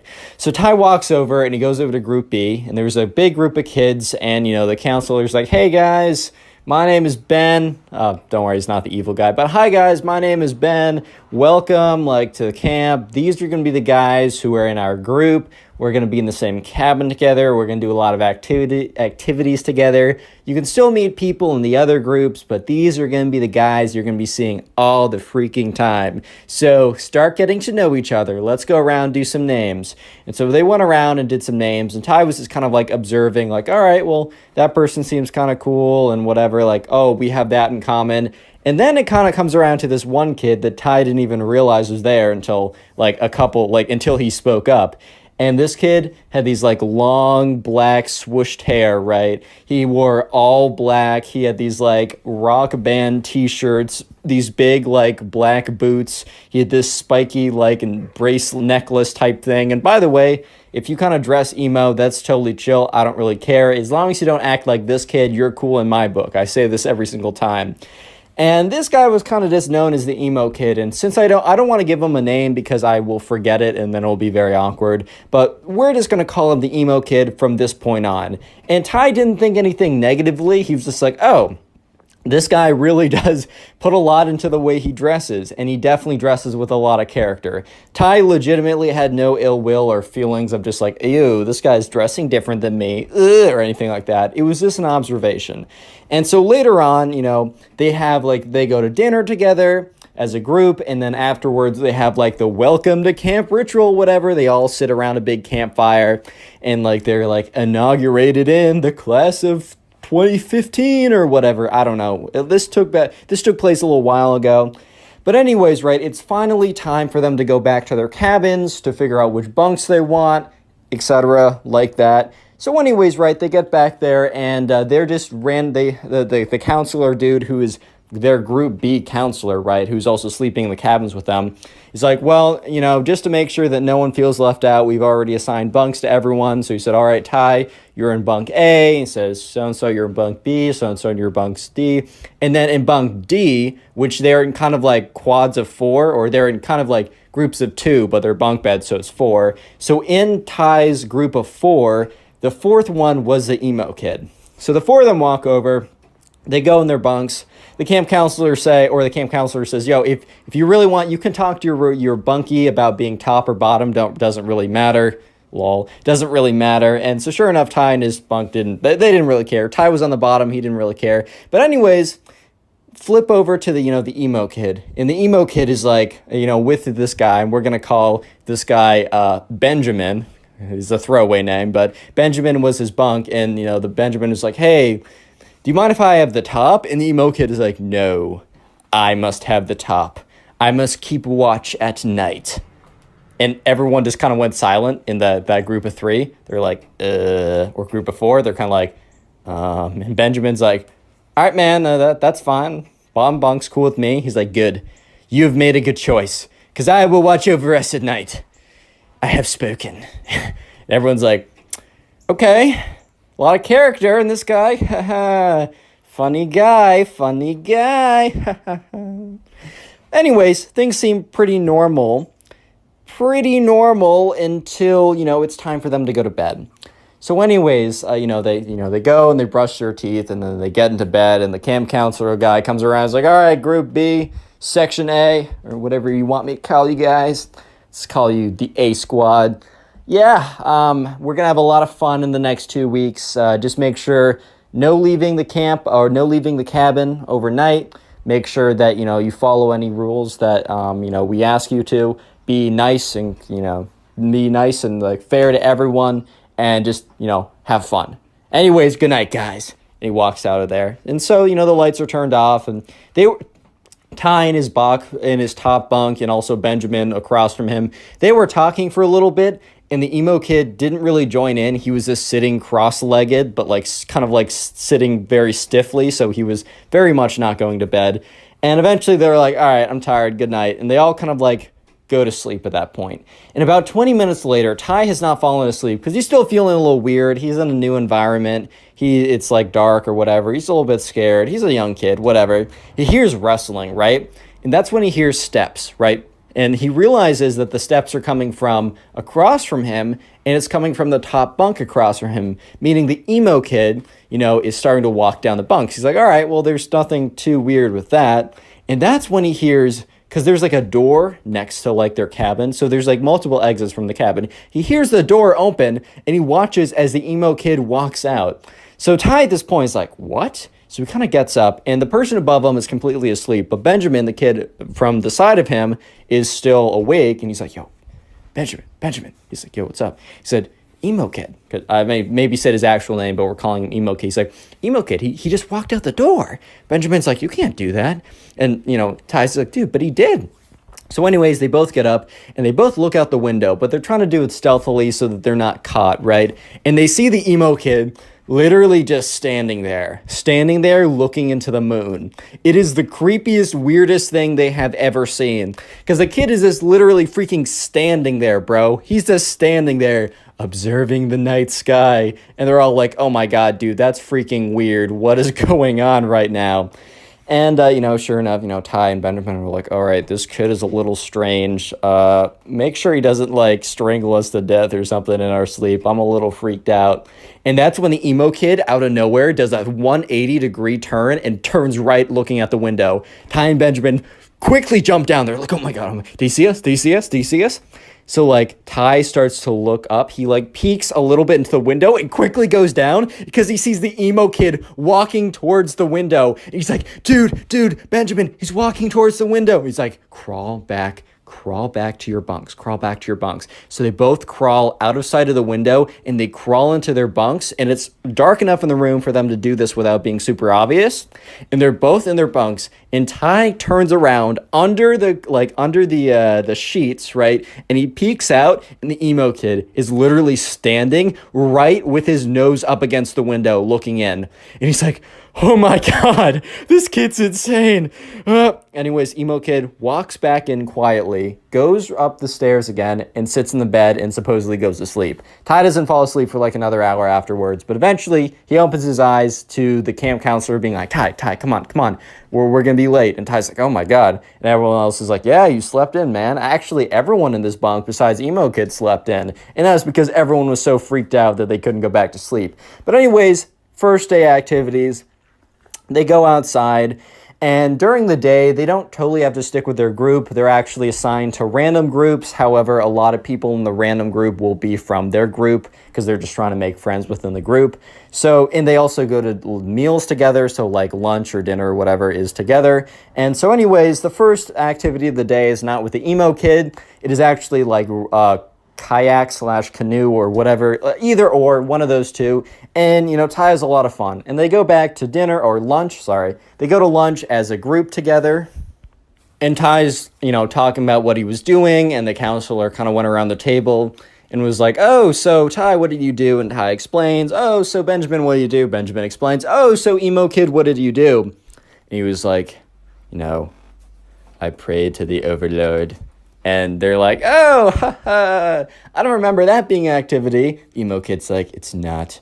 It's necessary. And he's like, okay. Anyways, guys, so I'm going to read off the people in your next activity because the way it worked was at meals. So at breakfast, the camp counselor read off what group everyone else was in for activities. And then at lunch, the camp counselor read off what people would be in for the afternoon activities. And so the camp counselor was like, oh, so Ty, Benjamin, and emo kid, you're all going to be in the group 7 or whatever. And that happened to be like something with like wood tool making or something kind of cool like that. So anyways, after lunch, they all head in that direction. And Ty and Benjamin are like walking together. However, the emo kid, it's not like they were walking away from him, but the emo kid intentionally stands walks 10 feet behind them, never breaking the distance. Like, they always have 10 feet between them, and the emo kid never breaks it. And he kind of walks weird. He walks very stiffly, yet he's kind of like propped forward at a 30-degree angle.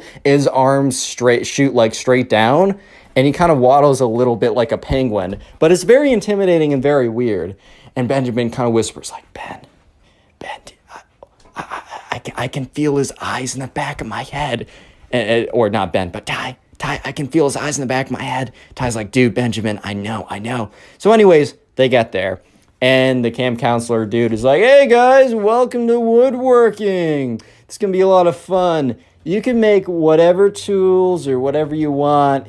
All I ask is that when you're using this blade, that, you know, I'm there and help you guiding it. And also if you want any, like, I don't know, if you want any inspiration or questions, come to me and it's all cool. So anyways, Ty and Benjamin sit down. They're like, oh, let's make like wooden knives or something. So they're given a pocket knife and they're taught how to whittle away. It's like, always, you got to face it away from you. Never face it towards you. If I see you guys facing it towards you, I got to revoke your knife privileges. Not trying to be that guy, but it's part of the job. So anyways, right, they look over and they see the emo kid and he's like whittling away at the spoon and or at the stick. And they're all like, So eventually at the end of class, or the end of the activity, they're asked to go around in a circle and say a little bit about what they made and show it off. So Ty's like, all right, well, here's like a butter knife and didn't turn out that well. And everyone laughs a little bit. And the camp counselor's like, dude, it's fire. That's your first time. Don't even worry about it. Eventually comes around to the emo kid. And the emo kid is like,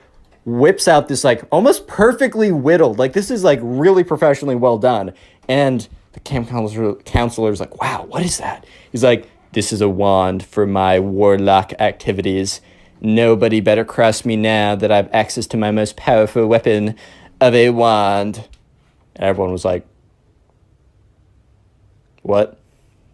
Real quick, if you made it this far into the video, comment emo down below. That's the secret word of the day. I'll try and heart as many comments as I possibly can that say emo. And then also, if you want to support the channel, watch a bunch of these videos in one sitting. I call it binge watching. So if you're sitting down, maybe playing video games or trying to go to sleep or something like that, watch like 10 videos in a row if possible. I know it's a big ask, but if you do so, please leave a comment down below. I'll heart it and even shout you out, as on screen right now, shouting out some people who are supporting the channel and telling me about it. So yeah, thanks to these guys and you guys, and let's get right back to it. So fast forward a couple days into the week, and every single day, the emo kid's been doing weird things. So right now is a Wednesday. For context, they got there on a Sunday night. So this Wednesday night, Benjamin's kind of becoming like the side character for Ty. Like he's becoming like pretty close friends. And Ty and Benjamin are kind of like talking about the emo kid and being like kind of tracking the weird things he's been doing. But tonight is one of the weirdest things he's done. So once again, Ty and Benjamin have been noticing that the emo kid has been going outside every single time, like 15 minutes after they go to sleep. So Ty and Benjamin, they both get in bed, and when the lights are turned off, they wait about 15 minutes, and sure enough, the emo kid gets out of bed and walks down the steps. And he walks outside, and he walks to kind of this like big forest clearing. So Ty and Benjamin, they both walk over, and they both look up, and they look out of the window. And they're looking out, and they see the emo kid, and normally he just stands there blankly. But this time was different. He was getting to work.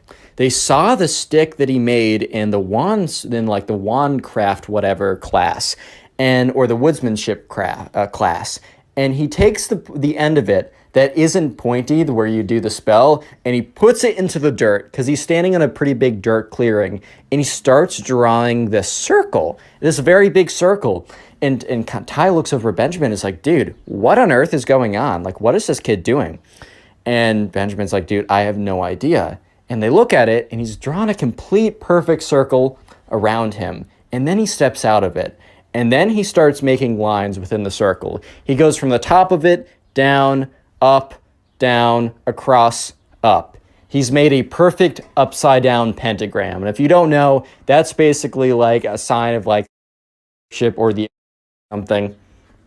So at this point, right, Ty and his friend are freaking out. They're like, oh my god, he's trying to like summon something. And sure enough, the emo kid starts like waving his wand around in these weird directions and starts like spinning around in a circle and making these like weird movements. And if TikTok was around, I bet Ty would have been like, bro, is he trying to do a TikTok dance or something?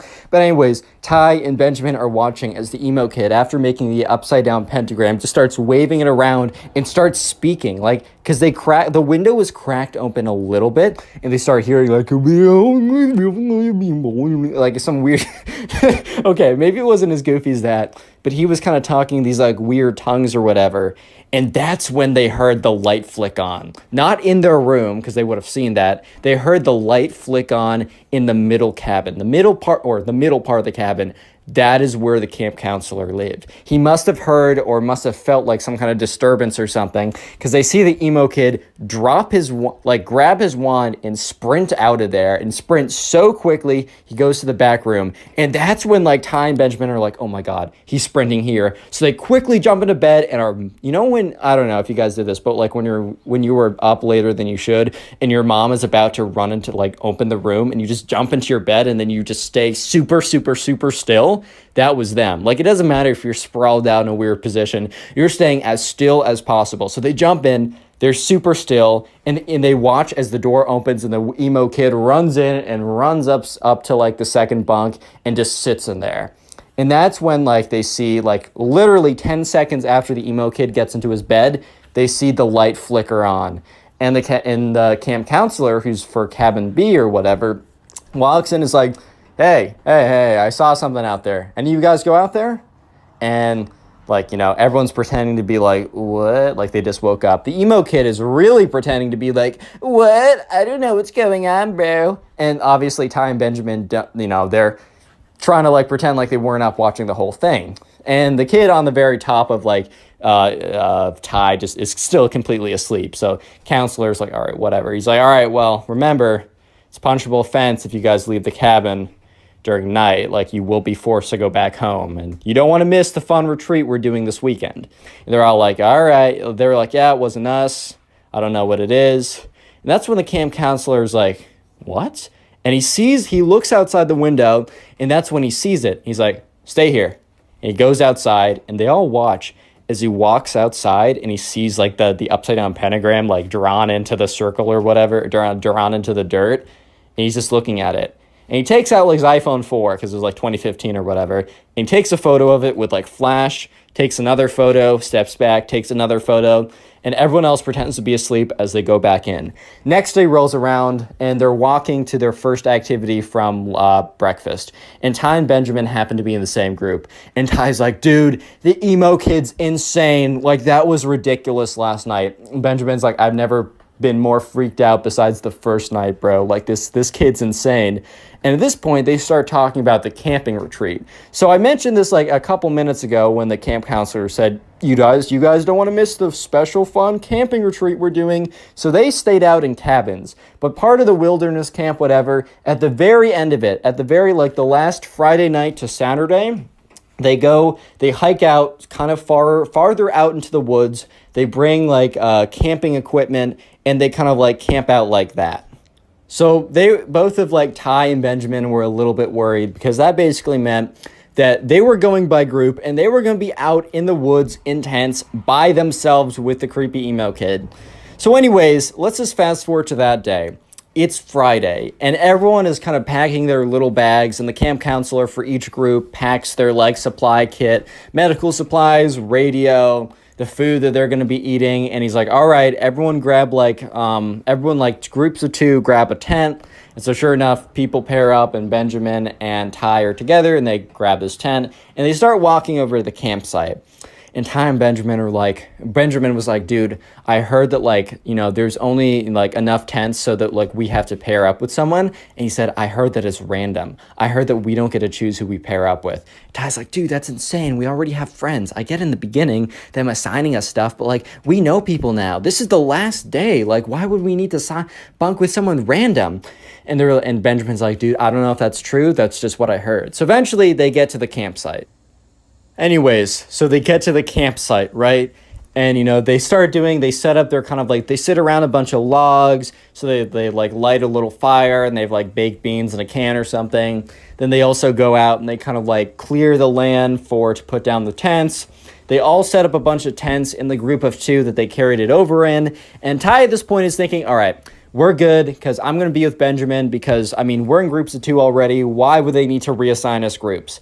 And so once again, they were asked back to the campsite, or not the original campsite, but the little campfire they made. It's getting kind of late, and the camp counselor's like, all right, guys, time for me to assign you your bunk mates or your camp tent mates. And Ty in his head is like, no.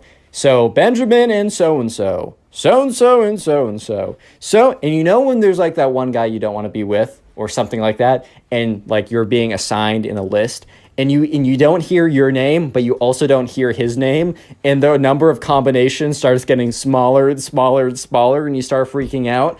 Well, this is what was happening to Ty until he realized that he was doomed before, the words were even said, because the camp counselor went through the entire list, but he didn't say Ty's name or the emo kid's name. And that's when the camp counselor said, Ty and the emo kid. Obviously said his real name, but you know what I mean. And Ty was just like, oh, I'm not gonna make it tonight. I'm not gonna survive. I better write some some letters to my mom saying I love you because I'm not making it tonight. Oh my God. And Benjamin is just staring at him and afterwards walks up to him and says, hey, if you need help, we gotta come up with some kind of signal. So Ty's like, okay, I'm gonna I'm just going to run out of there, and I'm going to run over to, no signals, no nothing. I'm running over to your campsite if anything happens. And Benjamin's like, all right, that's totally fine, man. So anyways, Ty goes up to the emo kid, is like, so, looks like we're bunking. And the emo kid is like, interesting. And Ty's like, yeah, man. He's like, well, I guess you're one of my more favorite mortals that I know. And Ty's like, yeah. So they both put down their sleeping bags in this kind of very cramped tent, and Ty's just sitting there okay, and they have this kind of light, and it's one of those battery powered lights, and the emo kid's like, good night, Ty, and turns it off, and Ty's starts completely freaking out. He's like, okay, I can't see anything, but we're okay. And that's when he hears the emo kid stand up. And Ty's like, no, and the emo kid is standing above him, and he's like, all right, well, maybe I should just accept my destiny. And that's when the emo kid, instead of striking him over there with a rock or something, just leaves. He opens up the camp tent and walks out. And Ty's like, what? So Ty kind of gets up, and he looks out, and he sees the emo kid, and the emo kid is standing, or is crouching on all fours. And then he starts howling to the full moon. He's like, "Hey!" But it's a really weird howl. And Ty's just like, what? And that's when he hears the kind of the camp counselor who's with us be like, hey, who's that? You're not allowed to be outside your campsite. And you just see the emo kid go, oh, and just sprints towards the tent. So Ty jumps back into his bed, and the emo kid, who's not very coordinated apparently, instead of jumping through the wind, the open flap, jumps right through the tent. So breaks right through the tarp of the tent, cracks the entire thing. The entire thing comes collapsing down, and Ty just has his eyes closed as the entire tent falls on top of him. And that's when you hear all this yelling, and the camp counselor's like, what's going on over here? Are you guys all right? And he just starts rummaging through all the rubble and stuff. And Ty starts getting up, and he pushes the stuff off of him. The camp counselor was like, was that you out there doing those howling noises? He's like, no. And then sure enough, the emo kid is just standing there and he says to him, you wouldn't understand what I was doing. And the camp counselor was like, I told you before that you can't be leaving your tent during the nighttime. After I said goodbye, you were supposed to go to your tent and not leave it. You were out there. And he's like, I was performing a protection ritual. And camp counselor was like, what? I was performing a protection ritual so that everyone would be safe at night from the demons and ghosts of the underworld. Camp counselor was like, what? And at that point, right, they just realized, okay, this is a lost cause. And at this point, the worst thing was that there was nowhere for them to sleep because the camp was completely destroyed, or the tent was completely destroyed. So the camp counselor was like, fine, you two, bring your sleeping bags. You can sleep in my tent. So the three of them are kind of crushed in there. And eventually the camp counselor is like, all right, you two are in here. I'm going to sleep outside. No shenanigans. So it was the most uncomfortable sleep of Ty's entire life. But eventually, the day is over. He gets up. They start packing up their stuff, and they're walking back to the campsite. And that's when Ty meets up with Benjamin and is like, dude, what? You're not going to believe it. And Benjamin's like, I heard a lot of yelling. Are you okay? So Ty tells him the story. He's like, dude, that's insane. So anyways, They get back, and Ty actually had a really good time at the camp, minus the emo kid, like, cringe fest or whatever. Eventually, Ty's parents come to pick him up, and Ty's mom's like, man, you gotta tell me all about it. Like, how was it? Ty's like, it was really good, but it's quite a story. And so for the entire, like, 2-hour car ride back, Ty tells them the entire story, and let me just say, Click on the video on quite a screen right story. now. I know you'll enjoy it. Just click it, do it.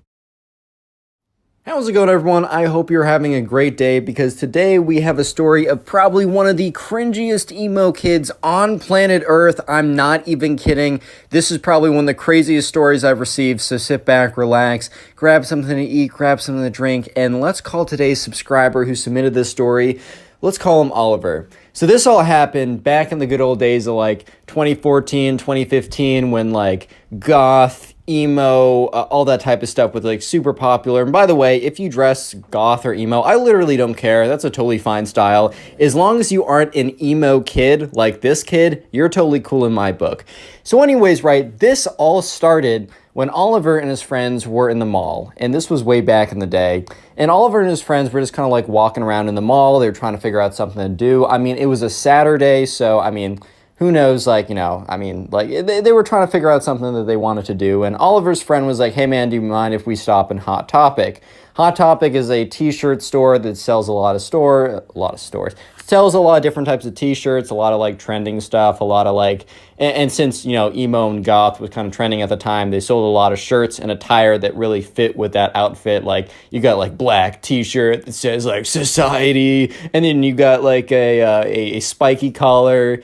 I don't know, man. But anyways, right, Oliver and his friends stopped in Hot Topic, and Oliver wasn't really, you know, there to, like, buy something, so he was kind of just walking around and chilling, and he accidentally bumps into the emo guy, or this the emo guy. I'm introducing a new guy, emo kid, whatever, we'll call him the emo kid. So anyways, right, this kid turns around, and he's got this, like, this black t-shirt on. He's got a spiky collar choker type thing. He's got black pants. He's got black shoes on. His hair is black and it's like slicked down. So he has these like massive, really weird bangs where you can't even see his face. He's like, watch where you're going, punk.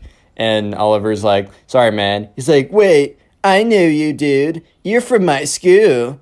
And Oliver's like, yeah, I think we're in class together. No, I've seen you around, though, because Oliver's starting to remember this one time he saw this really weirdo-looking kid who was like, man, no one gets me. And so sure enough, the kid, the emo kid, is like, bro, I don't think you bumped into me on purpose. I think you were coming for me and my kind. And Oliver's like, dude, what are you talking about? And the emo kid's like, bro, I think we both know that you just hate the emo kids. And two other emo kids appear basically appear out of thin air. And they were like, what's this kid talking about? Like, what's going on over here? And the emo kid's like, yeah, this kid over here goes to my school and he hates me on purpose. And he just bumped into me and it was crazy. He can't do this to us, man. And the other emo kid's like, yeah. Well, what do you have against the emo kids? And at this point, right, Oliver was literally just standing in a Hot Topic t-shirt store because his friend wanted to buy a t-shirt. And Oliver's head, he's like, bro, please hurry up and get that t-shirt. But he says, look, I accidentally bumped into this kid, like this guy. I'm sorry. It's not on purpose. You can trust me. And the emo kid's like, no, dude, I totally know what, like, a bump on purpose would feel like. That one felt so purposeful. Like, I literally felt the purpose in the bump. It was crazy. And Oliver's like, dude, what do you mean by that? And the emo kid's like, are you getting aggressive with me, son? Do you want to fight me, son? Oh, he wants to fight me, dude. And at this point, Oliver's like, all right, guys. All right, boys, have a good day. Oliver goes over, finds his friend. He's like, dude, I met a bunch of weirdos. They want to fight me. I literally bumped into them. And, like, Oliver's friend's like, all right, dude, like, that's, like, oh, all right, we'll go. That's fine. And then Oliver's friend sees this, like, pack of, like, emo kids walk over, and Oliver's friend starts cracking up. He's like, bro, you can't seriously think, wait, these kids want to fight you? Dude, they're not going to do anything. They can probably barely walk here without fainting. And the kids are like waddling over. And the emo kid's like, don't think I forgot what you did, man. And so sure enough, right, you know, Oliver and his friend, they buy the t-shirt, they leave. And, you know, Oliver is telling his friends all about what's going down. His friends, like, completely laughing. They find it hilarious. And that's because Oliver thinks to himself, well, I'm never going to see these kids again. It doesn't really matter, right? Oh my God, was Oliver wrong? Because this started one of the most insane sagas that Oliver has ever had in his life. He was telling me that, like, he's experienced a lot of crazy things, but the story that is to follow what just happened is probably the craziest thing that ever happened to Oliver ever. So skip